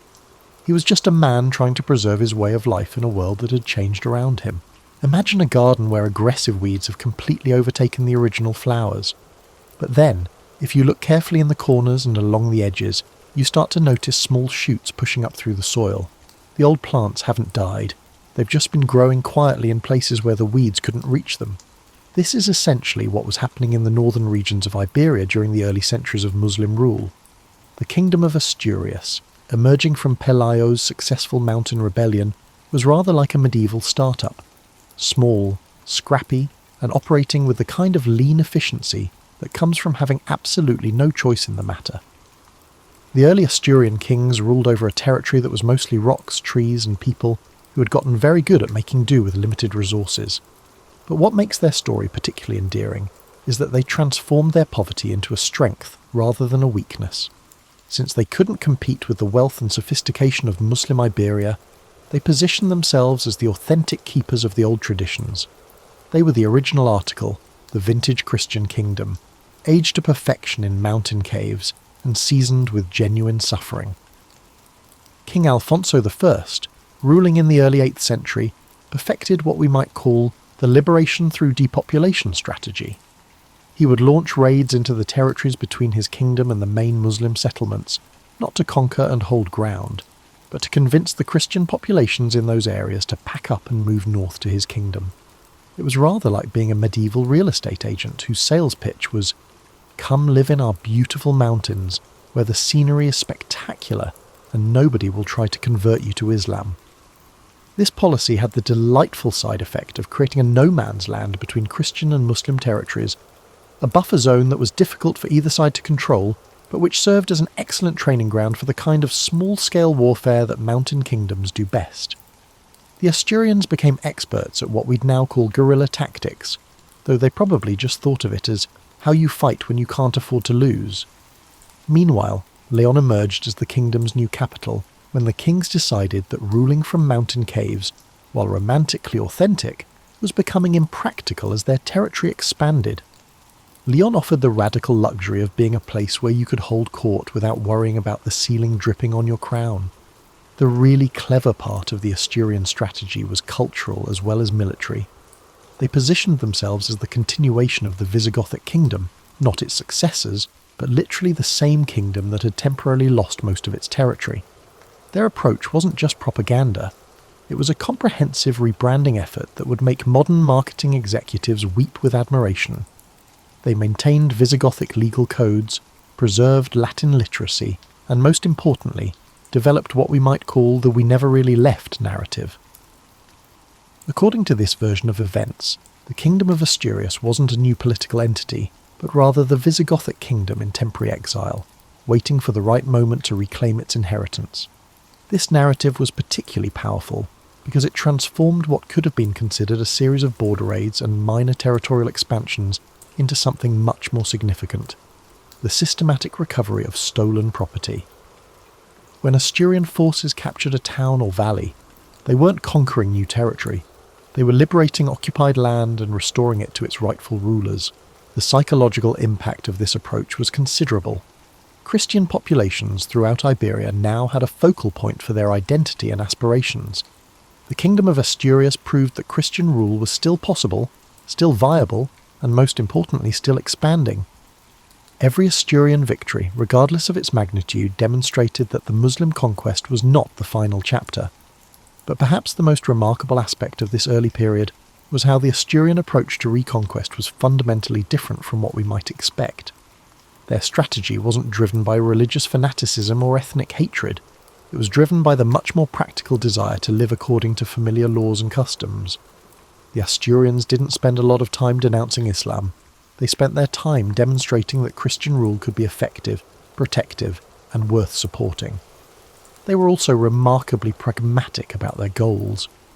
Rather than declaring their intention to reconquer the entire peninsula, which would have sounded rather absurd coming from rulers of a mountain kingdom, they focused on the achievable objective of expanding their territory bit by bit, valley by valley, mountain by mountain. This patience and pragmatism would prove to be one of their greatest strengths.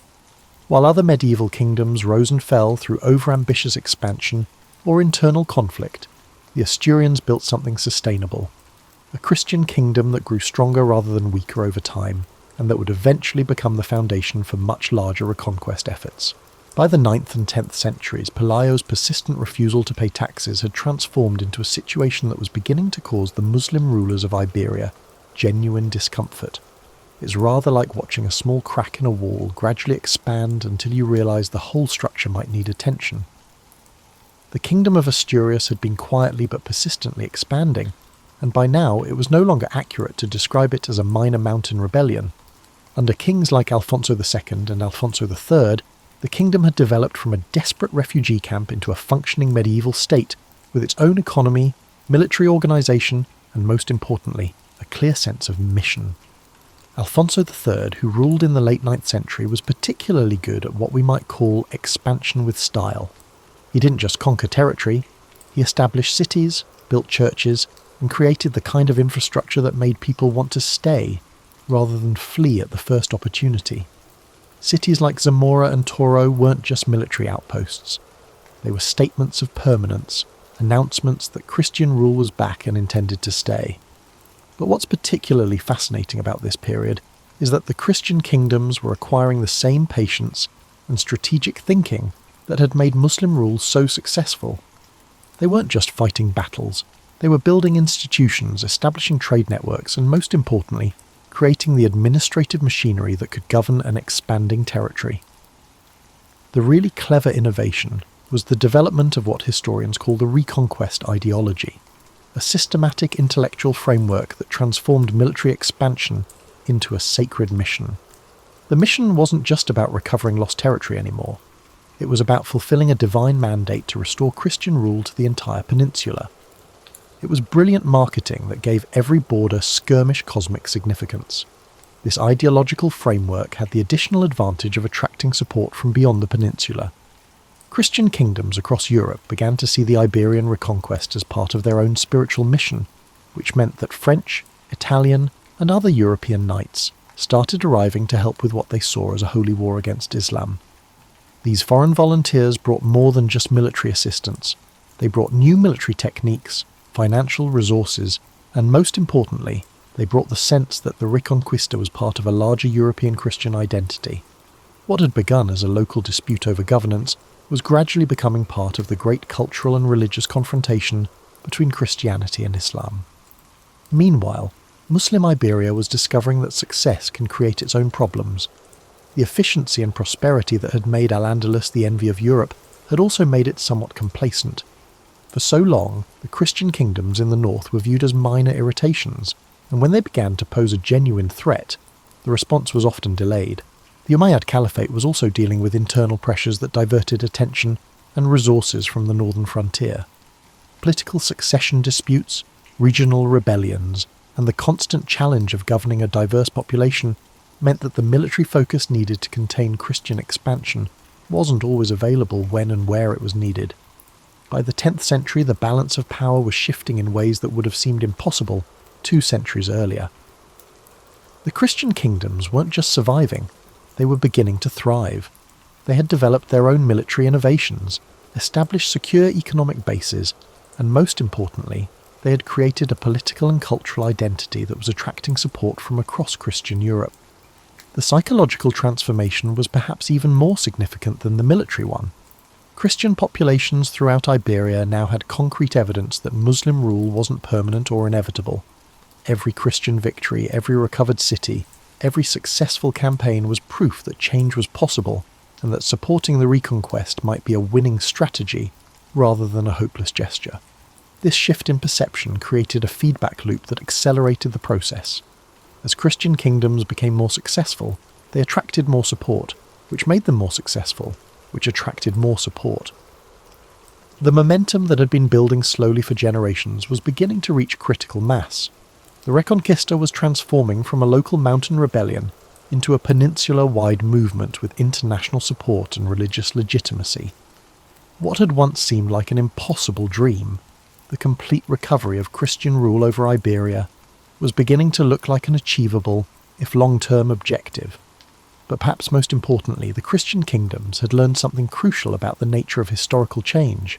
Sometimes the most effective way to transform the world is to start small, stay focused, and maintain consistent pressure over very long periods of time. They had mastered the art of strategic patience. As you sit here in the gentle quiet of evening, imagine yourself looking back across those 7 centuries that stretched between Pelayo's first defiant stand in the mountains and the final surrender of Granada in 1492. It's rather like watching time-lapse photography of a garden where flowers that were planted in spring don't bloom until the following winter, except the seasons lasted for generations. The Reconquista that began with a tax dispute had become something unprecedented in medieval history. A sustained, multi-generational project that transformed not just the political map of Iberia, but the very identity of European Christianity. What started as a simple refusal to accept foreign rule had evolved into a defining characteristic of Spanish and Portuguese culture that would influence their approach to everything from exploration to empire building. By the 11th century, the momentum that had been building for centuries was beginning to produce dramatic results. The capture of Toledo in 1085 by Alfonso VI of Castile was one of those moments when everyone involved probably sensed they were participating in something historically significant. Toledo wasn't just another city. It was the ancient capital of Visigothic Spain, the symbolic heart of the kingdom that the Christian rulers claimed to be restoring. The fall of Toledo demonstrated something that military theorists still study today: how psychological victories can be more important than purely military ones. The conquest of this city didn't just add territory to the Christian kingdoms, it proved that even the most seemingly secure Muslim strongholds could be taken by patient, determined forces who were willing to play the long game.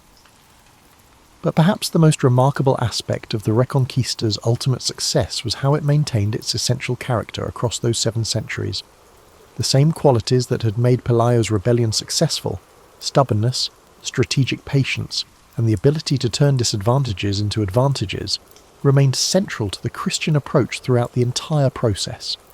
The Christian kingdoms learned to cooperate when necessary while maintaining their independence, to adopt new military technologies while preserving their cultural identity, and, most importantly, to think in terms of generations rather than immediate results. They created institutions that could survive individual defeats, economic setbacks, and political changes because they were built around the idea that temporary setbacks were just that, temporary. The final centuries of the Reconquista were marked by the consolidation of Christian power under the unified crowns of Castile and Aragon. The marriage of Isabella and Ferdinand in 1469 created the political unity that could finally complete what Pelayo had begun in the mountains of Asturias. It's one of history's neat symmetries that a movement that began with one stubborn individual would be completed by the strategic alliance of two determined monarchs. The surrender of Granada in 1492 marked not just the end of Muslim rule in Iberia, but the completion of one of the longest and most successful military campaigns in European history. What makes it particularly remarkable is that it succeeded not through overwhelming force or brilliant strategy, but through the simple expedient of refusing to give up and consistently working toward a clearly defined goal across multiple centuries. The legacy of the Reconquista extends far beyond the borders of Spain and Portugal. The experience of successfully recovering lost territory through sustained effort created a cultural confidence that would fuel the age of exploration. The same kingdoms that had spent centuries learning to expand their territory step by step would soon be applying those lessons to global empire building. More fundamentally, the Reconquista demonstrated something encouraging about human persistence and the possibility of long-term change. It showed that even the most seemingly permanent political arrangements can be transformed by people who are willing to start small, stay focused, and maintain their efforts across multiple generations.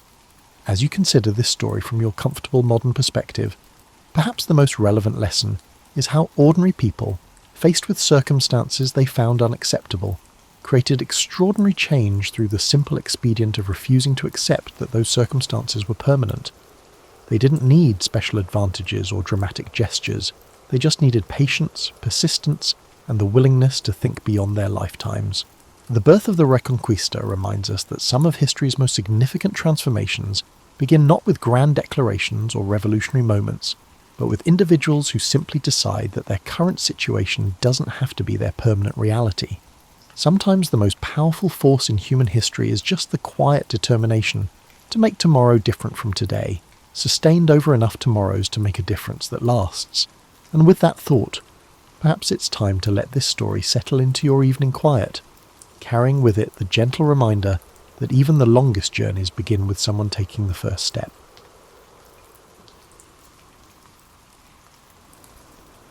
Paul Revere's name evokes images of a midnight ride, urgent calls for militias, and the onset of the American Revolution.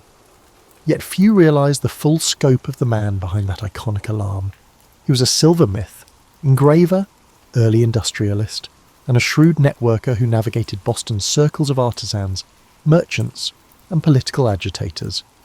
Born on January 1st, 1735, Old Style, to Apollos Revere, a French Huguenot immigrant, and Deborah Hitchborn, a Boston native. Revere was destined to bridge cultures and communities at a time when colonial society seethed with discontent under British rule. Apollos Revere, who soon anglicised his name to Paul Revere, taught his son the art of silverwork. This trade anchored the younger Paul's fortunes. He grew up in Boston's North End, surrounded by wharves, taverns, and religious meeting houses, absorbing the rhythms of a busy port city. While modern retellings jumped straight to his patriotic escapades, his formative years shaped his destiny in more subtle ways.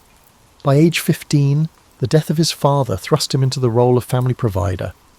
The teenage apprentice had to complete his training, manage the family's affairs, and forge connections with established silversmiths and merchants during the 1750s.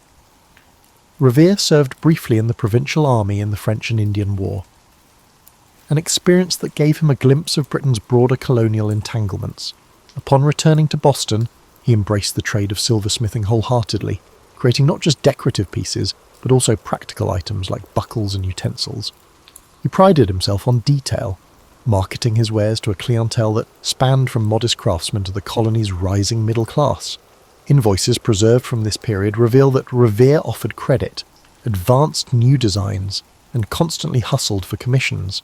That brand of entrepreneurial spirit would later fuel his ability to mobilize networks for revolutionary purposes. By the early 1760s, tensions simmered throughout Massachusetts. The Sugar Act, the Stamp Act, and subsequent taxes outraged merchants and tradespeople alike.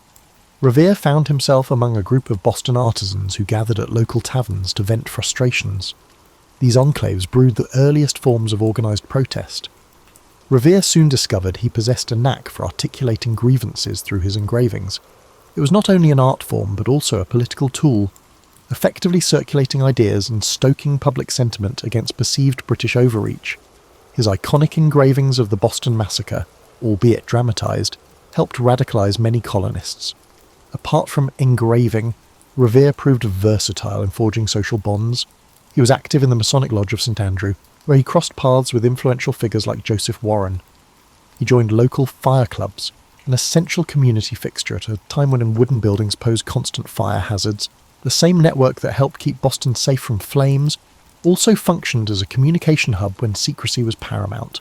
Revere's involvement in such clubs honed his skills at organising committees and planning contingencies. Revere witnessed the growing tension between the British authorities and colonial protesters as the decade progressed. He witnessed the formation of the Sons of Liberty, a loosely knit group bent on resisting British policy through boycotts, demonstrations, and occasionally more aggressive tactics. While Samuel Adams and John Hancock garnered the spotlight, Revere operated just beneath it, linking tradesmen, printers, and mariners to the cause. He carried messages across town, utilised his network to fundraise for boycotts, and orchestrated covert gatherings. In summary, the man played a significant role in the turbulent events that preceded the revolution. His silver shop bustled by day, forging items for well-to-do patrons, while by night he frequently huddled with patriots in back rooms. This dual existence, both an honest craftsman in broad daylight and a clandestine activist in the twilight, gave Revere an uncommon vantage point. He understood the grievances of merchants taxed by Parliament and the resentments of sailors harassed by British naval patrols. He also grasped the precarious existence of apprentices who found themselves jobless whenever tensions flared. In the early 1770s, Revere faced a crucial decision. He could either maintain his status as a respected craftsman and avoid radical elements, or he could fully dedicate himself to the resistance that was forming around him. That choice would define his role in the uncertain months ahead, as Britain tightened its grip and Boston braced for confrontation. His decision to lean into activism would soon thrust him into history's pages, though he never guessed that a single midnight ride would overshadow decades of other contributions. As Britain stepped up the enforcement of colonial policies, Revere and his compatriots adapted. No single figure commanded the burgeoning movement. Instead, it operated through committees, correspondences, and loosely affiliated networks of tradesmen, small merchants, and outspoken patriots. Revere proved instrumental in bridging these circles. He was neither the wealthiest merchant nor the most fiery orator, but his profound knowledge of Boston's geography and his wide array of personal relationships made him indispensable. He played a key role in the intelligence game that developed as tensions rose. The British, suspecting the colonies of seditious intent, planted informants and seized letters. Meanwhile, patriot leaders formed committees of correspondence in every town, forging a parallel information network that bypassed royal officials. Revere often served as a courier, riding to distant towns, Worcester, Salem, even Portsmouth, to update them on the latest developments. These journeys were not glamorous. Winter roads were treacherous, lodgings minimal. But Revere's skill at travelling incognito, changing routes unpredictably, and winning trust at local taverns kept the chain of communication robust. Beyond his courier work, he continued engraving political cartoons. His depiction of the Boston Tea Party, for instance, circulated widely, capturing the moment when patriots dumped British tea into the harbour. The incident itself was more chaotic than Revere's engraving suggested. He presented it as a unified, disciplined act, an image that bolstered the patriots' claim of moral high ground. He also contributed subtly altered prints of the governor or British officers, turning them into caricatures for distribution among sympathisers. These images, pinned up in print shops or posted in meeting halls, served as rallying symbols. One lesser-known chapter in Revere's life involved the Suffolk Resolves, drafted in 1774 by Boston leaders. These resolutions rejected the coercive acts and called for civil disobedience. Revere was entrusted with delivering a copy to the First Continental Congress in Philadelphia. The journey south exposed him to a broader colonial landscape, forging connections with delegators from other colonies. He returned more convinced than ever that Massachusetts was not alone in protesting. Meanwhile, his reliability as a messenger soared in the eyes of figures like John Adams. Yet Revere was not purely a political operative. He had a family. His first wife, Sarah Orne, had borne him several children before passing away in 1773, and he later married Rachel Walker, who also became part of the extended Revere clan. Balancing domestic life with clandestine patriot activity proved stressful. Friends recalled that Revere's silver shop sometimes functioned as an unofficial meeting site, though it remained primarily a commercial venture. He might sit at his workbench, forging spoons or teapots, while patriots gathered in a small side room to whisper about British troop movements. By 1775, British authorities began to suspect that Boston's artisans played a larger role in the unrest than previously assumed. Regular army officers roamed the city, searching for hidden arms depots.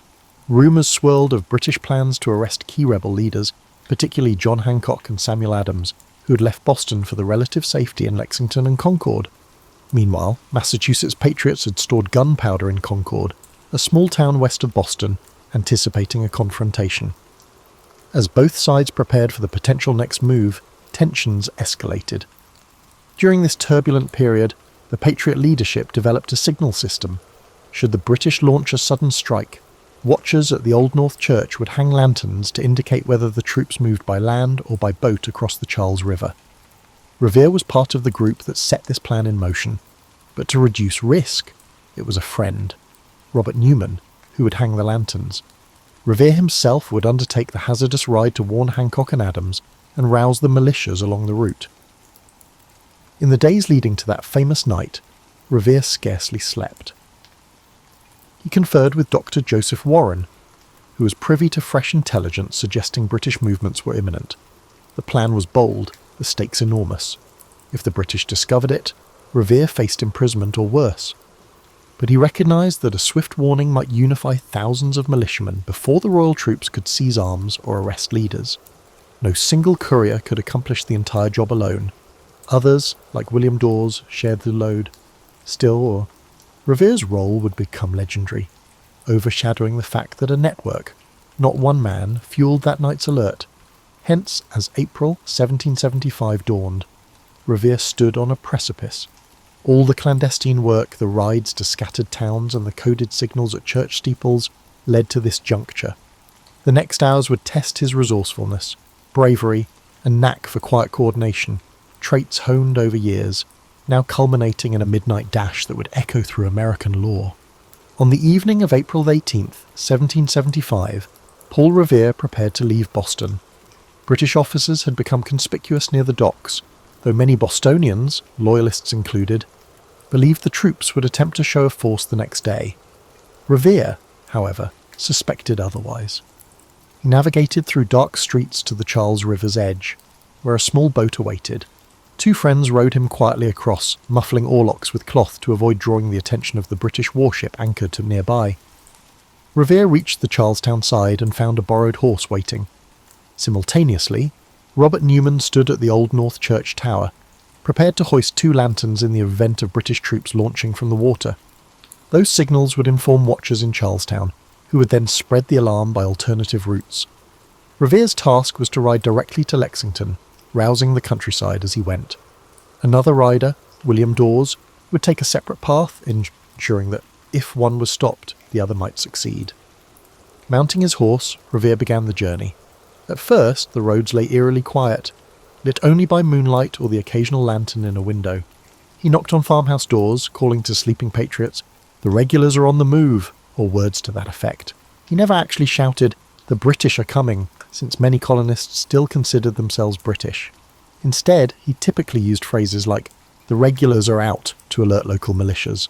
Families woke groggily, but recognised Revere by name or from prior visits. Swiftly they dressed, collected muskets, began passing word to neighbours further inland. The ride was not free of peril. At one point, Revere spotted 2 British officers on horseback. Fearing capture, he evaded them by dashing off on a side path, relying on his memory of the terrain. The near encounter heightened his urgency. Every minute counted. If the British marched swiftly, they could seize the arms in Concord or intercept Hancock and Adams before local militias mustered. Arriving in Lexington around midnight, Revere found Hancock and Adams lodging at the home of Reverend Jonas Clark. He delivered his news. British forces would soon move to confiscate colonial weapons and possibly arrest Patriot leaders. The 2 men hesitated, uncertain whether the threat was immediate. Meanwhile, locals debated the best course. Having done his duty of warning them, Revere prepared to continue on to Concord to spread the alarm further.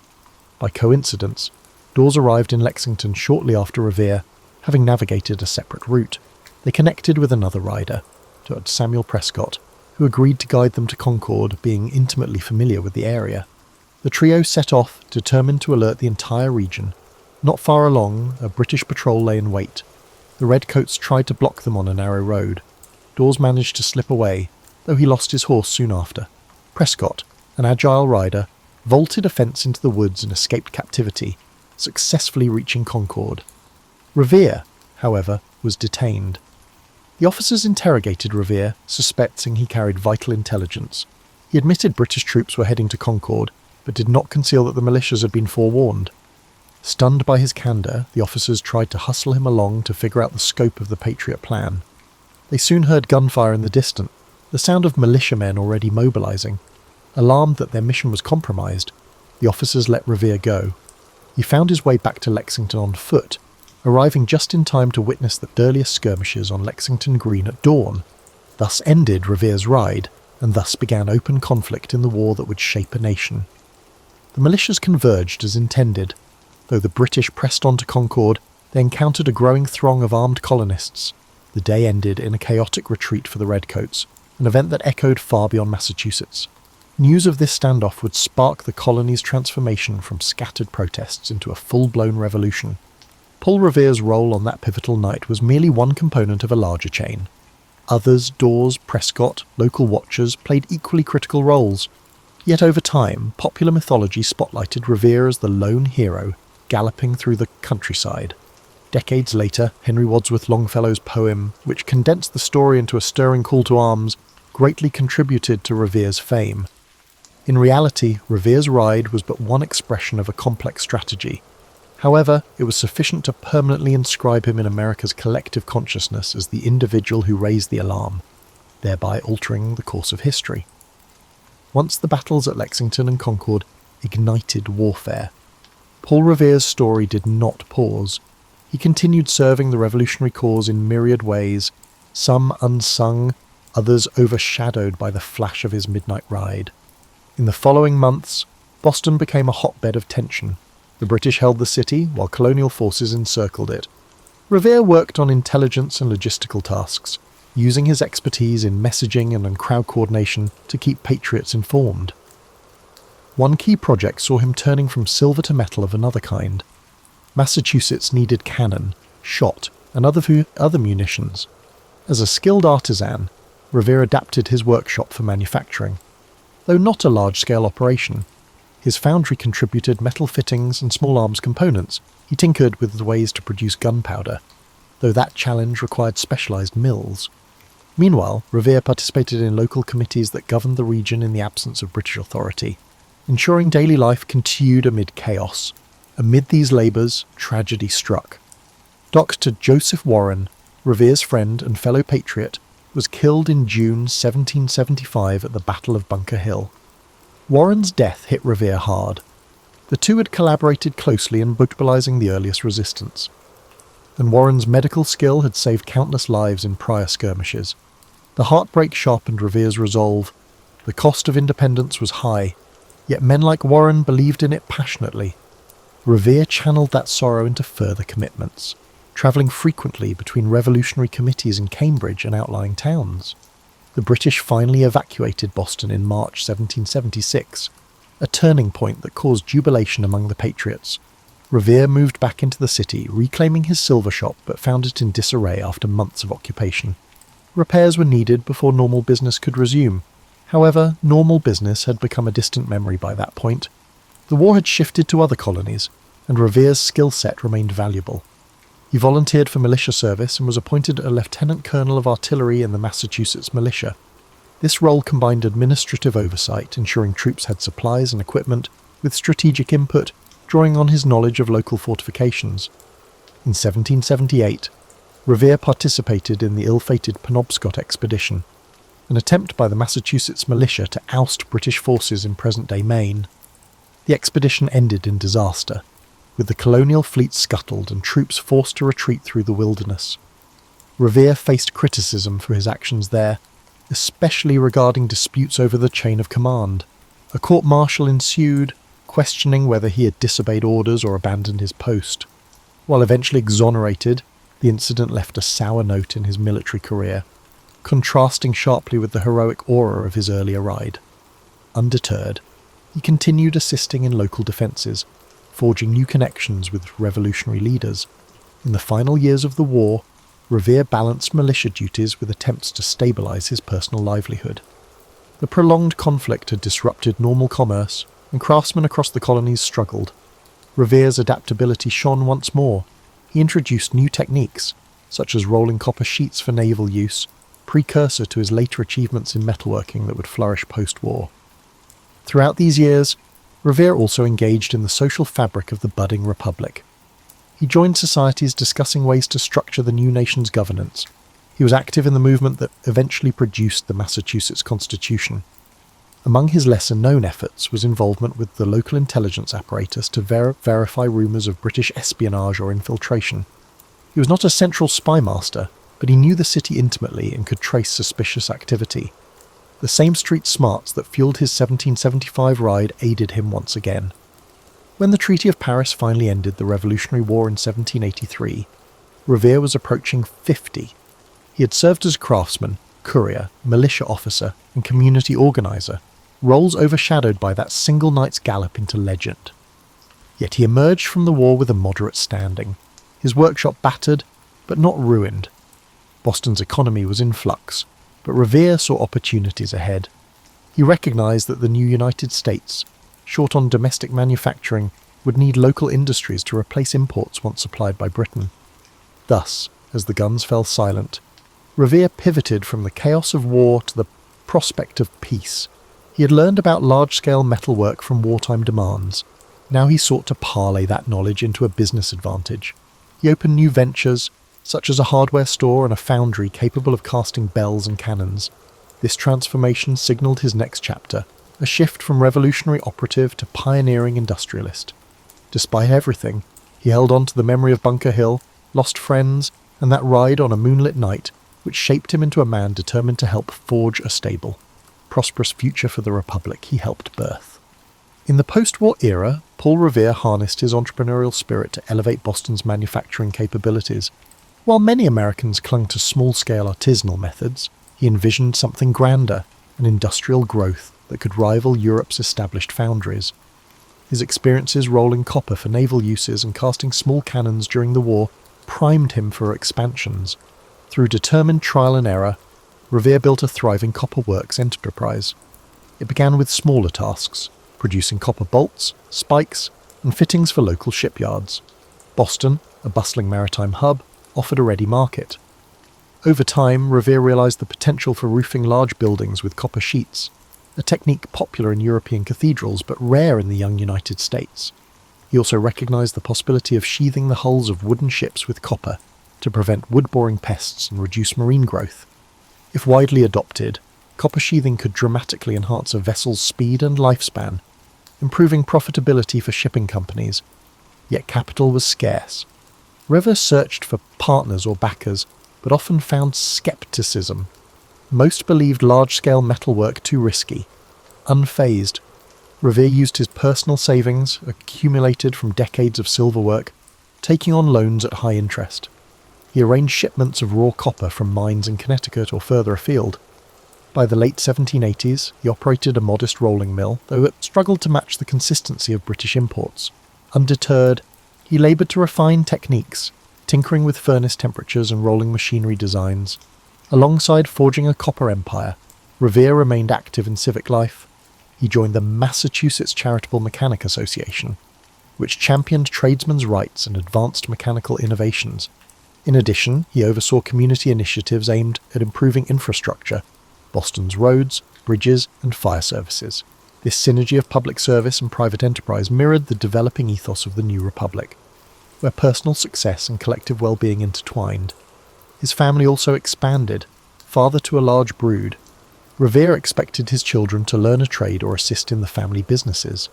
Sons began helping in the foundry, learning practical skills from their father. Daughters were often educated enough to maintain household finances and even dabble in commercial tasks. The Revere clan became a microcosm of the emergent middle class, part tradition-bound, part forward-looking. At times, dinner discussions likely encompassed everything from forging techniques to local politics. During this period, the new federal government sought to strengthen America's naval capacity. Threats loomed off the Barbary coast. Where pirates seized merchant ships, the US Navy needed warships, and Revere saw his chance. He pitched his copper sheathing to the government, arguing that adopting homegrown manufacturing would reduce dependence on foreign supplies. Despite initial reservations, officials recognized the strategic advantage. By the mid-1790s, Revere's copper found its way onto the USS Constitution, nicknamed Old Ironsides, a famed frigate built in Boston. This success was huge. It demonstrated that domestic production could match or exceed British quality. With pride, Revere marched his workers to the Charlestown Navy Yard to see the Constitution outfitted. The event symbolised the synergy of industrial progress and national defence. In an era when many still saw the US as an agrarian confederation, Revere's pursuits hinted at a more industrial future. He began receiving more orders for bell casting too. Churches across New England wanted bells that combined pleasing acoustics with durability. Revere's foundry delivered. Some of these bells still ring today. Even as Revere's renown grew in manufacturing circles, he remained surprisingly modest about the famed midnight ride. He occasionally recounted it for new acquaintances, especially if they recognised his name from rumours. But he never wrote a grand memoir or boasted publicly. He seemed more captivated by forging new wares and improving his foundry's output. The ride that would define him for posterity was just one chapter in his own eyes. By the early 1800s, Paul Revere was recognised as a leading industrial innovator in Massachusetts. The aging patriot was no longer the lean courier bounding off into the night. Instead, he was a solid figure with greying hair, strolling through a noisy foundry, checking the quality of molten copper, and guiding younger craftsmen. He remained engaged in local politics, advocating for a balanced approach to commerce. Occasionally, he accepted invitations to speak at associations of mechanics or veterans groups, though these gatherings rarely matched the grandeur of modern rallies. He kept the focus on practical improvements and communal responsibilities, values forged in a life that bridged revolution and the forging of a new economic order. Thus, Paul Revere advanced from revolutionary messenger to full-fledged industrial pioneer. Where once he had hammered silver teapots, he now shaped the nation's naval might. The drive for independence, which once motivated him to ride overnight, now fueled an economic vision for a stable, self-reliant America, an ambition that amply demonstrated the synergy between enterprise and patriotism. Paul Revere's final decades saw him celebrated in local circles as an accomplished businessman and stalwart voice in civic affairs. Yet, ironically, his renown as a revolutionary hero was comparatively subdued during his lifetime. Public commemorations of the war typically highlighted generals like Washington or statesmen like Franklin. The intricacies of Revere's midnight ride were known among certain Bostonians, but no single poem or widely circulated account yet enshrined his role. As the 19th century dawned, Revere watched Boston transform. The city's population swelled. New commercial opportunities arose along the waterfront. He kept pace with these changes, updating his foundry's techniques and occasionally patenting innovations. He also mentored younger artisans, passing along the same ethos of diligence and community-mindedness that guided him. In quiet moments, he reflected on friends lost or scattered by war, on how an unassuming silversmith like him once walked a perilous line between colonial law and rebellion. His personal life remained anchored in family. By now, multiple children assisted in the foundry. Grandchildren scampered through the workshop yard, occasionally mesmerised by glowing furnaces. Revere, though stern about safety, allowed them glimpses of the molten copper, hoping to spark curiosity rather than fear. Letters from this period reveal a man juggling paternal pride, financial concerns, and deep gratitude for living to see an independent republic flourish. He occasionally travelled to observe new industrial sites. One visit to Philadelphia's ironworks fascinated him. He swapped notes with other entrepreneurs about scale, costs, and workforce management. Everywhere he went, people recognized him as that Boston craftsman who had helped found an American manufacturing base.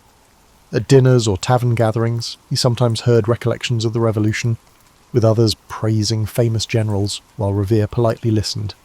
If asked directly about April 18th, 1775, he'd share details, but mostly he avoided embellishment. He never sought to overshadow the memory of the many patriots who fought and fell after that fateful night. In 1811, Revere decided to retire officially from daily management, handing control of the foundry to his sons and other trusted associates. By that point, his name carried weight in commercial contracts. The Revere brand, as it were, gave assurance of quality. Freed from the grind of business, he spent more time reflecting on the young nation's political evolution. The War of 1812 erupted soon after, pitting the US again against Britain. From his vantage, Revere found it both disheartening and validating. Disheartening that conflict re-emerged, yet validating because it underscored the importance of domestic industry in times of strife.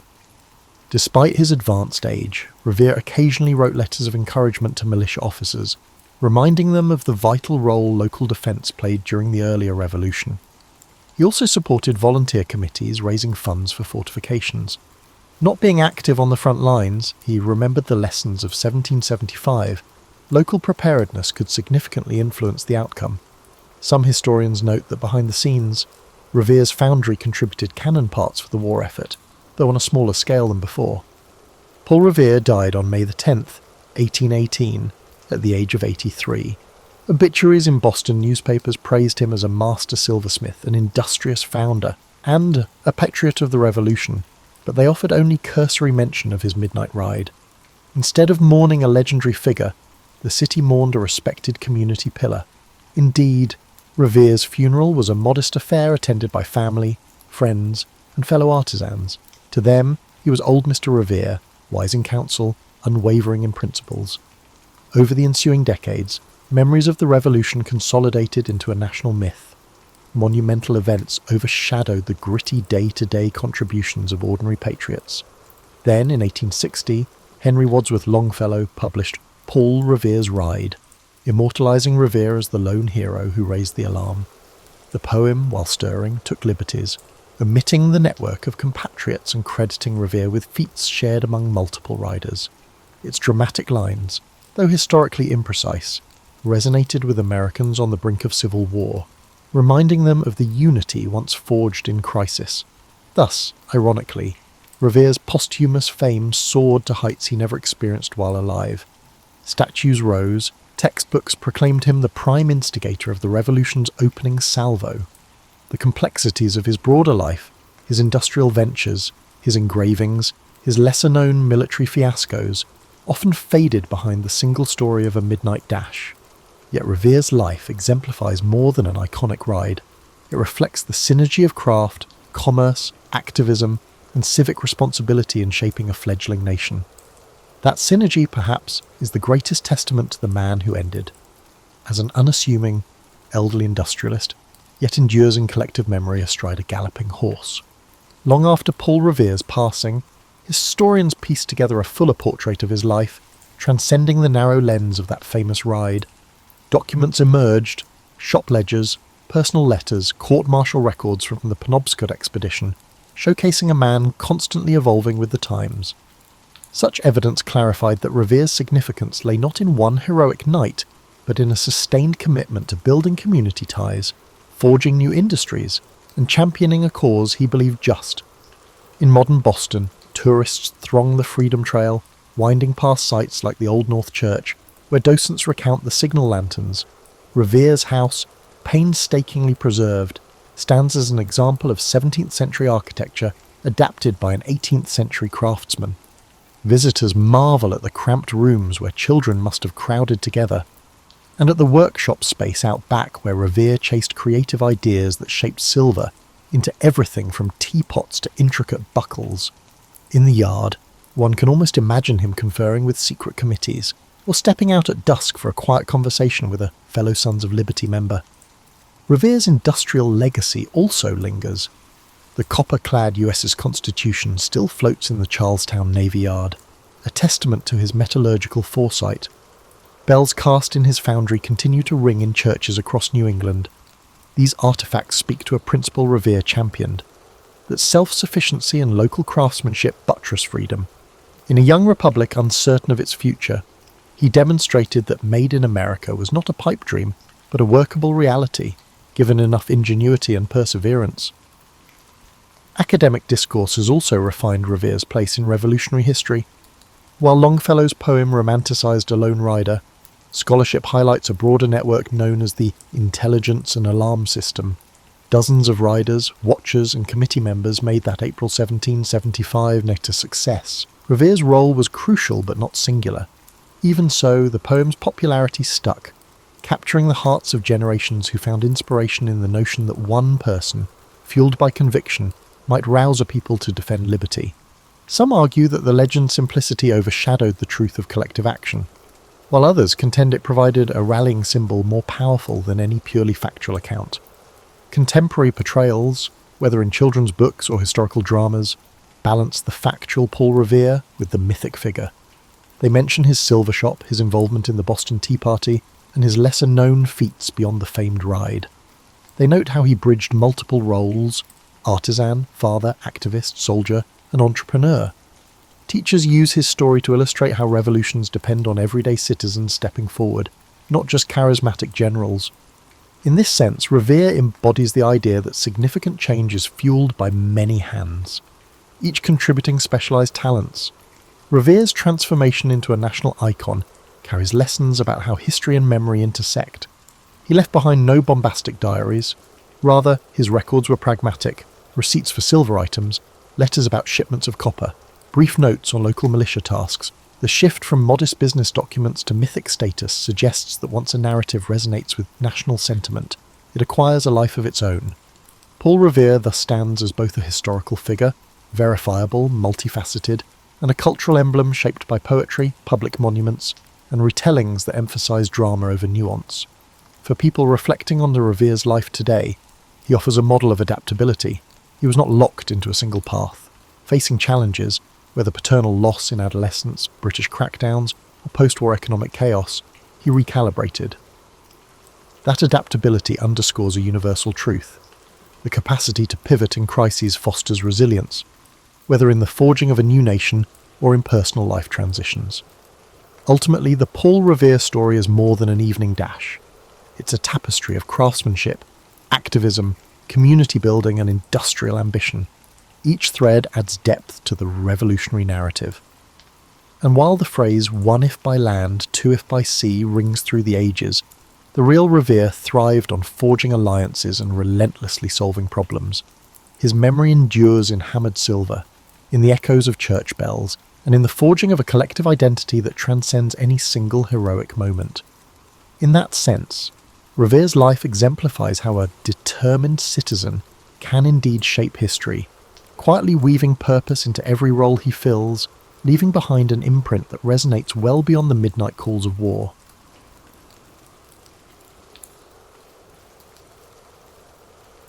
Picture yourself settling into a wooden chair by your hearth on a crisp autumn evening in the year 1066.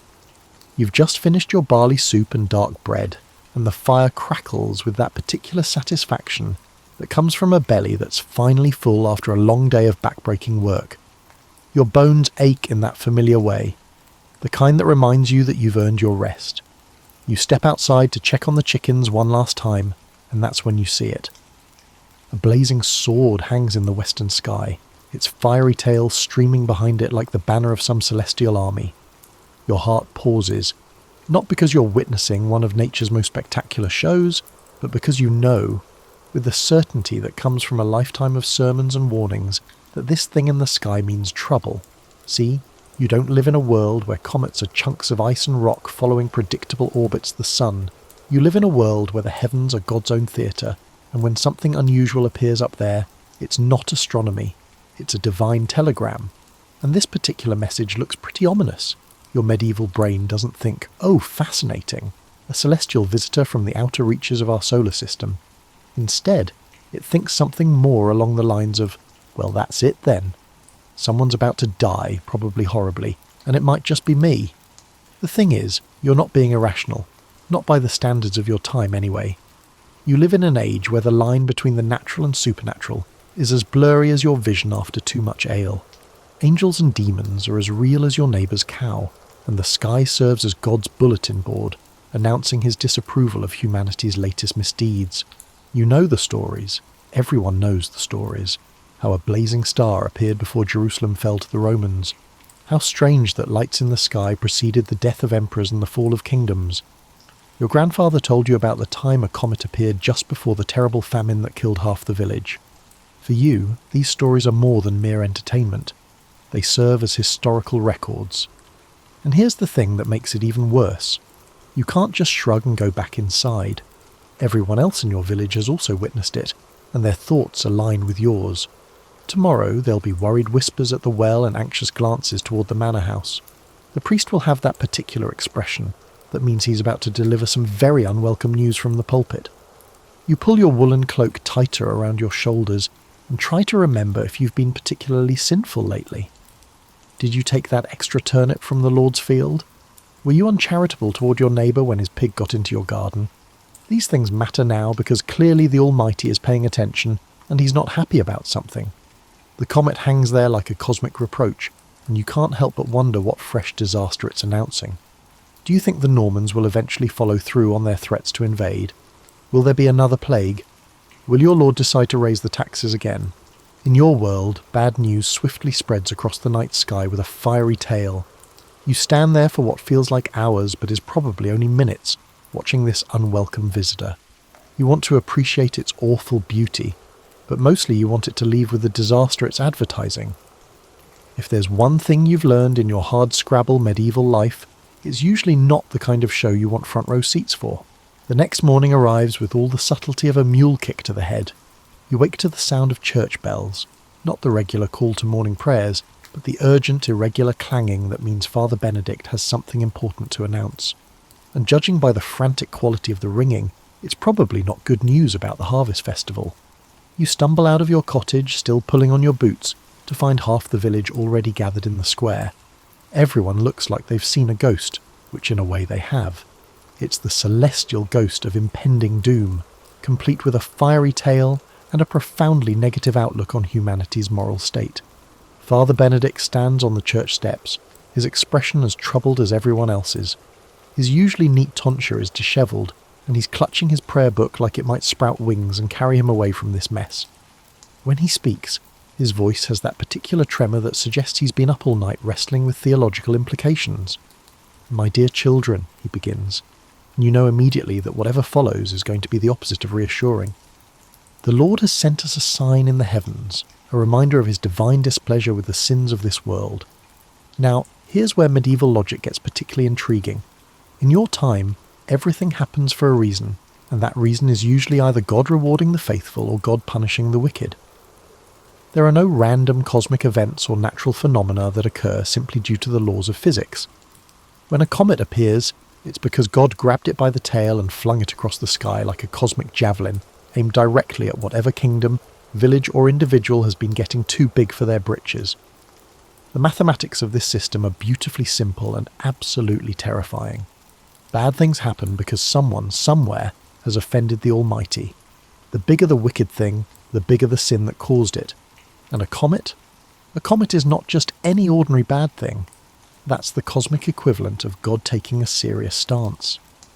You glance around at your neighbours, all of whom are doing their own moral inventory. There's Thomas the miller, who you're pretty sure has been watering down the flour.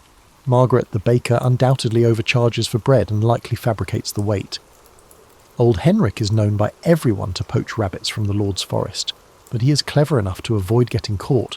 In fact, upon reflection, your village resembles a catalogue of petty sins and moral compromises. A flaming harbinger of divine justice suddenly casts a shadow over your village, making it seem less amusing and more like a poor strategic decision. Father Benedict continues his sermon, explaining how comets have historically appeared before great disasters. The medieval catastrophes, which included the destruction of cities, the deaths of kings, famines, plagues and invasions, were all preceded by fiery visitors from the afterlife. Father Benedict provides detailed explanations for most of his points, supplemented by insightful quotes from various saints who shared their perspectives on celestial phenomena. The truly maddening part is that this system of cosmic cause and effect actually makes sense within the medieval worldview. If God is all-powerful and all-knowing, then nothing happens without his permission. If something dramatic happens in the heavens, it's because he put it there. and if he put it there, it's because he's trying to tell you something. The only question is if you possess the intelligence to decipher that message before it's too late. You find yourself nodding in agreement with the priest's explanation, despite a part of your mind resisting the overwhelming unfairness of it all. After all, you've been a reasonably decent person. You go to church, you don't murder anyone, you only steal when you're really hungry, and you've never coveted your neighbour's ox with any serious intent. But apparently, the cosmic justice system operates on a collective guilt principle, and your village's moral credit rating has just been downgraded to pray for your souls. As Father Benedict wraps up his impromptu sermon with a call for increased piety, and possibly some emergency donations to the church roof fund, you can't help but stare up at the morning sky. The comet isn't visible now, but you know it's still there, lurking behind the sun like a cosmic bill collector waiting to serve papers. By midday, your village has descended into a state of organised hysteria. It's remarkable, really, how quickly a community can pivot from mundane concerns about grain storage and pig breeding to full-scale apocalyptic anxiety. Everyone becomes an expert on divine wrath and celestial omens after witnessing a fiery visitor in the night sky. While you attempt to carry out your daily tasks, such as feeding the chickens and fixing the leaky thatch in your cottage, it becomes difficult to focus when half of your neighbours are convinced that the world is on the verge of a catastrophic end, and the other half are debating the specifics of this end. The blacksmith has become convinced that the comet is specifically targeting smiths because he once made a horseshoe on a Sunday. The baker thinks it's about bread prices, which honestly might not be wrong given what she charges for a decent loaf. Young William from the mill is certain it's because he's been having impure thoughts about the merchant's daughter, though frankly, half the village has been having impure thoughts about the merchant's daughter, so if God punished every lustful glance with cosmic fireworks, the sky would look like a continuous celebration. What's fascinating is how everyone's personal guilt is suddenly cosmic in scope. Do you remember the apple you stole from your neighbour's tree last autumn? Clearly grounds for divine retribution via a flaming celestial messenger. The occasion when you informed your supervisor that you were too ill to work, even though you simply wished to sleep in. This is undoubtedly the type of moral transgression that necessitates a correction from a higher power. You're sitting on your doorstep trying to patch a hole in your boot and listening to the increasingly creative theories about what the comet means, when old Martha shuffles over. She's the village's unofficial historian, the keeper of all the local disasters and their supposed celestial announcements. If anyone knows about comets and their terrible implications, it's Martha. Saw one just like it 40 years ago, she says, settling onto the wooden bench beside your door with the careful precision of joints that complain about everything. It was the same colour, the same terrible brightness. You know what happened next. You're not sure you want to know, but Martha is going to tell you anyway. There's a gleam in her eye indicating that she's about to reveal a particularly juicy piece of historical catastrophe. The great sickness came through. The sickness claimed the lives of every third person in the village, including my first husband. God rest his soul. Though between you and me, she leans closer, her voice dropping to a conspiratorial whisper. Harold had it coming. Man never met a commandment he couldn't find a way around. This is the thing about medieval life that makes comet fear so perfectly reasonable. Bad things really do happen with alarming regularity. Plagues, famines, wars, floods, droughts, fires, invasions. It's like living in a cosmic pinball machine where you're the ball and disaster is every bumper. When your baseline existence includes regular encounters with death, disease and destruction, the appearance of something unusual in the sky isn't just superstition, it's pattern recognition. Martha continues her catalogue of comet-related disasters, and you start to understand why your ancestors developed such a healthy fear of celestial visitors. In a world where medical science consists largely of bloodletting and prayer, where crop failure means starvation, and where political stability is whatever mood the local lord happens to be in that day, any advance warning of trouble is valuable, even if that warning comes in the form of astronomical phenomena that won't be properly understood for another few hundred years. The truly clever thing about comet fear is that it's almost impossible to disprove. Something bad always happens eventually. That's just the nature of medieval life. When a calamity occurs, everyone recalls the comet and reverently acknowledges the divine warnings and cosmic justice. The fact that bad things also happen when there aren't any comets around is conveniently forgotten, in favour of the much more satisfying narrative of celestial cause and effect. As the day progresses, you observe that the panic begins to assume a distinctly practical aspect. People are checking their food stores, making sure their tools are in good repair, settling old debts, and being unusually nice to people they normally can't stand. If a calamity is imminent, it's crucial to prepare thoroughly, and the last thing you want is to confront divine wrath while in debt to your neighbour or harbouring resentment towards the miller. Evening comes again, and with it, the return of your unwelcome celestial visitor. The comet hangs in the western sky like a cosmic sword of Damocles, and you're beginning to understand why your medieval ancestors developed such elaborate theories about what these things meant. When you don't have telescopes or orbital mechanics or any real understanding of what's happening beyond the atmosphere, pattern matching becomes your primary scientific method. You must admit, the patterns are quite compelling. Comets appear. Bad things happen. Sometimes the timing is remarkably coincidental, like the comet everyone still talks about that showed up just weeks before the terrible winter when the rivers froze solid and half the livestock died. Occasionally the connection is more general. A comet appears, and then sometime in the following months or years there's a war or plague or famine or political upheaval. Of course, given that wars, plagues, famines and political upheavals are basically the background noise of medieval existence, connecting them to any unusual celestial event isn't exactly a stretch. It's like predicting that sometime after you see a strange cloud, it will rain. In medieval Europe, the analogous prediction would be that upon witnessing a comet, a calamitous event would inevitably befall someone, and this prediction would almost always prove accurate. You're contemplating this prediction while sitting outside your cottage, sharing a cup of weak ale with your neighbour Edmund. He's been unusually thoughtful all day, which is notable because Edmund's usual approach to complex problems is to ignore them until they either go away or become someone else's responsibility. "Been thinking about that thing up there," he says, gesturing toward the comet with his cup. "Wondering if maybe we're looking at this all wrong." The subject is intriguing. Edmund having an original thought is like seeing a comet, unusual enough to merit attention. "How do you mean?" you ask. "Well," Edmund continues, warming to his theme, "what if it's not a warning about something that's going to happen? Could it be a warning about something currently occurring that we have not yet observed? This interpretation of cosmic messaging theory is surprisingly sophisticated. Rather than the comet serving as a foreshadowing of future events, it's akin to God gently reminding you to take notice of a situation that has been unfolding while you've been preoccupied with other matters. This interpretation has the advantage of being almost impossible to argue with. Is there political tension brewing between neighbouring lords? Has there been an unusual number of sick cattle lately? Are the crops looking a bit too good this year, setting up for complacency and eventual disaster? Any of these could be the something that the comet is highlighting. Edmund's theory also explains why comets seem to precede disasters rather than directly cause them. They're not cosmic artillery shells fired by an upset deity. They're more like divine highlighter markers, drawing attention to problems that were already in the works. You find the idea oddly comforting. It suggests that maybe, just maybe, there's still time to address whatever issue the comet is pointing out, if you can figure out what it is anyway. The two of you sit in companionable silence, watching the comet and sipping your ale.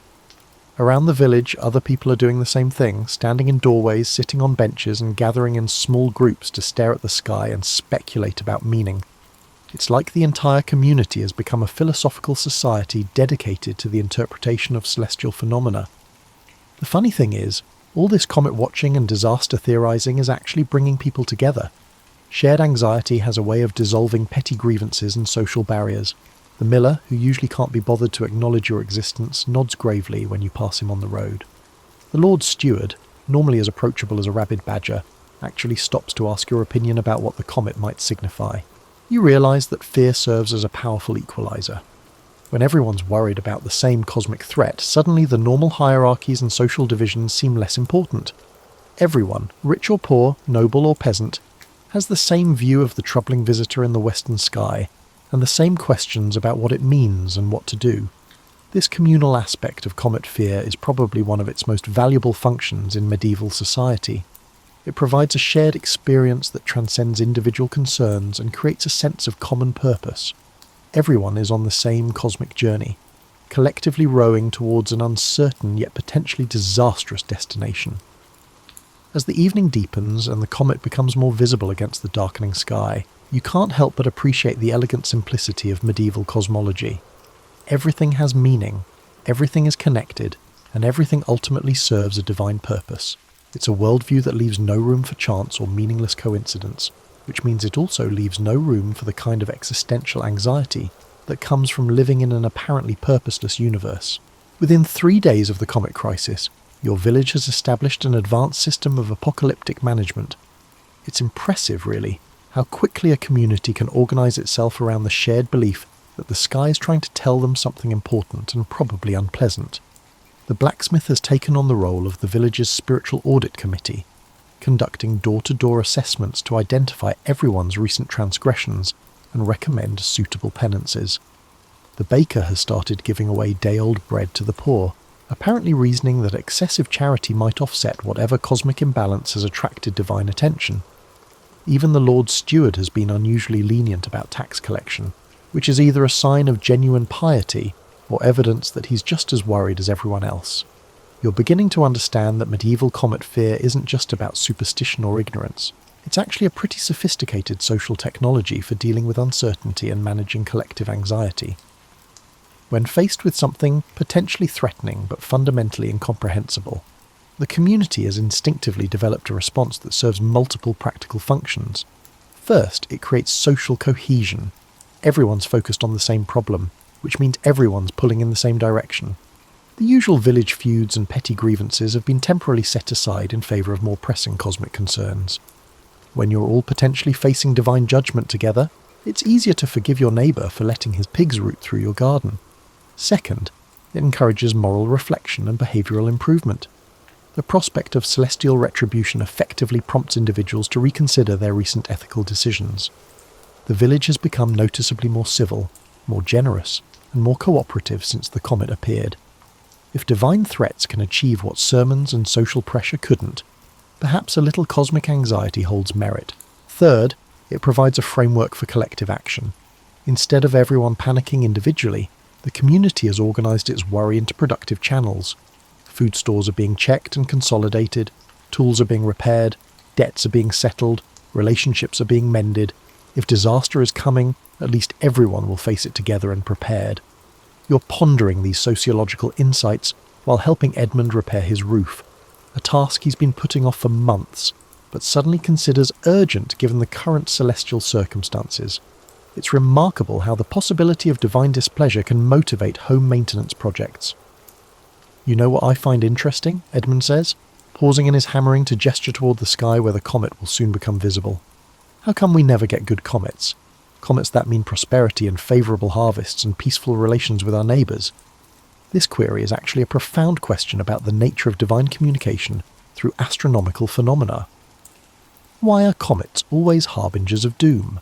Why can't they be harbingers of exceptional wine vintages or unusually cooperative weather patterns instead? You consider this while handing Edmund another nail. Maybe because good things don't need warnings, you suggest. If God wanted to send us prosperity, he'd just send it. But if trouble's coming, we need time to prepare, Edmund nods thoughtfully. So comets are like divine early warning systems? Exactly. God's way of saying, heads up, things are about to get complicated. This interpretation has the advantage of making comet fear seem not just reasonable, but practically wise. Of course, you should be worried when unusual celestial phenomena appear. They're not just random cosmic events. They're intelligence briefings from the highest possible authority, delivered via the most dramatic communication medium available. The more you think about it, the more you appreciate the elegant efficiency of the system. Complex bureaucracies or elaborate communication networks are not necessary. Just grab a convenient chunk of ice and rock, set it on a spectacular trajectory through the inner solar system, and let human pattern recognition instincts do the rest. Every culture on Earth will see it. Everyone will understand that it means something significant, and everyone will start taking appropriate precautions. As evening approaches and the comet becomes visible again, you and Edmund climb down from the roof to join the usual community comet watching session. It's become a nightly ritual now, this collective observation and interpretation of your unwelcome celestial visitor. People bring cups of ale or weak wine, share theories about what the comet might signify, and generally turn astronomical anxiety into a social event. Tonight, Father Benedict has joined the group, which adds a certain official theological weight to the proceedings. He's been consulting various religious texts about comets and their meanings, and he has some intriguing insights to share about the historical relationship between celestial phenomena and earthly events. The thing about divine warnings, he explains, settling onto a wooden stool that someone has thoughtfully provided, is that they're not just about predicting the future. They're about giving us the opportunity to change it. A week has passed since your celestial visitor first appeared, and you're beginning to suspect that medieval comet interpretation might be more art than science. The village has now generated approximately 17 different theories about what the comet means, ranging from Father Benedict's scholarly assessment that it represents divine displeasure with moral laxity, to young William's conviction that it's specifically about his lustful thoughts regarding the merchant's daughter. The most creative interpretation so far has come from old Henrik, who believes the comet is actually a beneficial sign, God's way of burning away evil influences so that righteousness can flourish. This theory is notably popular with people who consider themselves generally righteous and would prefer cosmic events to work in their favour for once. You're sitting by your hearth, mending a torn shirt, and contemplating the remarkable human capacity to find meaning in random events when there's a knock at your door. It's Margaret from the bakehouse, looking unusually flustered and carrying what appears to be an entire loaf of her best bread. "I need to talk to someone," she says, settling into your spare chair without waiting for an invitation. "About the comet, about what it might really mean." You set aside your mending and give her your full attention. Margaret rarely indulges in fanciful or theological speculation. If she's worried about cosmic implications, there's probably a good practical reason. "I've been thinking about timing," she continues, breaking off a piece of bread and offering it to you. "When exactly the comet appeared, and what was happening right around then. And I think I might have figured something out."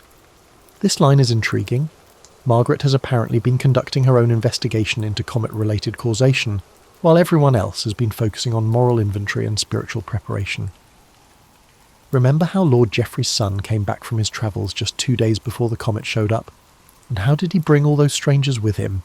The ones who've been staying at the manor house? You do remember. There had been quite a bit of village gossip about the young lord's companions. Foreign-looking men with expensive clothes and secretive conversations. The general consensus was that they were probably merchants of some sort, though nobody seemed quite sure what they were selling. Well," Margaret continues, lowering her voice even though you're alone in your cottage, "I heard from Alice, who heard from the cook at the manor house, that those aren't merchants at all, they're soldiers, mercenaries, and they've been asking many questions about the local roads and the best routes to the neighbouring lordships. Suddenly the comet takes on an entirely different significance. If Margaret is right, then your celestial visitor isn't warning about divine displeasure with moral failing. It's a warning about human plans for very earthly conflict. The cosmic telegram isn't about spiritual concerns, it's about political ones. This revelation is both relieving and terrifying. As it implies that mere improvements in piety and charitable giving may not be sufficient to address the issues the comet is announcing. Terrifying because it suggests that your village might be about to become involved in the kind of armed conflict that tends to leave places looking significantly less village-like than they did before. "So, what do we do?" you ask. Margaret shrugs with the practical fatalism of someone who has survived several decades of medieval uncertainty. "Same thing we'd do if it was about divine wrath. Prepare for potential difficulties, maintain optimism, and avoid becoming entangled in the impending chaos." You spend the rest of the evening discussing practical preparations for potential conflict, and you realise that the village's response to the comet has actually been pretty sensible, regardless of what the comet actually means. Food stores checked and consolidated, tools repaired and sharpened, debts settled, relationships mended. All of these things are just as useful for surviving human-caused disasters as divine ones. The next morning, you share Margaret's theory with Edmund, who receives it with the thoughtful consideration he's been applying to all comet-related intelligence. After some discussion, you both agree that it doesn't really matter whether the comet is warning about spiritual crisis or political conflict. The appropriate response is pretty much the same. Get ready for trouble and hope you're wrong about how awful it's going to be. This insight into the practical wisdom of comet fear is oddly comforting. Your medieval ancestors weren't just superstitious primitives jumping at shadows in the sky. They were people living in genuinely dangerous and unpredictable circumstances, and they developed a system for interpreting unusual events that encouraged useful precautionary behaviour regardless of the specific nature of the threat. Whether the comet means divine wrath, political upheaval, natural disaster, or just cosmic coincidence, the response is the same. Pay attention, prepare for difficulties, work together, and try to be the kind of person you'd want to be if you knew the world was watching. As evening approaches and the comet becomes visible once again, you find yourself looking at it with something approaching appreciation.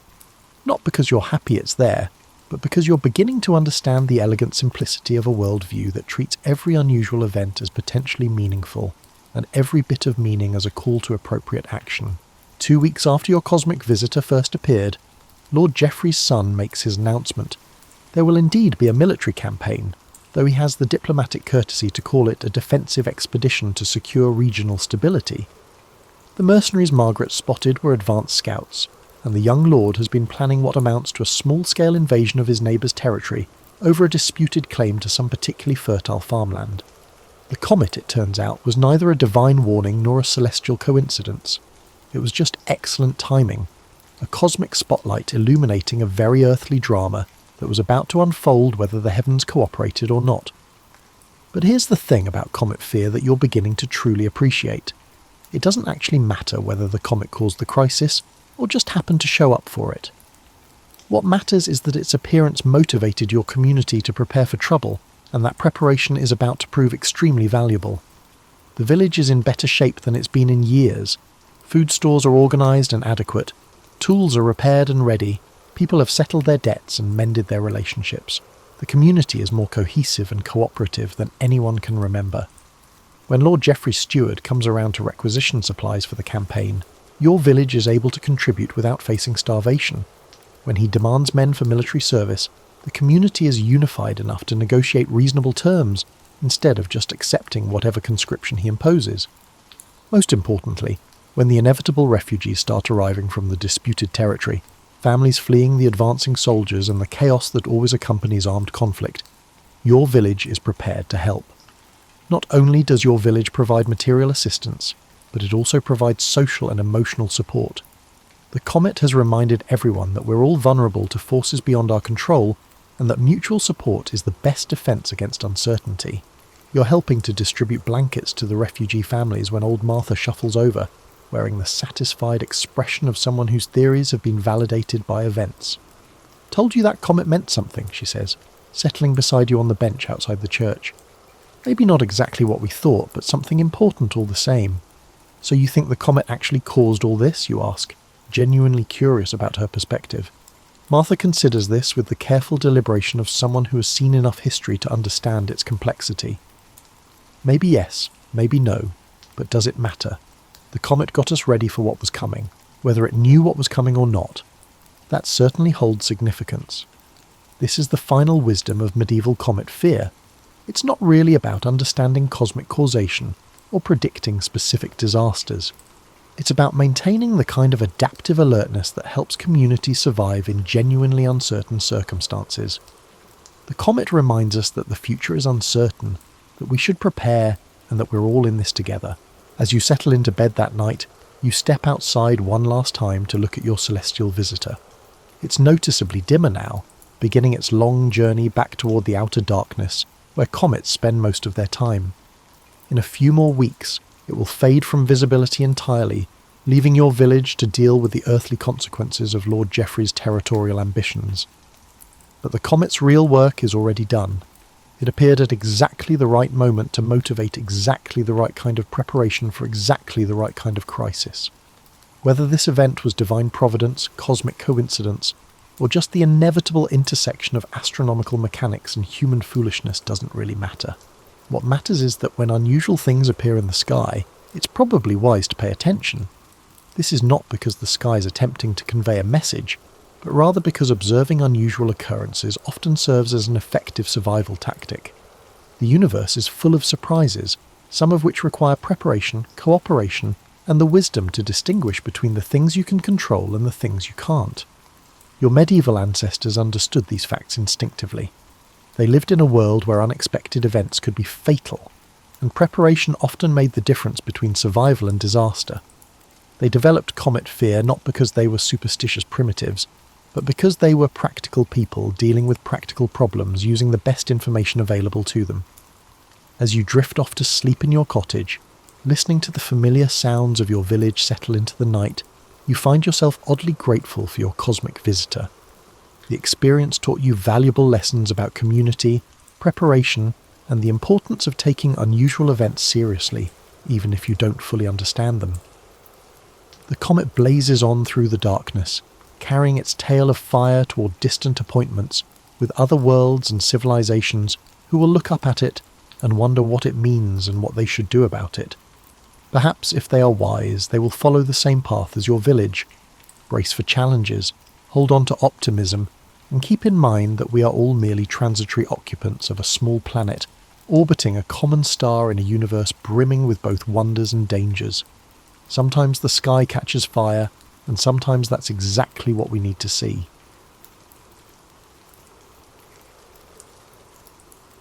In the waning days of Rome's glory, a young deacon named Leo quietly ascended to prominence.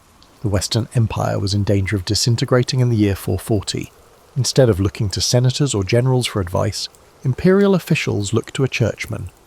At Emperor Valentinian III's behest, Leo journeyed to Gaul to mediate a bitter feud between General Aetius, Rome's most powerful commander, and the magistrate Albinus. The emperor's decision to entrust this delicate mission to Leo was significant, as the able deacon had established a reputation for prudence and authority beyond ecclesiastical circles. While Leo negotiated peace in Gaul, fate intervened back home. Pope Sixtus III died in Leo's absence, and on September the 29th, 440, the clergy and people of Rome unanimously elected Leo as Bishop of Rome. The news reached him up north. The mediator would now become the supreme pastor of the Western Church. Leo returned to a city in need of strong leadership. Stepping into the role of Bishop of Rome, later generations would hail him as Pope Leo the Great, he carried both humility and resolve. Rome in the 440s was a city of contrasts, still adorned with imperial marble and Christian basilicas, yet teeming with destitute refugees from barbarian invasions. Leo threw himself into the work. From the pulpit he preached not only doctrine but also charity. He organised relief for those suffering from famine and war, urging the faithful to practice mercy and almsgiving alongside their fasts. Under his guidance, the church opened its granaries to feed the hungry and its monasteries to shelter the homeless. Leo's compassion in action earned him a fatherly status among Romans. In a world where emperors taxed and generals fought, it was the Bishop of Rome who cared for the widow and orphan. However, Leo was not a passive individual. He was equally a man of ideas and unwavering determination. As heresies sprouted amid the turmoil of the times, Leo responded with intellectual rigour and firm discipline. When news came that certain priests in distant Aquileia were tolerating the Pelagian heresy, Leo swiftly ordered a synod to correct them. In Rome, he discovered a secret sect of Manichaean dualists lurking in the shadows, likely refugees from the recently fallen African provinces. The Pope reacted decisively. He investigated, preached fiery sermons against their false light, and, according to his contemporary Prosper of Aquitaine, even burned their forbidden books. By 444 he declared the capital cleansed of the Manichaean contagion. Such actions might seem harsh to modern eyes, but to Leo's mind the very soul of Rome was at stake. If the empire was crumbling, at least the faith must stand firm. Leo's blend of compassion and authority extended his influence beyond the usual spiritual realm. The Western imperial court itself acknowledged his leadership. In June 445, Emperor Valentinian III issued a remarkable decree recognizing the primacy of the Bishop of Rome based on the merits of Peter and the dignity of the ancient capital. Provincial governors were even ordered to enforce papal summonses, a legal nod to Leo's supremacy over Western Christendom. This feat was unprecedented. Once merely primus inter pares, first among equals of bishops, the Bishop of Rome now held a recognized preeminence. Under Leo's stewardship, the very title of Pope, once used broadly for any bishop, became reserved exclusively for Rome's bishop. The decline of the empire was sowing the seeds of the papacy's future grandeur. Despite these accolades, Leo remained at heart a pastor. He corresponded with distant churches, arbitrating disputes in Gaul and Spain as a trusted father figure. He drew around him learned men like Prosper to assist in administration and correspondence. Ever mindful of his exemplar, St. Peter the Apostle, Leo championed the idea that the Pope is Peter's heir, carrying the keys of spiritual authority. The ultimate test of this conviction was imminent. As the mid-5th century approached, ominous tidings spread across the Alps. A storm was gathering in the north. The Huns, led by a warlord whose name was already spoken in dread whispers, were on the move. Unbeknownst to Leo, destiny was steering him toward a singular role, not only as a teacher and shepherd of souls, but as Rome's protector in its darkest hour. The stage was set for an encounter that would resound through the ages, and the humble deacon-turned pope would soon be called upon to save an empire. Pope Leo I was solidifying his spiritual authority while the Western Roman Empire around him was on the verge of collapse. By the mid-5th century, Rome's dominion had shrunk to a pathetic core. Little more than Italy and part of Gaul, observers noted, of the Western realm. The grandeur of Caesar and Augustus was now a ghost haunting crumbling walls. Gone were the rich provinces of North Africa. The Vandals had seized Carthage in 439, cutting off Rome's critical grain supply. Hispania and Gaul were carved up by Visigothic and Burgundian kings who paid only token respect to the emperor. Across the sea, Britannia, once a Roman diocese, was abandoned to wild Anglo-Saxon warlords. The Western Empire in Leo's time was essentially an Italian kingdom struggling to survive, its frontiers pressed on all sides by so-called barbarians, and its treasury drained. The city of Rome itself, though still symbolically powerful, was a mere shadow of its former self. The imperial court had long since relocated to Ravenna, a marsh-girt city easier to defend. In Rome, ancient monuments decayed even as new churches rose. The populace, much diminished from a century ago, lived in uneasy suspense. Memories of the Visigoth sack of 410 still lingered like a national trauma. Elderly Romans could recall the horror when Alaric's Goths breached the walls and looted the Eternal City for 3 days. The psychological scar had not healed. Now, 4 decades later, rumours spread that an even fiercer enemy was approaching Italy's borders. Children heard frightening tales of the Hun with his ruthless horsemen and felt their parents' anxiety. Many asked, was history repeating itself? Or worse, was this the end of Rome at last? In the palaces of Ravenna, Emperor Valentinian III reigned in name, but real power was precariously balanced. The true strongman was Flavius Aetius, the Magister Militum, master of soldiers. Famed for both his cunning and his controversial alliances, Aetius had spent his youth as a hostage among the Huns, even befriending their leaders. Hardened by that experience, he knew Rome could not fight all its enemies at once. With grim pragmatism, Aetius had struck deals with some barbarians to fight others. In 437 he formed an alliance with Attila's Huns to demolish the Burgundian kingdom in Gaul, eradicating it from its core. Western Rome was forced to play a desperate game of divide et impera in order to survive. By the late 440s, Aetius managed a fragile coalition holding Gaul against the Visigoths and Italy against the Ostrogoths. But the Huns, once his occasional allies, were becoming an ever greater threat. Aetius knew Attila's character too well. The Hun king's ambitions had no limit. The cultural fabric of the empire was also fraying. The old pagan aristocracy had mostly bowed to Christianity, but not always sincerely. Some clung to classical traditions and nostalgic dreams of Rome's past, while the new reality, a Christian empire fighting for its life, demanded a different ethos. In this atmosphere, spiritual interpretations of Rome's misfortune flourished. Many Christian Romans, Leo among them, viewed the successive calamities as divine chastisement for the empire's sins. Was God using barbarian invaders as a scourge to humble Rome? The question was pondered in sermons and letters. Decades earlier, St. Augustine had written The City of God after the 410 sack, explaining that earthly empires rise and fall while the City of God endures. Now Augustine was gone. He had died in 430 as Vandals besieged his city of Hippo, but his ideas lived on. Pope Leo, steeped in such theology, urged his flock not to lose faith. If the empire was crumbling, perhaps it was all the more urgent to uphold Christian virtue and unity. By 450, the Western court was rife with intrigue and insecurity. Emperor Valentinian, never a strong ruler, was dominated first by his formidable mother, Galla Placidia, and then by Aetius. With Placidia's death in 450 and the emperor's own sister Honoria embroiled in scandal, she had secretly appealed to Attila for help escaping an arranged marriage, offering him her hand. and half the empire as dowry, the dynasty itself seemed to teeter. When reports came that Attila had considered Honoria's plea and was mustering his forces, panic swept the Italian elite. Attila's reputation as the scourge of God preceded him. He had already bullied the Eastern Empire into paying enormous tribute, and now he cast his covetous gaze westward. In the spring of 451, Attila marched into Gaul. The showdown came on the Catalonian plains near Chalons. There, Aetius, joined by Roman troops and various foederati allies, Visigoths, Franks, confronted the Huns in one of antiquity's great battles. The fight was brutal and indecisive. Attila's advance was halted, but not decisively crushed. Corpses littered the plain, and the Visigothic king was slain in the fray. But Attila lived to fight another day. The Battle of Chalons, instead of a clear Roman victory, resulted in a Pyrrhic stalemate that left the Hunnic horde battered yet intact. Gaul had taken the brunt of Attila's wrath, giving Italy a moment of relief, but the respite was fleeting. Late in 451, as winter fell, unsettling news reached Rome. Attila had regrouped his forces beyond the Alps. The Hun was far from finished. In fact, he was enraged. They had thwarted his campaign in Gaul, leaving his appetite for conquest unsated.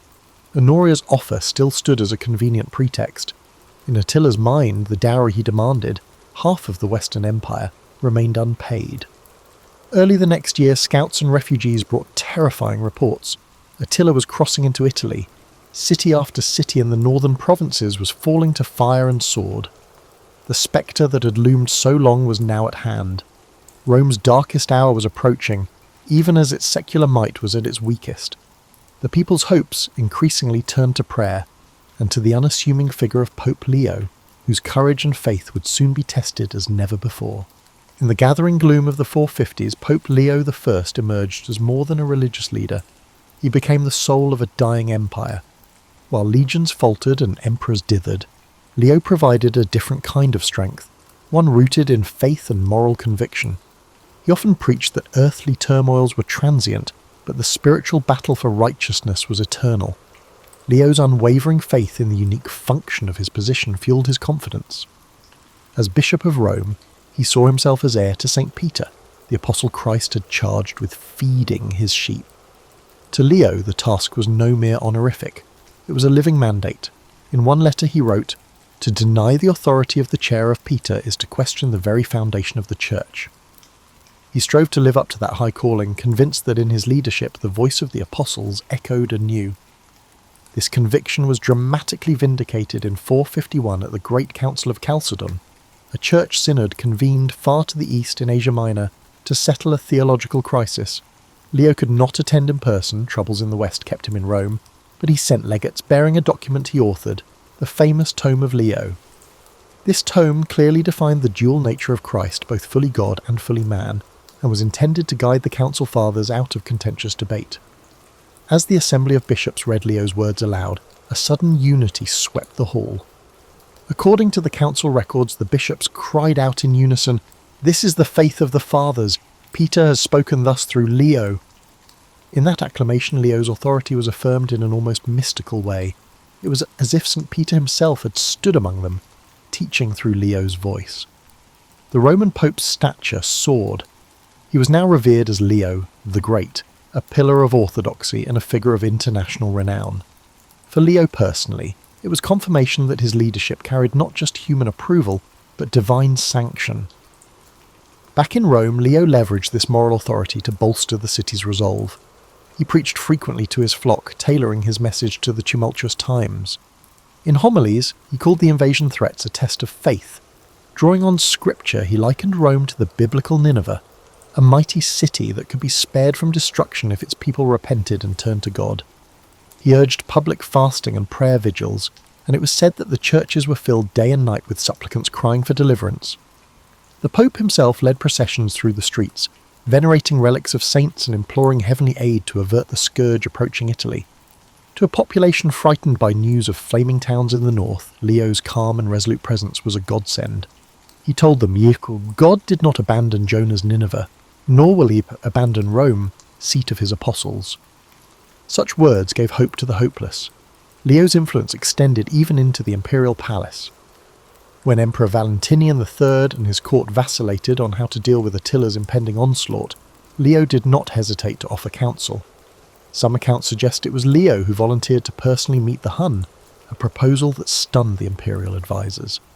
Others say the idea originated from the emperor, who realised that no general or diplomat had the gravitas to face Attila on equal terms, whereas the saintly bishop of Rome just might. Regardless, by the beginning of 452, everyone's attention was focused on Leo, possibly the sole individual capable of saving Rome from the abyss. It was a heavy burden for a man of the cloth, yet Leo prepared to shoulder it with the same sense of duty that had guided him all along. There was a profound symbolism in Leo's stepping forward. Here was a representative of spiritual authority confronting the might of worldly violence. The clash was not simply between a pope and a warlord, but between two world views, one of faith, mercy and moral suasion, and another of conquest, fear and raw power. Leo understood this. In quiet moments of prayer before his departure, he surely reflected on the trials of past leaders of the Church. He prayed at the tomb of St. Peter in the Vatican Basilica, seeking courage. Tradition holds that Leo had a vision there, hearing the words, "Peace be with you, I am with you," as if spoken by Peter or an angel. Empowered by this reassurance, Leo arose determined to act. If Attila was indeed a scourge sent as punishment, then Leo would be the intercessor pleading for mercy on Rome's behalf, a new Moses before the Pharaoh, or a David against Goliath armed only with faith. By the spring of 452, Attila's forces had stormed into northern Italy, and panic gripped the land. Emperor Valentinian remained safely behind Ravenna's walls, and General Aetius, lacking an army strong enough after the Gaulish campaign, could do little. It was in this vacuum of secular leadership that Leo's moment arrived. The Pope gathered a small delegation to accompany him, among them the former consul Gennadius Avienus and the ex-prefect Memmius Trigetius, distinguished Romans who lent political weight to the embassy. But there was no question who led it. Dressed not in armour, but in simple clerical robes, Leo set out northward, determined to confront the unconfrontable. As he left the gates of Rome, citizens wept and cheered him in equal measure, praying for his success, fearing for his safety. Behind him trailed an austere retinue of priests and deacons carrying holy relics and perhaps gifts for the Hun king. It was an unprecedented sight, the vicar of Christ riding forth to meet the terror of the world. The sun-baked Italian roads ahead were uncertain, but Leo's purpose was clear. In his heart burned both the courage of a lion and the compassion of a shepherd. Whatever happened on this journey, Rome's fate and Leo's legacy would forever be intertwined on that fateful day when faith stood face to face with fury. While Leo advanced north, Attila the Hun drove his war host relentlessly south. To understand the collision course of these two figures, one must step into Attila's world, a world of vast open. The vast steppes echoed with thundering hooves, symbolising a destiny forged in blood and superstition. Attila was no ordinary barbarian chieftain. He styled himself as something far grander, even cosmic. A legend circulated among his people that a sacred weapon had fallen into Attila's hands, the sword of Mars. A humble shepherd, the story went, discovered an ornate sword in a field, revealed by the blood of a limping heifer. He presented it to Attila, who exulted in the find. Believing it a gift from the war god, whom Romans identified as Mars, Attila took it as a sign of divine favour. He thought he had been appointed ruler of the whole world, and that through the sword of Mars supremacy in all wars was assured to him. So writes the historian Jordanes, echoing the accounts of Attila's contemporaries. Armed with this talisman and unshakable self-confidence, Attila saw himself as an instrument of godly wrath, a scourge sent upon the earth. Indeed, later Romans would call him flagellum Dei, the scourge of God, believing that he was a punishment for the sins of humankind. Under Attila's command, the Hunnic Empire reached its zenith. From the plains of Hungary across the Danube and into Germany, he united a confederation of Huns, Alans, Ostrogoths, and other tribes through charisma and fear. He became sole ruler in 445 after allegedly murdering his brother Bleda, an act that removed the last check on his power. Ruthless as he was, Attila was also a shrewd strategist. He realised that brute force alone wouldn't sustain his dominion. Cunning diplomacy and psychological warfare were equally potent. Throughout the 440s, Attila alternated devastating military campaigns with calculated negotiations. He extorted the Eastern Roman Empire for gold year after year, first £700, then £2,100 annually after he battered their armies in 447. The Eastern Emperor, Theodosius II, preferred paying off the Huns to facing them in battle, a policy that enriched Attila immensely. By the year 450, Attila's treasuries were brimming with tribute, and his warriors had gained seasoned experience from numerous skirmishes and sieges. Despite ruling over such wealth, Attila led a simple life by choice, akin to a warrior monk. Roman envoys who visited his encampment were astonished by his austerity. The historian Priscus, who dined with Attila during a diplomatic mission, recorded that while lavish food on silver platters was served to guests, Attila himself ate nothing but meat off a wooden trencher. He drank from a wooden cup, whereas his lieutenants sipped wine from gleaming goblets of gold. His clothes were plain and clean, devoid of the jewels that adorned other chieftains. Such discipline both impressed and unnerved the Romans. It suggested a man of unwavering determination, unaffected by decadence or distraction, a leader capable of instilling unwavering loyalty by empathizing with the struggles of his followers. Attila also had a mercurial temper and could be mercilessly cruel, but he tempered terror with moments of calculated mercy or humour, keeping even his closest followers guessing. Attila's worldview was steeped in omen and prophecy. Priscus noted that Attila consulted seers and believed in predictions about his lineage. One prophecy purportedly left him momentarily sombre. It foretold that disaster would eventually befall the Huns, though perhaps not in his lifetime. But such dark musings were rare. More often, Attila projected absolute confidence in his divinely sanctioned mission of conquest. He even co-opted Roman mystique for his ends. A chilling tale from Milan illustrates this. When Attila captured that proud Italian city in 452, he came across a fresco in the palace that depicted past Roman emperors seated on the thrones, which triumphed over the barbarian chiefs who were laid prostrate at their feet, conveying a sense of imperial arrogance. The scene of imperial arrogance enraged him. Attila immediately summoned an artist and ordered a new mural painted. In this revisionist artwork, Attila sat on the throne while cringing. Roman emperors knelt before him, pouring out bags of gold in tribute. With grim satisfaction, Attila essentially declared his reversal of fortune. Rome's days of victory were over. It was now the barbarians' turn to rule. Whether or not the story is apocryphal, it captures Attila's mindset. He was deliberately crafting an image, to Romans and to his people, that the Hun was the new master of the world and Rome's proud eagles would bow to the rider of the steppes. While Leo advanced north, Attila the Hun drove his war host relentlessly south. To understand the collision course of these two figures, one must step into Attila's world, a world of vast open. The vast steppes echoed with thundering hooves, symbolizing a destiny forged in blood and superstition. Attila was no ordinary barbarian chieftain. He styled himself as something far grander, even cosmic. A legend circulated among his people that a sacred weapon had fallen into Attila's hands, the sword of Mars. A humble shepherd, the story went, discovered an ornate sword in a field, revealed by the blood of a limping heifer. He presented it to Attila, who exulted in the find. Believing it a gift from the war god, whom Romans identified as Mars, Attila took it as a sign of divine favour. He thought he had been appointed ruler of the whole world, and that through the sword of Mars supremacy in all wars was assured to him. So writes the historian Jordanes, echoing the accounts of Attila's contemporaries. Armed with this talisman and unshakable self-confidence, Attila saw himself as an instrument of godly wrath, a scourge sent upon the earth. Indeed, later Romans would call him flagellum Dei, the scourge of God, believing that he was a punishment for the sins of humankind.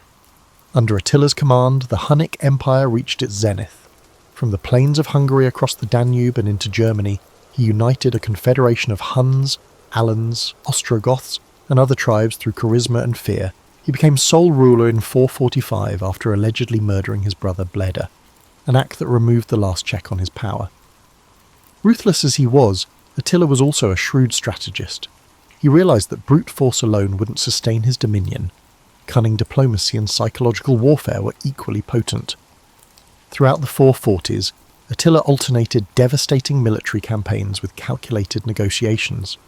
He extorted the Eastern Roman Empire for gold year after year, first £700, then £2,100 annually after he battered their armies in 447. The Eastern Emperor, Theodosius II, preferred paying off the Huns to facing them in battle, a policy that enriched Attila immensely. By the year 450, Attila's treasuries were brimming with tribute, and his warriors had gained seasoned experience from numerous skirmishes and sieges. Despite ruling over such wealth, Attila led a simple life by choice, akin to a warrior monk. Roman envoys who visited his encampment were astonished by his austerity. The historian Priscus, who dined with Attila during a diplomatic mission, recorded that while lavish food on silver platters was served to guests, Attila himself ate nothing but meat off a wooden trencher. He drank from a wooden cup, whereas his lieutenants sipped wine from gleaming goblets of gold. His clothes were plain and clean, devoid of the jewels that adorned other chieftains. Such discipline both impressed and unnerved the Romans. It suggested a man of unwavering determination, unaffected by decadence or distraction, a leader capable of instilling unwavering loyalty by empathizing with the struggles of his followers. Attila also had a mercurial temper and could be mercilessly cruel, but he tempered terror with moments of calculated mercy or humour, keeping even his closest followers guessing. Attila's worldview was steeped in omen and prophecy. Priscus noted that Attila consulted seers and believed in predictions about his lineage. One prophecy purportedly left him momentarily sombre. It foretold that disaster would eventually befall the Huns, though perhaps not in his lifetime. But such dark musings were rare. More often, Attila projected absolute confidence in his divinely sanctioned mission of conquest. He even co-opted Roman mystique for his ends. A chilling tale from Milan illustrates this. When Attila captured that proud Italian city in 452, he came across a fresco in the palace that depicted past Roman emperors seated on the thrones, which triumphed over the barbarian chiefs who were laid prostrate at their feet, conveying a sense of imperial arrogance. The scene of imperial arrogance enraged him. Attila immediately summoned an artist and ordered a new mural painted. In this revisionist artwork, Attila sat on the throne while cringing. Roman emperors knelt before him, pouring out bags of gold in tribute. With grim satisfaction, Attila essentially declared his reversal of fortune. Rome's days of victory were over. It was now the barbarians' turn to rule. Whether or not the story is apocryphal, it captures Attila's mindset. He was deliberately crafting an image, to Romans and to his people, that the Hun was the new master of the world and Rome's proud eagles would bow to the rider of the steppes. In the sultry August of 452, northern Italy lay crushed under the Huns' heel. The Huns trampled fields, left villages empty, and filled the air with thick smoke from burnt towns. Down the ancient Via Aemilia, a strange procession made its way against this tide of destruction. Pope Leo I, mounted perhaps on a sturdy mule or horse, led a small band of envoys and clergy steadily northward.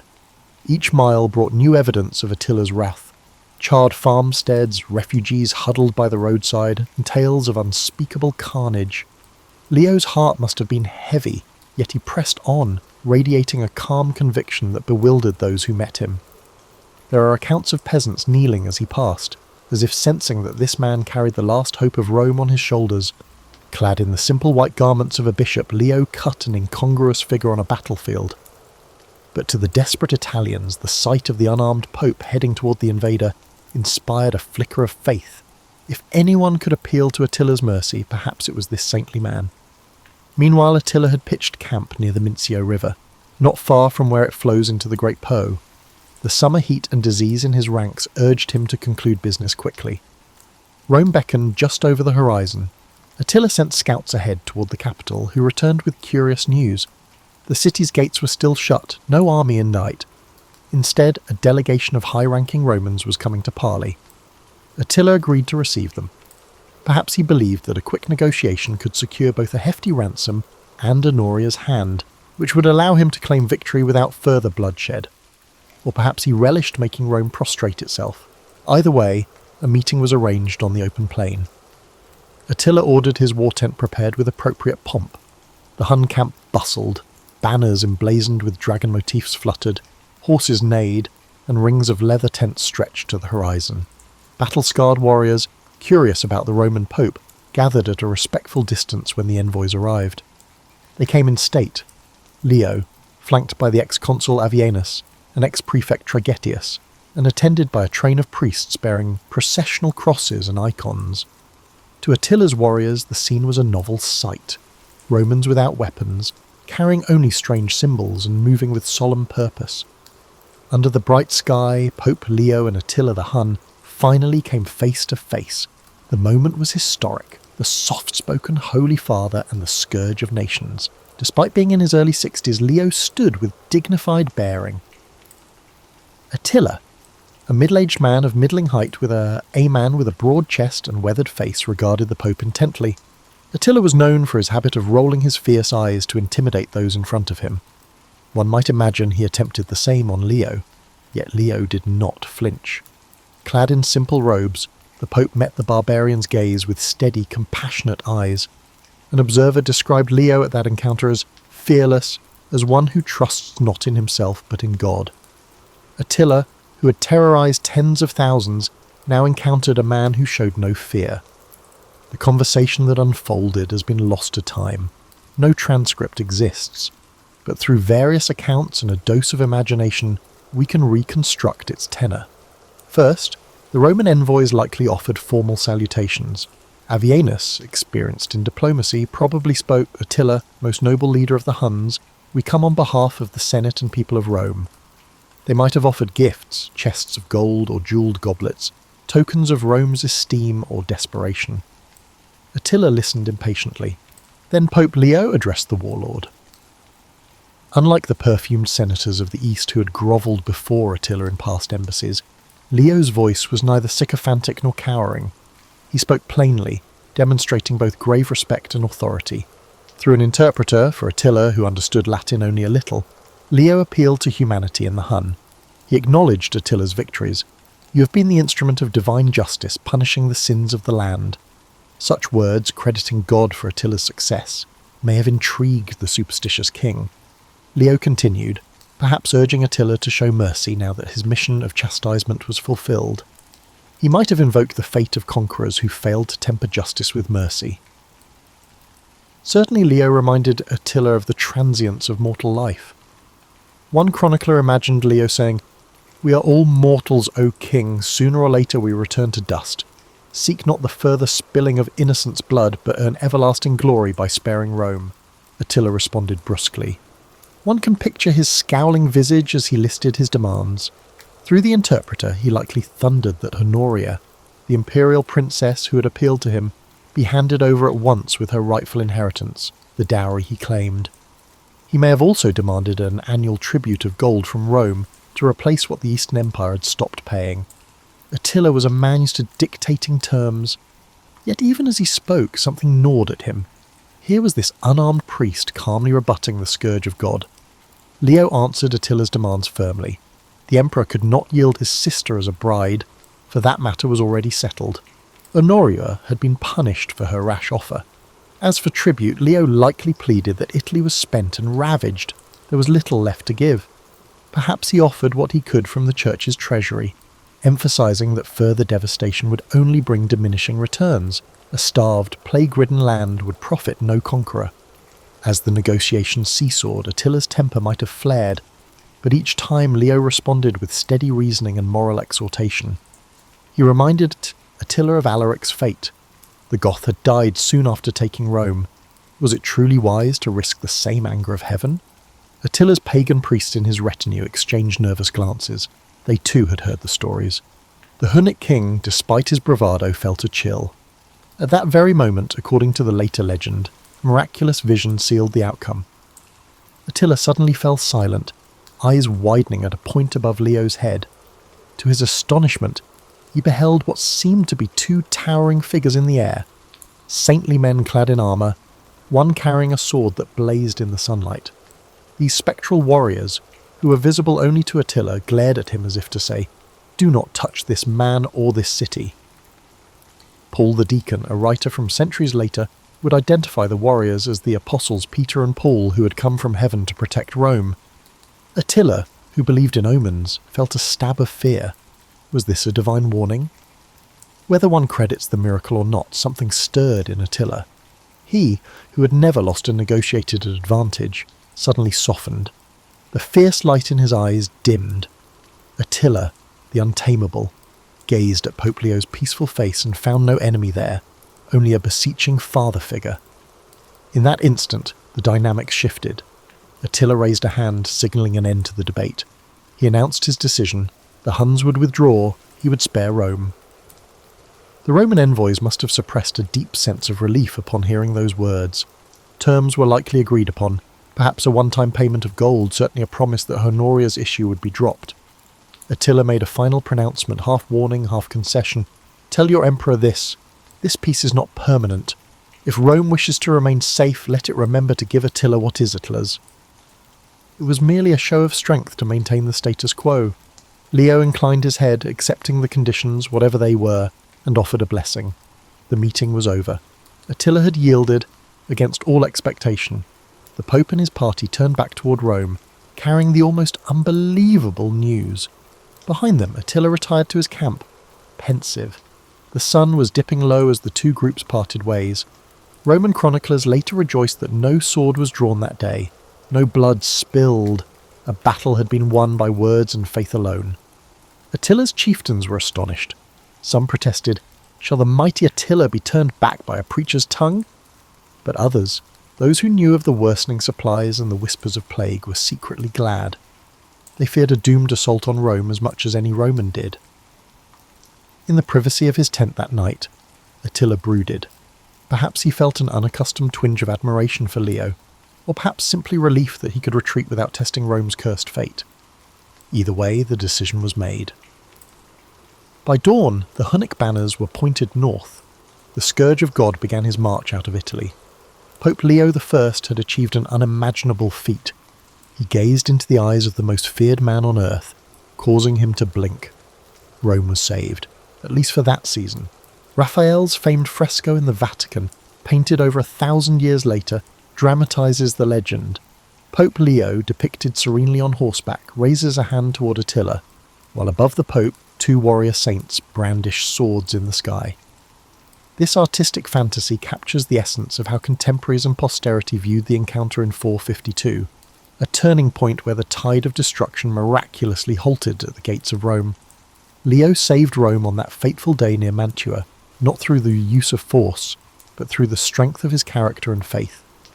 The aftermath of the meeting was immediate and profound. As word spread that Attila had turned back, a wave of incredulous joy swept through Italy. In Rome, anxious citizens waiting for news could scarcely believe it. The city and their lives had been spared. Many attributed it entirely to divine intervention thanks to Leo's sanctity. The Pope's status reached unprecedented heights. Rome welcomed him back as Pater Patriae, the father of the fatherland, a title no humble churchman had ever held. The relieved Romans truly deserved to call Leo Magnus the Great. Historians through the ages have debated why Attila withdrew. Some near-contemporary observers, like the chronicler Prosper of Aquitaine, insisted that it was Leo's personal impact on Attila that made the difference, that the Hun was so impressed by the holy man's courage and eloquence that he simply gave up his designs. Another source, the historian Priscus, who knew Attila's court firsthand, offered a more pragmatic rationale. Attila's men were growing afraid. They recalled how Alaric had died after sacking Rome, and they urged Attila not to invite a similar curse. Modern scholars point to logistics and disease. Indeed, a later chronicle suggests that at that very time, plague was ravaging Attila's army, and supplies were running perilously low, while the Eastern Emperor Marcian had dispatched troops to harry Attila's homeland. Surrounded by ill omens, sickness in camp, hostile forces gathering elsewhere, and the psychological weight of Rome's spiritual clout, Attila likely calculated that discretion outweighed valour. Whatever mix of motives one assigns, the result is indisputable. Attila suddenly retreated, and he never returned. The scourge of God had scourged enough. Leo's triumph, however, was not a permanent deliverance. He knew as much. According to ancient accounts, Attila sent a message upon his departure, threatening to return unless Honoria handed over her inheritance. Attila made this gesture to save face, but in reality he had lost his chance. The following year, in 453, Attila the Hun tragically passed away on the eve of his latest wedding feast. The legendary conqueror succumbed not on the battlefield but in his marital bed. reportedly bursting a blood vessel and choking on his blood after heavy drinking.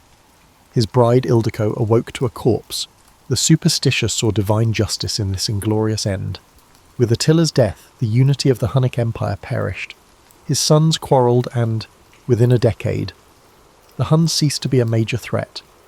Rome had survived Attila. However, the lifespan of the Western Roman Empire was short.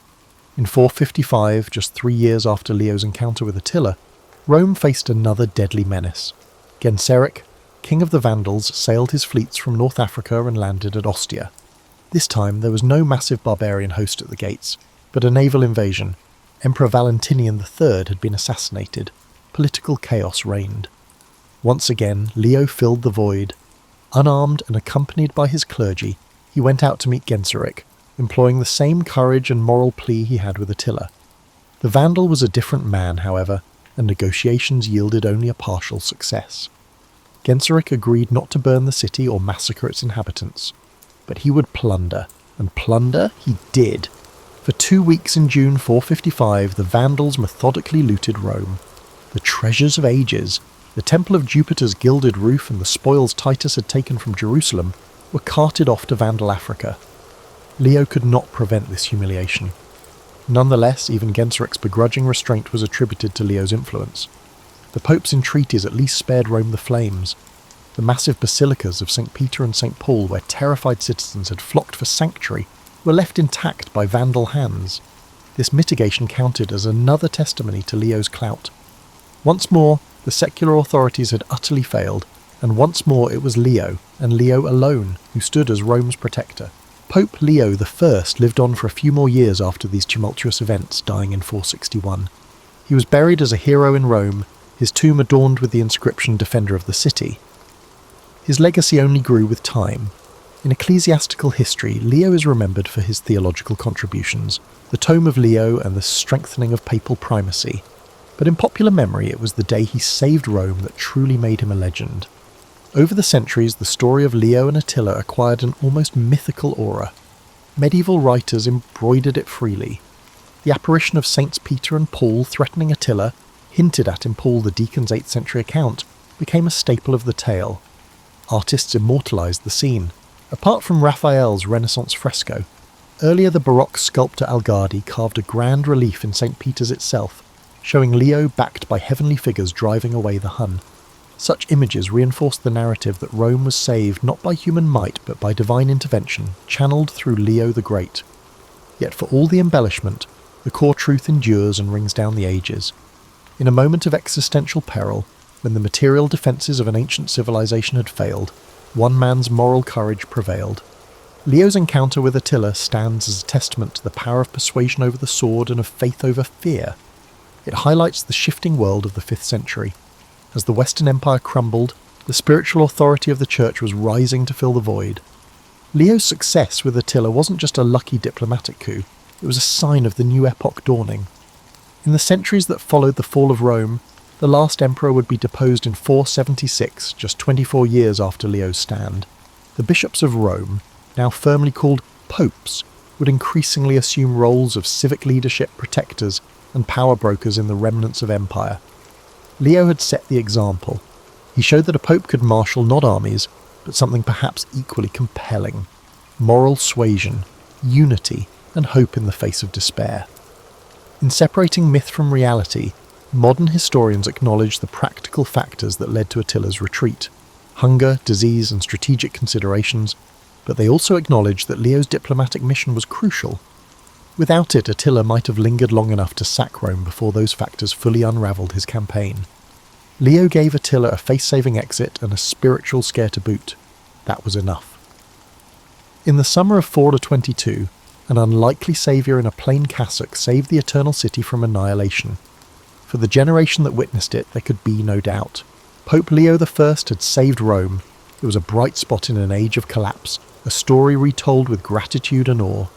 To this day, when one stands in St. Peter's and looks up at the marble relief of Leo driving away Attila, one is reminded of the power of courage and faith to alter the course of history.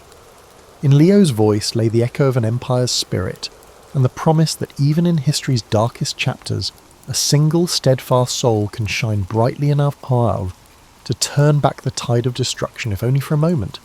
And occasionally that moment is all that civilization needs to survive. The sun set on the Western Roman Empire not with a single cataclysm but through decades of slow decay. Pope Leo I, however, had already sealed his place in the annals of survival, diplomacy and faith. As Rome's political fabric crumbled, Leo's influence continued to expand.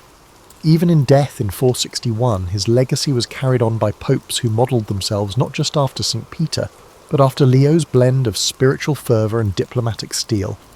His tomb in the old St. Peter's Basilica became a shrine not only of theological memory, but of civic pride, a place Romans could point to and say, "This man stood when others fled."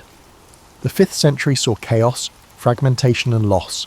Italy became a patchwork of Gothic rulers, Gaul drifted toward Frankish hands, and Africa became a Vandal kingdom. Yet the institutional church remained remarkably cohesive. This was, in part, Leo's doing.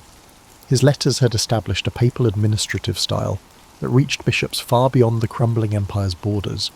His tome had crystallised Christology for centuries to come. His sermons, preserved, copied and studied, continued to nourish Christian identity in a post-imperial world. Yet the story of Leo's meeting with Attila continued to evolve, not just in church memory but in public imagination. The miracle, whether historically accurate or not, resonated deeply. In a world of collapsing order, the myth of a shepherd confronting the wolf and turning him away felt truer than any dusty chronicle. Artists, poets, theologians, and even emperors clung to this narrative. Leo's courage became archetypal, echoed in later eras when popes would stand up to kings, emperors, or even fascist regimes. Meanwhile, Attila's name lived on in darker legend.